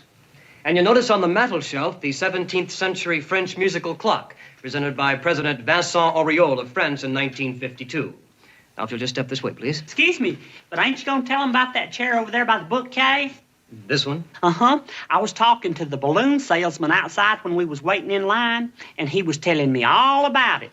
It seems that way back in 1903, Teddy Roosevelt's little nephew stuck some chewing gum up under it, and none of the cleaning people have ever noticed it, not even to this day. Yes, well, needless to say, you'll hear many stories of that nature, but I assure you, they're only hearsay.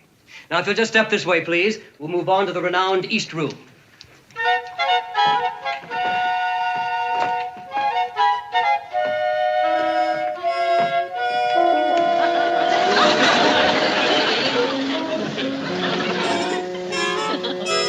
For the East Room, if you'll move right this way, please.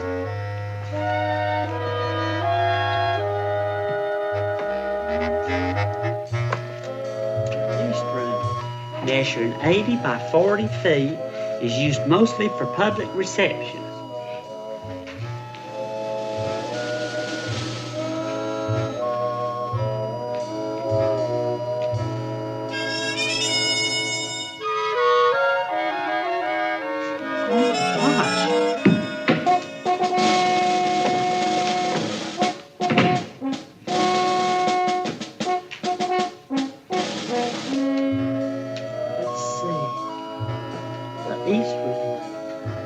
This must be it.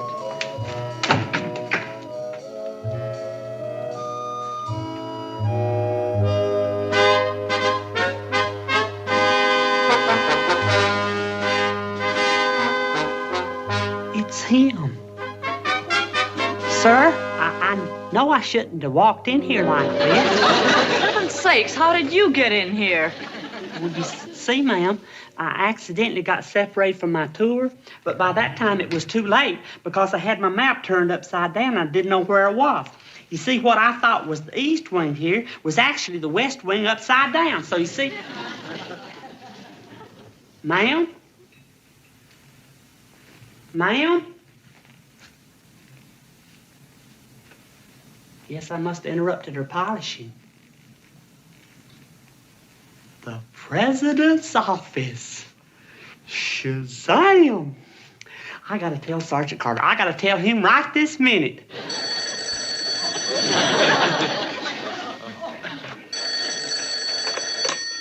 Hello?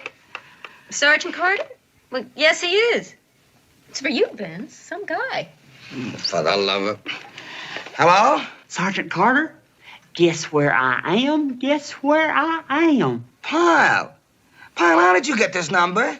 From the manager at the cafe. I told him how important it was, and so he told me to try this number. Important? Are you ready? Are you sitting down? Now look, Pyle. I am standing right in the middle of the office of the President of the United States. The President of the United States. I can't get over it. But it was so easy. I just opened the door and there it was. I would take some pictures, but they took my camera away from me. Would you like me to make a drawing? Golly, I didn't do nothing wrong, did I? That's just what we want to find out, and fast. Well, if you're worried about how I got into the president's office, it was just an accident. It's like I told that cleaning lady right after I interrupted her polishing. All right. Now, let's take it back and start from the beginning, shall we? Like, who are you? Well, first of all, my name is Pyle. Private First Class Gomer Pyle. And if you don't believe me, you can call the fella I was talking to on the phone upstairs. He's on orders with me, and he knows all about me. Hey, you know, it's funny how nothing changes over the years. You knucklehead, you featherbrain! I told you not to call me here. I gave you orders, now I'm going to give you another order. Drop dead! How was I supposed to know it was the Secret Service? Vince, what happened? Where are they taking you? I don't know, I swear, honey, I don't know. Now, where did you go after the Washington Monument? The Smithsonian Institution. That's right, I can vouch for that, sir. Have you ever been to the Smithsonian Institution, Mr. Parker? Not lately. Well, you owe it to yourself to get over there. Why, they've got the plane that Charles A. Lindbergh flew over the Atlantic in. Very interesting. Now, roughly, what time was that? Well, I think May 20th, 1927. Why don't you listen to the man, Pyle? That ain't what he meant. Yeah, I heard. Just got positive identity. Sergeant Carter and PFC Pyle are both on temporary assignment to headquarters as indicated. Fingerprints, dog tags, and photo ID all check out. Immediate release approved. Well, I guess it does it then. You mean it's all over now? We can go? That's right. Just watch the kind of doors you open from now on. Well, I'm sorry if we caused you any inconvenience. But you know, in a situation like this, we can't take any chances. Oh, sure. We all got our jobs to do. Actually, it was no inconvenience. It was real nice talking to you. I don't think I ever met a Secret Service man before. All right, let's go. Right, Sergeant. And don't forget to go over to the Smithsonian Institution. You hear? Ain't that always the way, though? If you live in a city for years and years, you never do get to see your own sights. Come on. Sorry, Sergeant. You know what you got, Pyle? Raw nerve. Thinking anyone can just walk in the White House and say hello to the president just like that. You're right, Sergeant. And then to drag me into it out of a clear blue sky that really was too much. I know, Sergeant, and I'm sorry. Pyle, when are you gonna learn? When are you gonna learn? You don't need a sergeant to come to Washington with you. You need a platoon, a whole battalion, just to follow you around every minute of the day and see that you don't foul up. Because everything that you do, Pyle, every single thing that you do always ends up in... Pyle, watch out! Are you all right? Oh, I think so. Just a little scared's all, maybe a few dirt marks here and there. It never touched me. Well, you sure now? Oh, I'm fine. Really, I am.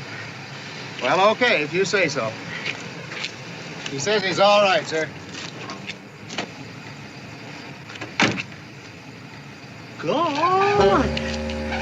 Hey, Mr. President.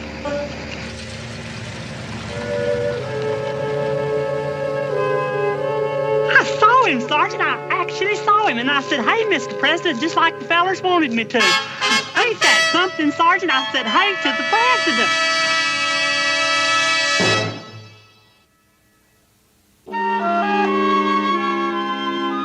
I thought we'd have dinner here in the hotel, in the embassy room.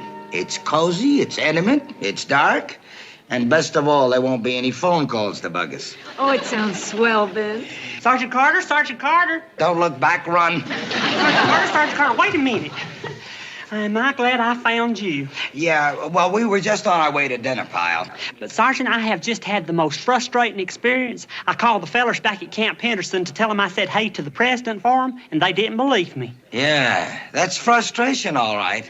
See you, Pyle. Wait a minute. You saw the president? Is that what you just said? And you talked to him? I was as close to him as I am to you. No kidding. Did you hear that, Vince? He talked to the president. So what did he sound like anyway? Come on in and have dinner with us and tell us all about it. Well, I still can't get over it myself. It all happened on account of a freak accident. See, I was standing there.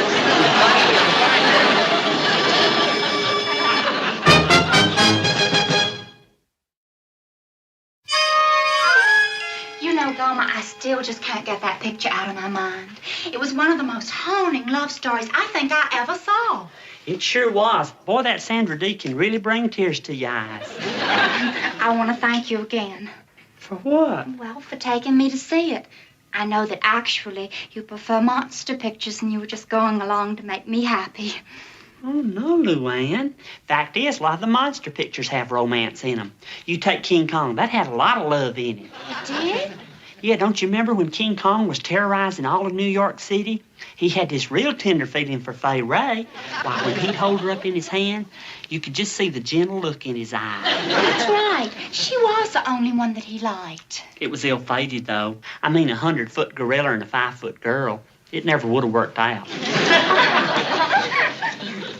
Oh, looks like he got something. My goodness, it's a telegram.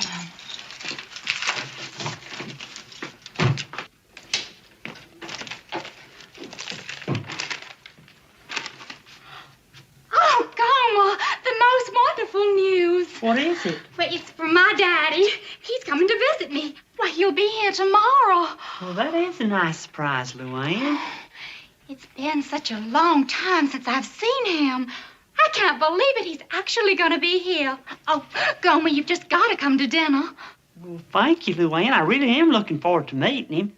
Listen, I better go. You probably got a million things to do. That's right. He didn't give me much time, did he?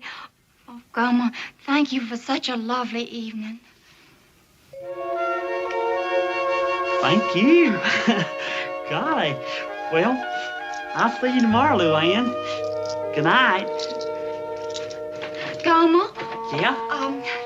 Whatever you do, don't let Daddy frighten you. Frighten me? He's a very strong-willed person and set in his ways, and if he doesn't like something, he just roars like a lion. But inside, he's really just as gentle as a little lamb. Well, if he's your daddy, I'm sure he is. Oh, he's gonna like you, Gomer. I just know he is. Well, I sure hope so. Well, good night, Luann. See you tomorrow.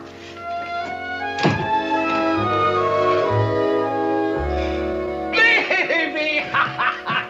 Come here to Daddy, give me some sugar.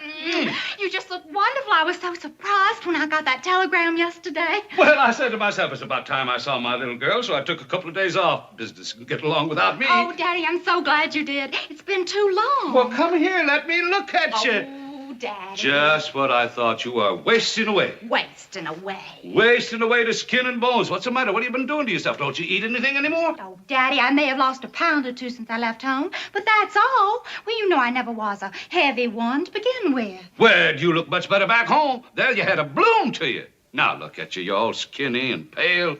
Oh, I know you should have never come to the city. It's the air pollution. I feel fine, Daddy. Honest, I do. Oh, how can you live in a city with this air pollution? Now, back home in Turtle Creek, the air's fresh and clean and unpolluted. I know, Daddy, but, well, how do you like my apartment? Well, it's, okay, I guess. Sure had a much better room back home. There you had 3 big wide windows and a view Daddy. Okay, I'll shut my big mouth.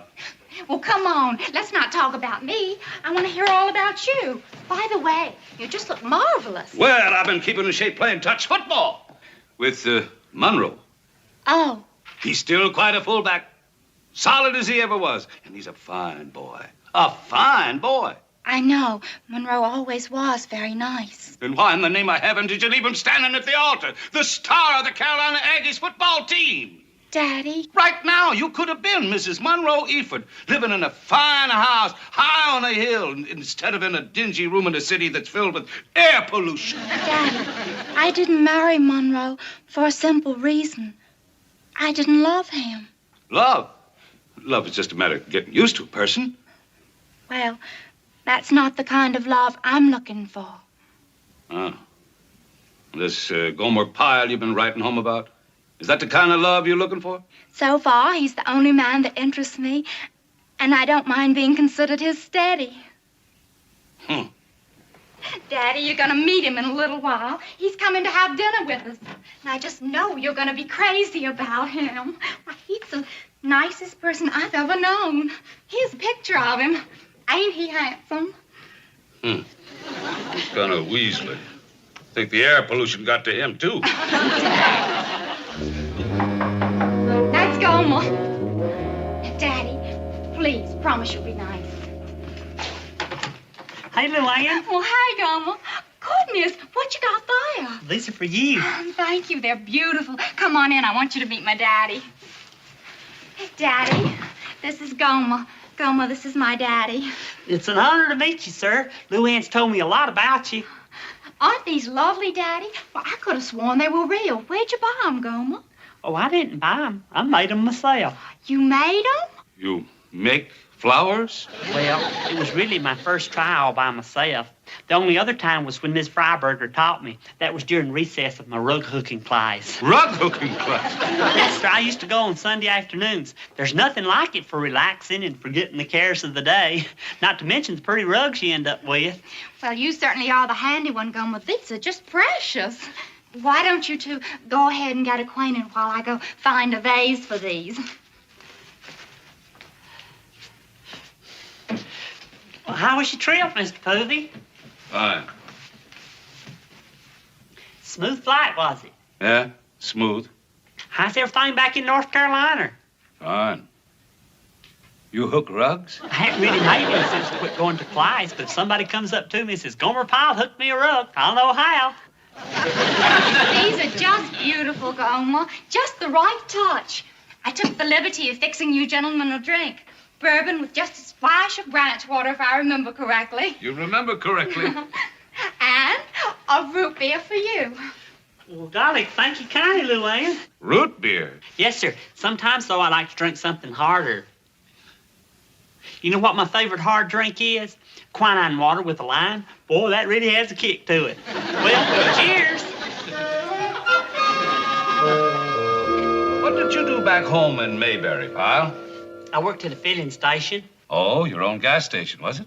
Oh, no, sir, it was Wally's. That was the name of it, Wally's Gas Station. I was just one of the help. Oh. It was a real fine station.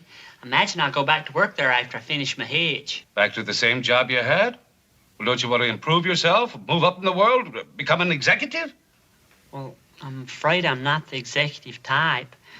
And I'm ashamed to say I hadn't had that much education. I never did go to college. Well, didn't you ever have any ambition to go? Maybe to play on a team?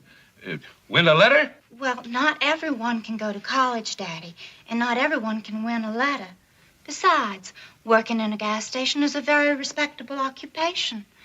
If it weren't for our gas station attendants, America's cars couldn't run. Oh, you sure have a way with words, Luann. You know that. I'll start clearing the table now and get us some more coffee. Well, I'll help you. Oh, no, Gomer, you don't have to. I'm used to it. I do KP all the time. Well, Daddy, will you excuse us for a few minutes? Sure. Take your time.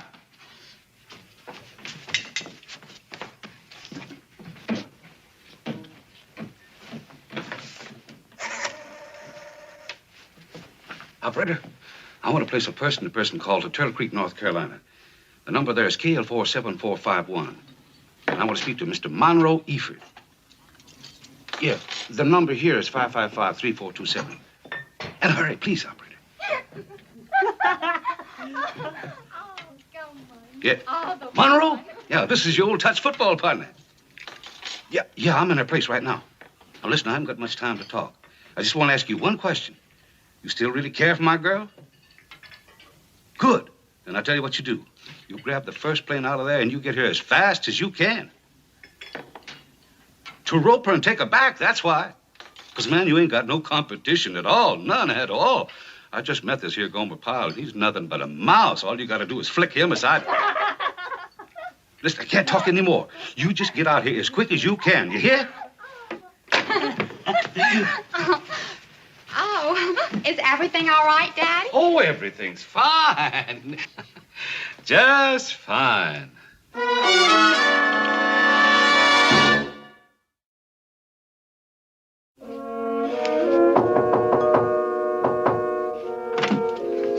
Could you get that, Daddy? It's Gomer. I'll be out in a minute. All right. Hi, J.R. Come on in here. Let's get... Oh, shh. Luann's just finished dressing. That boyfriend of hers will be here in just a minute. Well, what's he coming for? Because I invited him. Oh, don't you see? When Louise has a chance to compare the two of you side by side, she'll come to her senses and realize what she threw away. Yeah. Hey, you're shrewd, J.R. Shrewd. Evening, Gomer. I'm sorry, I'm... Monroe. Hi, Luann. Ain't this a surprise, gal? You could have knocked me over with a feather when I saw him standing at the door. Well, it most certainly is a surprise, to say the least. What are you doing way out here in California all of a sudden? Well, I got this call from, to come to this feed convention. That's what I come to town for, a big feed convention. And naturally, I couldn't pass through without stopping off to say hello. So, hello, Luann. Sure nice to see you again. Ain't this something, honey? Monroe and I being in town at the same time. Oh, these are for you, Luann. That's Gomer. Hey, Luann. Hey, Gomer, come on in. Oh, I didn't know you already had flowers. Well, we have unexpected company. Oh. This is Monroe Eford. He just happened to drop in all the way from Turtle Creek. Well, hey, Monroe Eford, the one you almost... That's right. I do. You're going to stay for dinner, aren't you, boy? Well, now, sir, if I'm not intruding, Oh, nonsense! I insist. Now, don't we, Luann? Of course. I guess I better put these in some water. Well, might as well take mine, too. Yeah, you can feed those to those.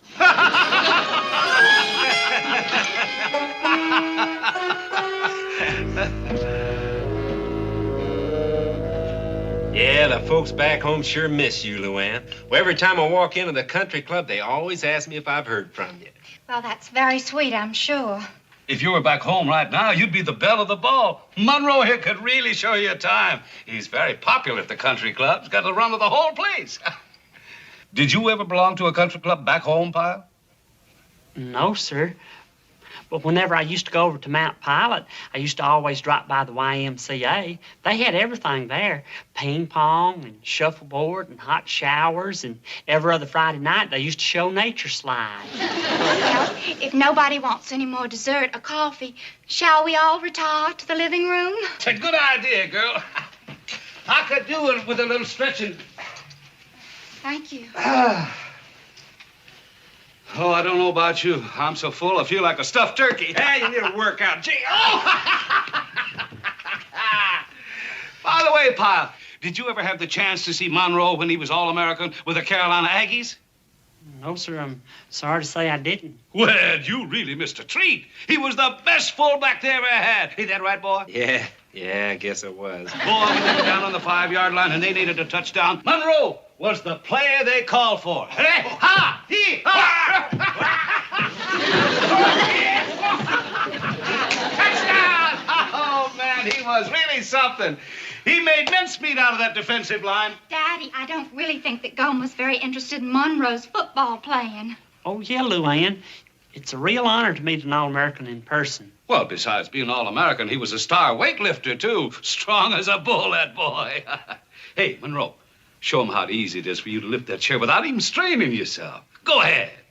Daddy? They don't want to see that. Oh, go ahead. Go on. Well, all right.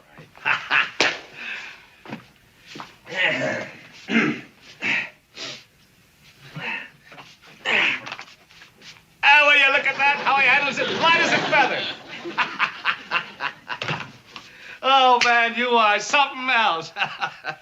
Did you ever go in for athletics, son? No, sir, not too much. Well, not everybody's cut out for sports. They can be good at other things. You know what Pyle is good at? He makes beautiful paper flowers. Daddy, can you give me a hand in the kitchen, please? I'll help you, Luann. I want Daddy to.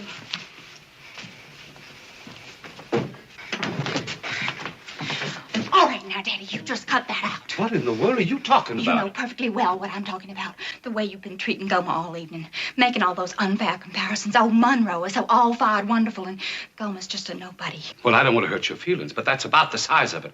All you got to do is take a look at them side by side, and you can see for yourself. All I can see is a lot of meddling. Now, you called Monroe and told him to come out here, didn't you? Whatever gave you that idea? Come on, Daddy. I'm not a child any longer. I know there's no feed convention. Well, doggone it, Luann. I was only trying to do it for your own good. Is that what you want to be stuck with the rest of your life in a jellyfish? And I think that is my decision to make. Gomer may not be a big football star and drive a fancy car, and he may not belong to the country club, but he is the one I want. He may be the one you want, but I'm not so sure that you're the one he wants. What do you mean? Well, it doesn't seem to me he's too upset about Monroe being here. Seems to me if a fellow really cared for a gal, he wouldn't stand there and take it. Now, if you'll excuse me, I'll go back to our company. Well, good night, Luann, and thanks for a wonderful dinner. Yeah, Luann, it was delicious. Goodbye, Monroe. And it was nice to see you again after all this time. You be sure and say hello to everybody back home now. Well, you don't have to say goodbye just yet. I'm going to be in town a couple more days. You are? Yeah, that's right. And I got to thinking, since he's going to be here for such a quick visit, wouldn't it be nice if the two of you could catch dinner and a show tomorrow night? Daddy. Oh, for old time's sake. There's a good double bill showing at the theater right down the street. Oh, no. What? I mean, well, that's the Bijou, and Luann and me have already seen that picture. But Thunder in the West, it's playing over at the Bay City, and Luann hadn't seen that. But, Gomer, well, we have a date for tomorrow night. Oh, well, you and Monroe are old friends, and it's only right you spend an evening together. Well, I think that's downright friendly. Don't you, Luann? Yes. Well, fine then. I'll pick you up about 7, okay? Well, since I'm suddenly so available, why not?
Hello? Luann? It's me. Well, hello, Gomer. I was just calling about tonight. I wanted to know what time you'd like me to pick you up. Tonight? Well, I'm sorry, but I'm afraid I won't be able to make it. But we had a date to go bowling. Has something else come up? As a matter of fact, something has. I'm right in the middle of packing. Packing? Yes, I'm going back to Turtle Creek tonight with Daddy and Monroe. You mean for a visit? No, I'm going home to stay. Stay? Well, golly, Luann. Well, ain't this kind of sudden? I mean, just picking up and leaving without so much as... If you'll excuse me, I've got a million things to do. Goodbye, and thanks for everything. It's been nice knowing you, Gomer.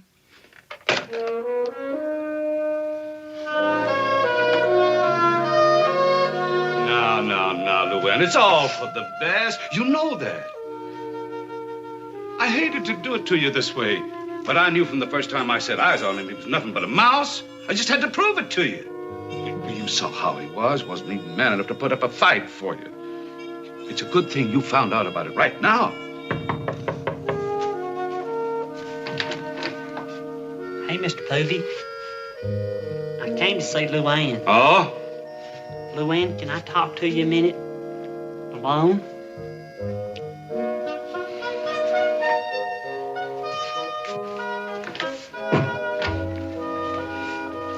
Luann, can I ask you just one question? Why?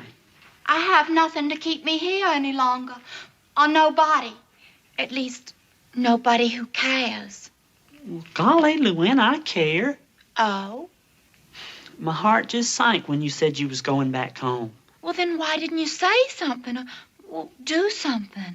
Well, I thought maybe you was beginning to feel for Monroe like you once did, and maybe you'd like to go back to that nice life you had back home, having lots of friends and going to the country club. I could never give you anything like that. Did I ever say I wanted that kind of life? Or did I ever say that I had any feelings for Monroe? Which I don't. Well, then, for goodness sakes, why are you going? 'Cause I haven't heard you say, don't go. Don't go. Say it again. Don't go, please. That's all I wanted to hear. I'll go tell Daddy. Wait a minute, Luann. If I'm the reason that you're going to be staying, then I expect I ought to be the one that ought to tell him. All right. Mr. Povey?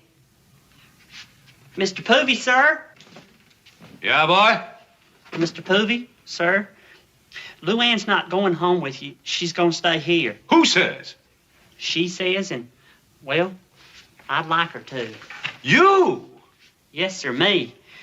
Mr. Povey, I hadn't had a chance to tell you how I feel about your daughter. Well, maybe Luann don't even know how I feel about her. So now's as good a time as any to tell you that as long as she stays here, I'm going to see that I provide her with the best kind of company. Maybe I can't take her to a country club dance in a fancy car. Best I can probably do is a movie and dinner at the Bluebird Cafe. But we really enjoy being with each other. And, well, all I can tell you is that you don't have to worry, because as long as I'm around, she'll be well protected. Well, doggone it, Mr. Poovey. What I'm trying to say is that I love your daughter. Homer, what did you say? I said I loved his daughter. Well, we all ready to leave? I got a cab waiting. Monroe, I'm beginning to think you just lost the ball by a fumble. Why? I don't think Luann's going home with us. What is this, some kind of joke? Come on, Luann. I don't think you heard Mr. Poovey, Monroe. Luann's staying here. Huh? But I thought... Never mind, just get my suitcase, will you, son? Bye, honey. Bye, son. We should have talked up sooner. Could have saved Monroe here a trip. What's this all about, J.R.? You still having... Come on, just get my suitcase. It's a long story. I'll tell you about it on the way to What's the going airport. on around here? I thought this all over again. I'll take your bag back to your room for you. Wow, Luann, you wasn't even planning to go.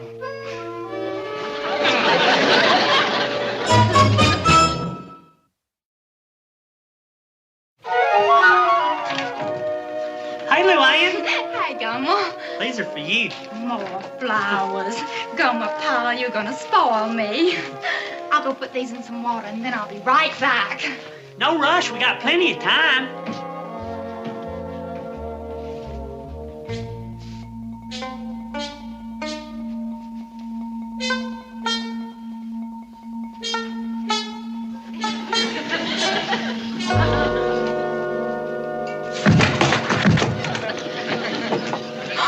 Oh, my goodness, Gomer. What happened? I was trying to lift up the chair like Monroe did. Gomer, you don't have to prove anything to me. I like you because you're you. I wouldn't have you any other way. I'm glad of that. Are you sure now, Luann? Well, of course. I like you just the way you are. Oh, well, fine. You don't know how good it makes me feel when you say things like that.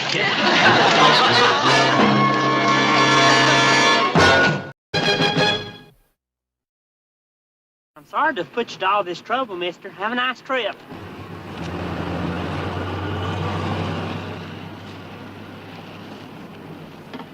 Boy, what a waste of time this is. I bet we've stopped 20 cars, and for what? Nothing. Well, there must be smugglers operating in this area. Oh, Gomer, you really believe that? Well, why would the state police ask the Marines to cooperate in setting up all these roadblocks? It's all part of a big trap. Some trap. Stuck out here in the boondocks, we got a better chance of trapping a gopher. Well, you never know. The Mexican border's practically around the corner, and them smugglers is getting through somehow. Hey, Duke, here comes a car. Gomer, believe me, it's nothing. Believe me, it's nothing.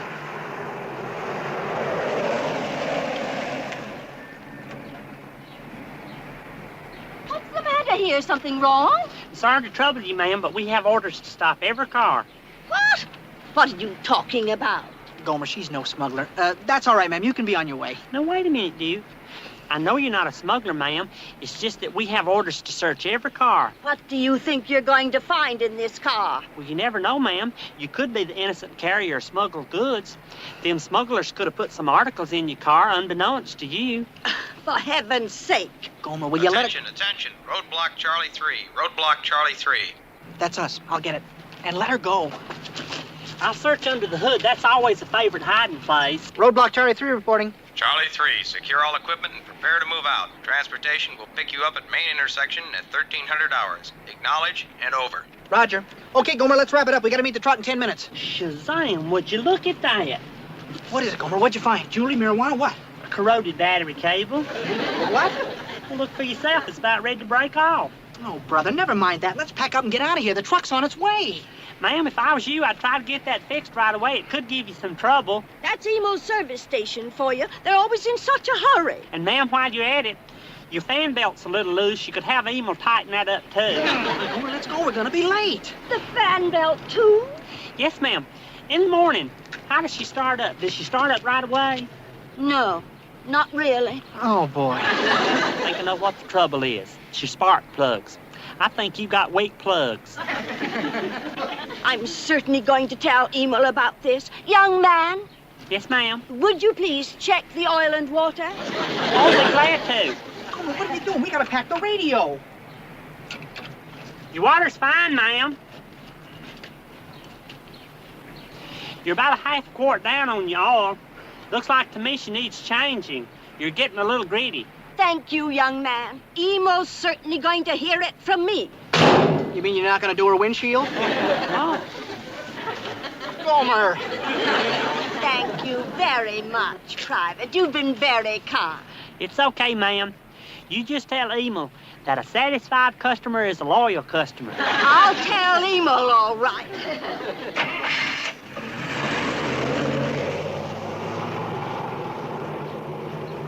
Okay, Gomer? Too bad you don't give stamps. No wonder people have so much trouble with their cars.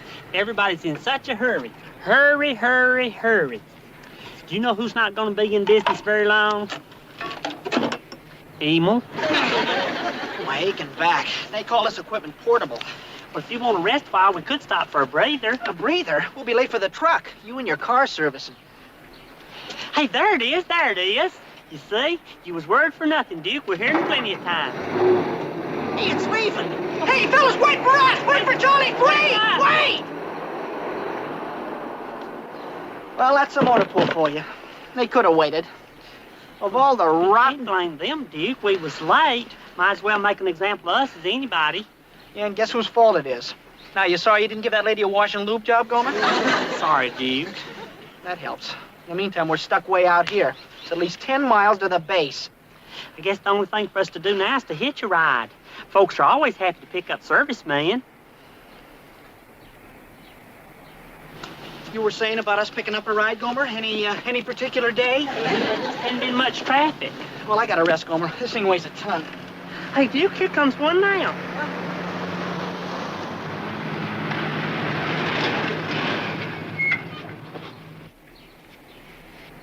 What's up, boys? Excuse me, sir. Are you going as far as the Marine base? Could we hitch a ride with you? Well, Please, this is awful heavy, and I really would appreciate it. Well, I suppose so. Okay. Can we put this equipment in your trunk? Yeah, I guess so. This is real neighborly of you. My name's Gomer Pyle, private first class, and this is my buddy, TFC Duke Slater. Pleased to meet you. My name's Burton.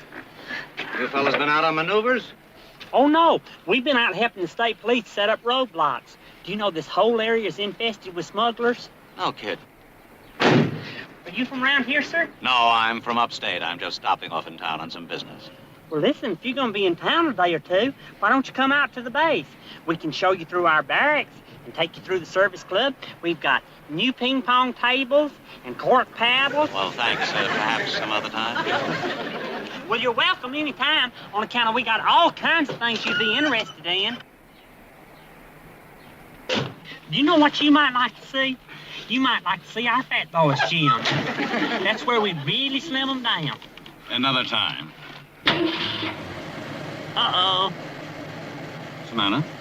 Listen, Huh? I think you've got a bad water pump. What? Gomer, don't start. I think you got a bad water pump. Have you been going to Emo service station, too? Oh? Nothing, Mr. Burton, nothing at all.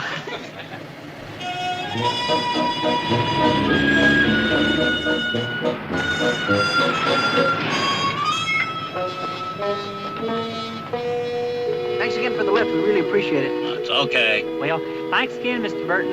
And I'd have that water pump looked at. So long, Mr. Burton. You hear that? You can hear that water pump from here.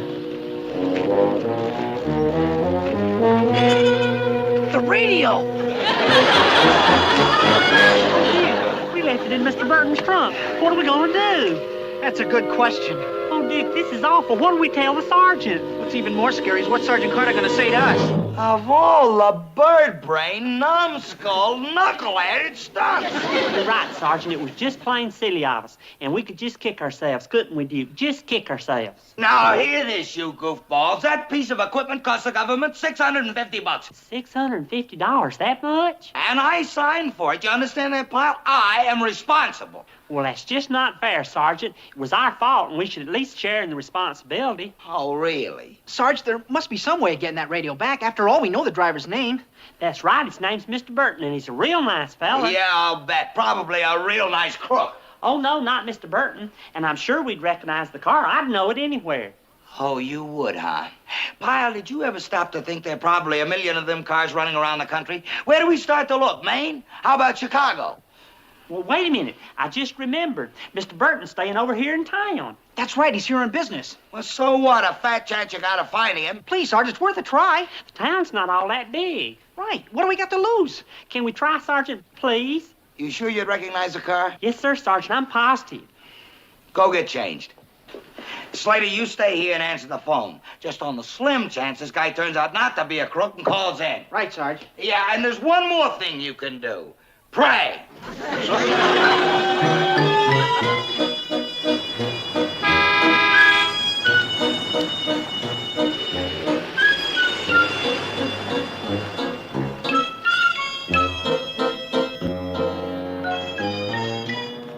Well? Nothing yet, Sergeant. A wild goose chase. I'll tell you something, Pyle. If you don't find that radio, you're going to be court-martialed and shipped to a new base. A new base? That's right, Fort Leavenworth. Leavenworth? That's correct. You may become a 30-year man. Sir, Sergeant, it's just... That's it. There it is, Sergeant. That's the car. Are you sure this is the car, Pyle? Are you positive? This is it, Sergeant. This is it. It was dark blue and had white sidewall tires. I remember. This is Mr. Burton's car, all right. Yeah, this is the car, all right. Boy, aren't we lucky, Sergeant? Yeah, very. The trunk's locked. Oh, well, then we'll just have to wait here till Mr. Burton gets back. Well, what if he doesn't get back? He may be gone all day. We got to get this radio back to supply. What do we do? Well, there's nothing else I can do. I'll have to pick the lock. Pick the lock? You're not thinking about breaking into Mr. Burton's car, are you? Pyle, I don't have much choice. I hate to do it, but it's a $2 lock against $650 worth of government equipment. But breaking in, Sergeant, we could get in a whole lot of trouble. What do you think we're in right now?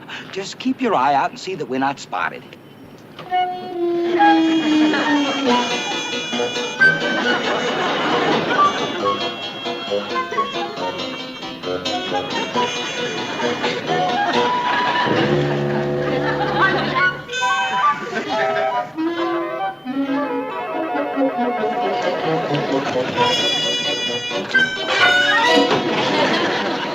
It's empty.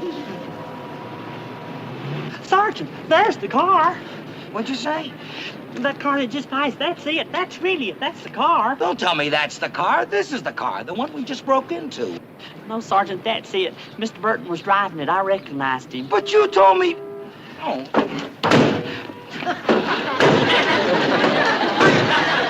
Oh, leave it alone. Come on.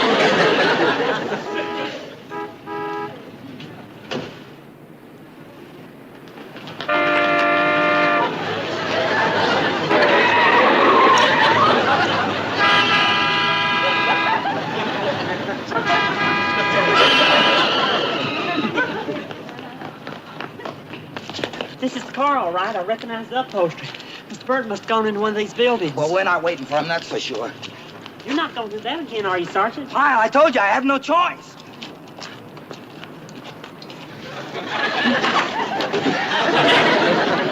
Another empty.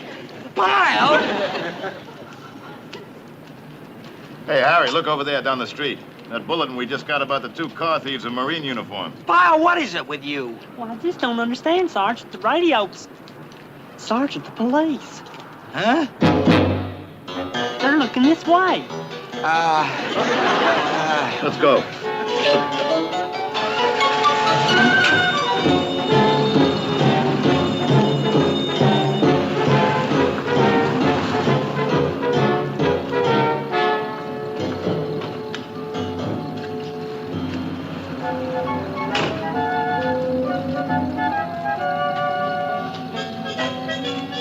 So where are they? They were standing here just a minute ago.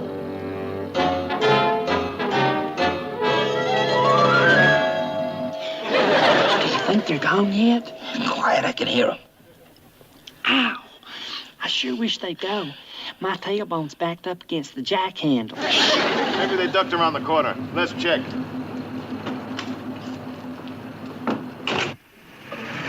Sounds like they took off. Let's hang on for another minute and then get out. That was a close call, Sergeant. We was lucky, just plain lucky. We're moving, Sergeant. We're moving. Where are we going? I don't know, Pyle, I don't know. But wherever it is, why do I have to go there with you?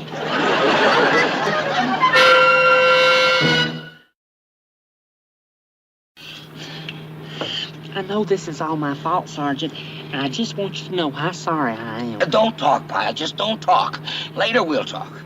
We'll go back to my office, we'll move the furniture, lock the door, and then we'll have a talk. Oh, boy, will we talk. Tell me, Sergeant, I know I'm responsible for that radio, and, well, if it means clearing your good name, I'm more than willing to go to penitentiary. Oh, no, Pyle. If we don't find that radio, I'm the one going to the penitentiary. You, Sergeant, but why should you go? I'm the one that should go. You can't go, Pyle, because, you see, you're dead. I killed you. That's why I'm going, and it'll be worth every minute of it. Looks like we're slowing down. Yeah. Well, what do you know? It's starting to rain. Do you hear it, Sergeant? You hear it? Yeah, I hear. That's a nice sound. Rain on the roof. I always did. Knock it off. This may be the time to make our getaway. Come on, let's get this trunk open. Ready? 1, 2, go!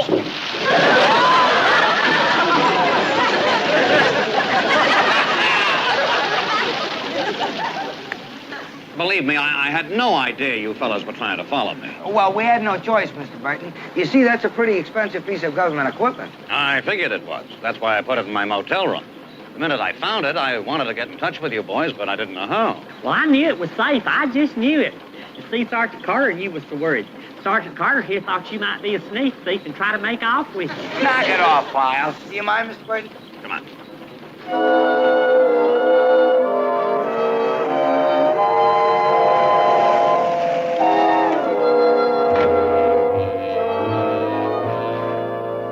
Well, this is it, fellas. We'll go in and you can pick up the radio. Sure picked a nice place to stay, Mr. Burton. Plenty of parking space. Look over there, Sergeant. They got free television. If you and Miss Bunny ever got married, this would be a nice place to spend your honeymoon. Yeah, real good, Pyle. Well, there it is, boys, if you want to check it over. Boy, am I glad to see this again. Gee, thank you, Mr. Burton, for keeping it so nice for us. Okay, Pyle, stow that equipment and we'll give it the old heave-ho. And whatever you do, don't... Don't worry, Sergeant. Nothing's gonna happen. Pyle. Personally, I think we owe Mr. Burton a whole heap of thanks for putting him in so much trouble. Sam. Just get your hands up. What's the angle? What did you bring them here for? You get it? Those uniforms are just the ticket for getting us through those roadblocks. Sergeant, guess what? They're smugglers. No kidding. Let's get going. What are you two waiting for? Get those uniforms off! Mr. Burton, you may have done some awful things, but I just know you couldn't take the uniform off the back of a serviceman. Well, the pants are a little too long, but the shirt fits fine. You look terrific, boss. I sure am surprised at you, Mr. Burton. I mean, anybody that's nice enough to pick up a serviceman didn't turn out like this. You're breaking my heart. Come on, Nick, grab the radio and let's load it in the car. The radio? What do you guys want with the radio? That won't do you any good. Oh, yeah? Maybe it won't bring as much as a brand new one. That beat-up old thing? You'll be lucky if you can give it away. Yeah? Didn't you say it cost a lot of money? Yes, he did. That radio cost a lot of money. Uh-huh. Well, I just said that so my men would take better care of their equipment from now on. That radio's practically worthless. Oh, no, Sergeant. You was right in the first place. Duke and me looked it up in the supply catalog. It's like you said, it cost $650. $650, huh? Maybe even more than that now. That was last year's catalog. Thanks, pal. Now, maybe we won't sell it too cheap. Nice going, Pyle. You just blew the radio. Thanks for the uniform, boys.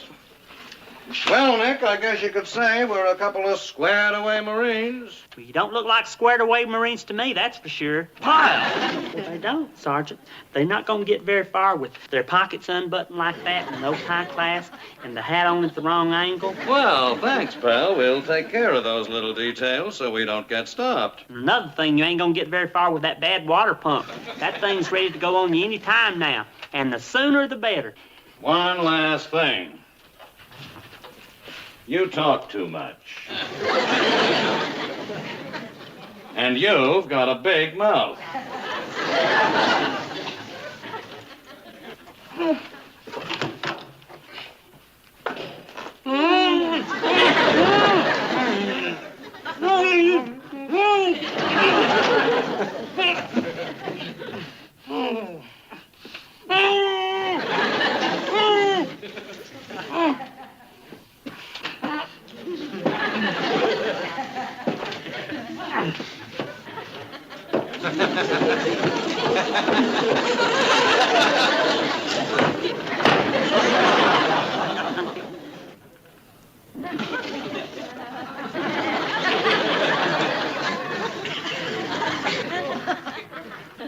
It worked, Sergeant, it worked.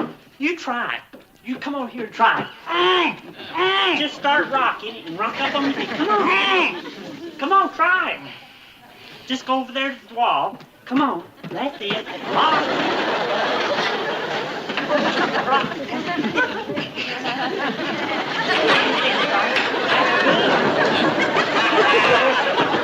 The best thing to do is to hook that piece of tape up to the nail. You're too low, Sergeant. Just keep working yourself up there and try to catch it right in the middle. You go ahead now, and I'm going to try to get loose from this chair.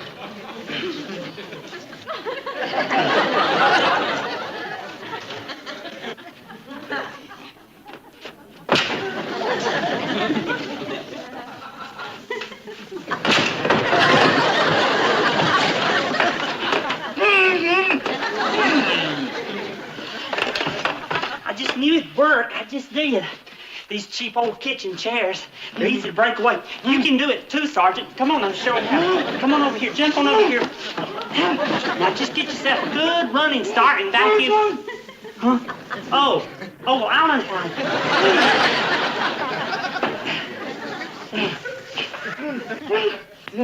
There you go, Sergeant. Now get your feet.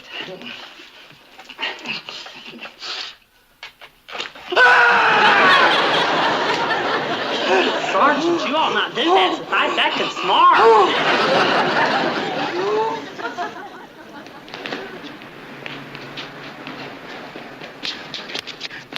We gotta find a phone booth fast. Look, Sergeant, look. Come on, on the double. Officer, boy, am I glad to see you. I think we can still catch him. Huh? Two crooks dressed in Marine uniforms, and they gotta be heading toward the border. Except I don't think they're gonna get very far, not with that bad water pump. Yeah, but we can't count on that. Let's go. What is this? What do you think you're doing anyway? I'm telling you, two crooks dressed in Marine uniforms. Why we're talking, they're getting away. Look, we know all about crooks in Marine uniforms. We've already got a report on them breaking into a car. You did? Well, that wasn't the crooks. That was... Listen, fellas, why can't we get started? Aren't we just wasting time talking? Look, we can't take off every time somebody points out a suspicious character, and we're going to wait here for orders. So get out of this car, both of you. I'm telling you, but we know the car. We know them. Beat it.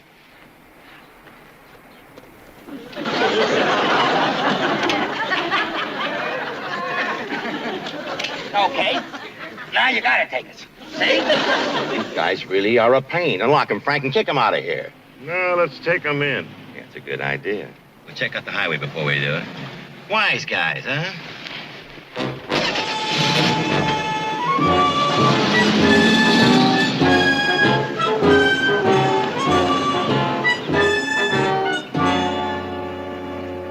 What's that look like? I don't know. I'll take a look.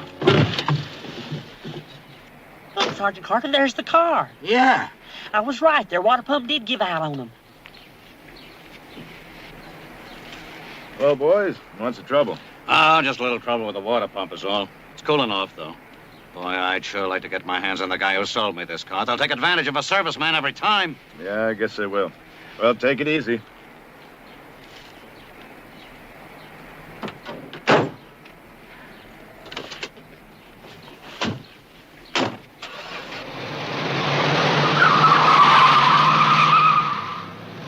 Why didn't you grab him? Why didn't you grab him? That's them. That's the smugglers. Hey, didn't you say the crooks had a busted water pump? That's right. That's it. That's the one. Let's go, Harry. You really don't have to hurry. They're not going to get very far.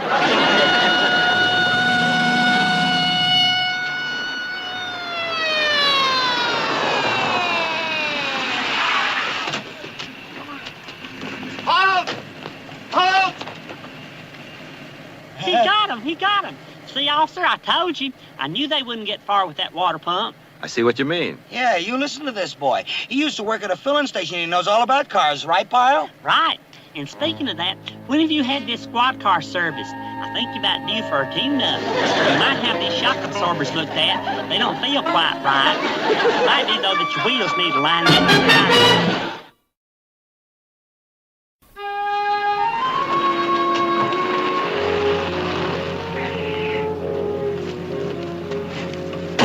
Well, thanks a lot, fellas. Are you kidding? Thank you. We'll be in touch.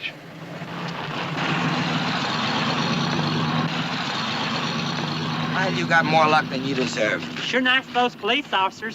If it hadn't been for them, we wouldn't have gotten our uniforms back or the radio or... The radio. The radio, Pyle, the radio. We left it in the trunk of the police car. That's right, we sure did. How in the world can we do a thing like that?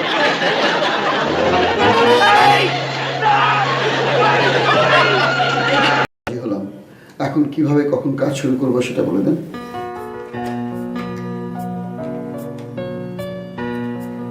Jasmine, আমার রুমে একটু আসো।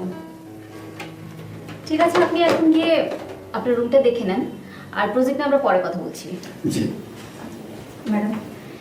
Jasmine, তুমি ওনাকে GM সাহেবের রুমটা দেখিয়ে দাও। এখন থেকে উনি জিএম সাহেবের রুমেই বসবে। কি হলো, দাঁড়িয়ে আছো কেন? জি প্লিজ।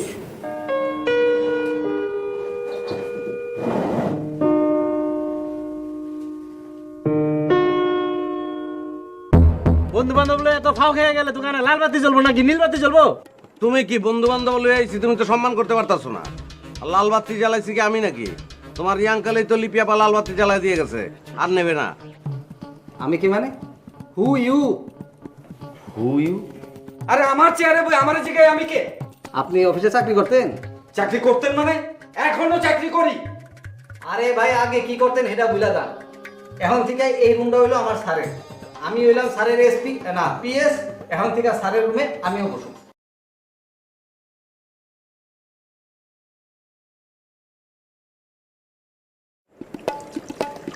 আপনি তো জানেন এই হোটেলে আমার ভাইয়ের খিদা লাগুক আর না লাগুক, যখন ইচ্ছা হইব তখন এবেন, ভাত খেয়ে যাবেন।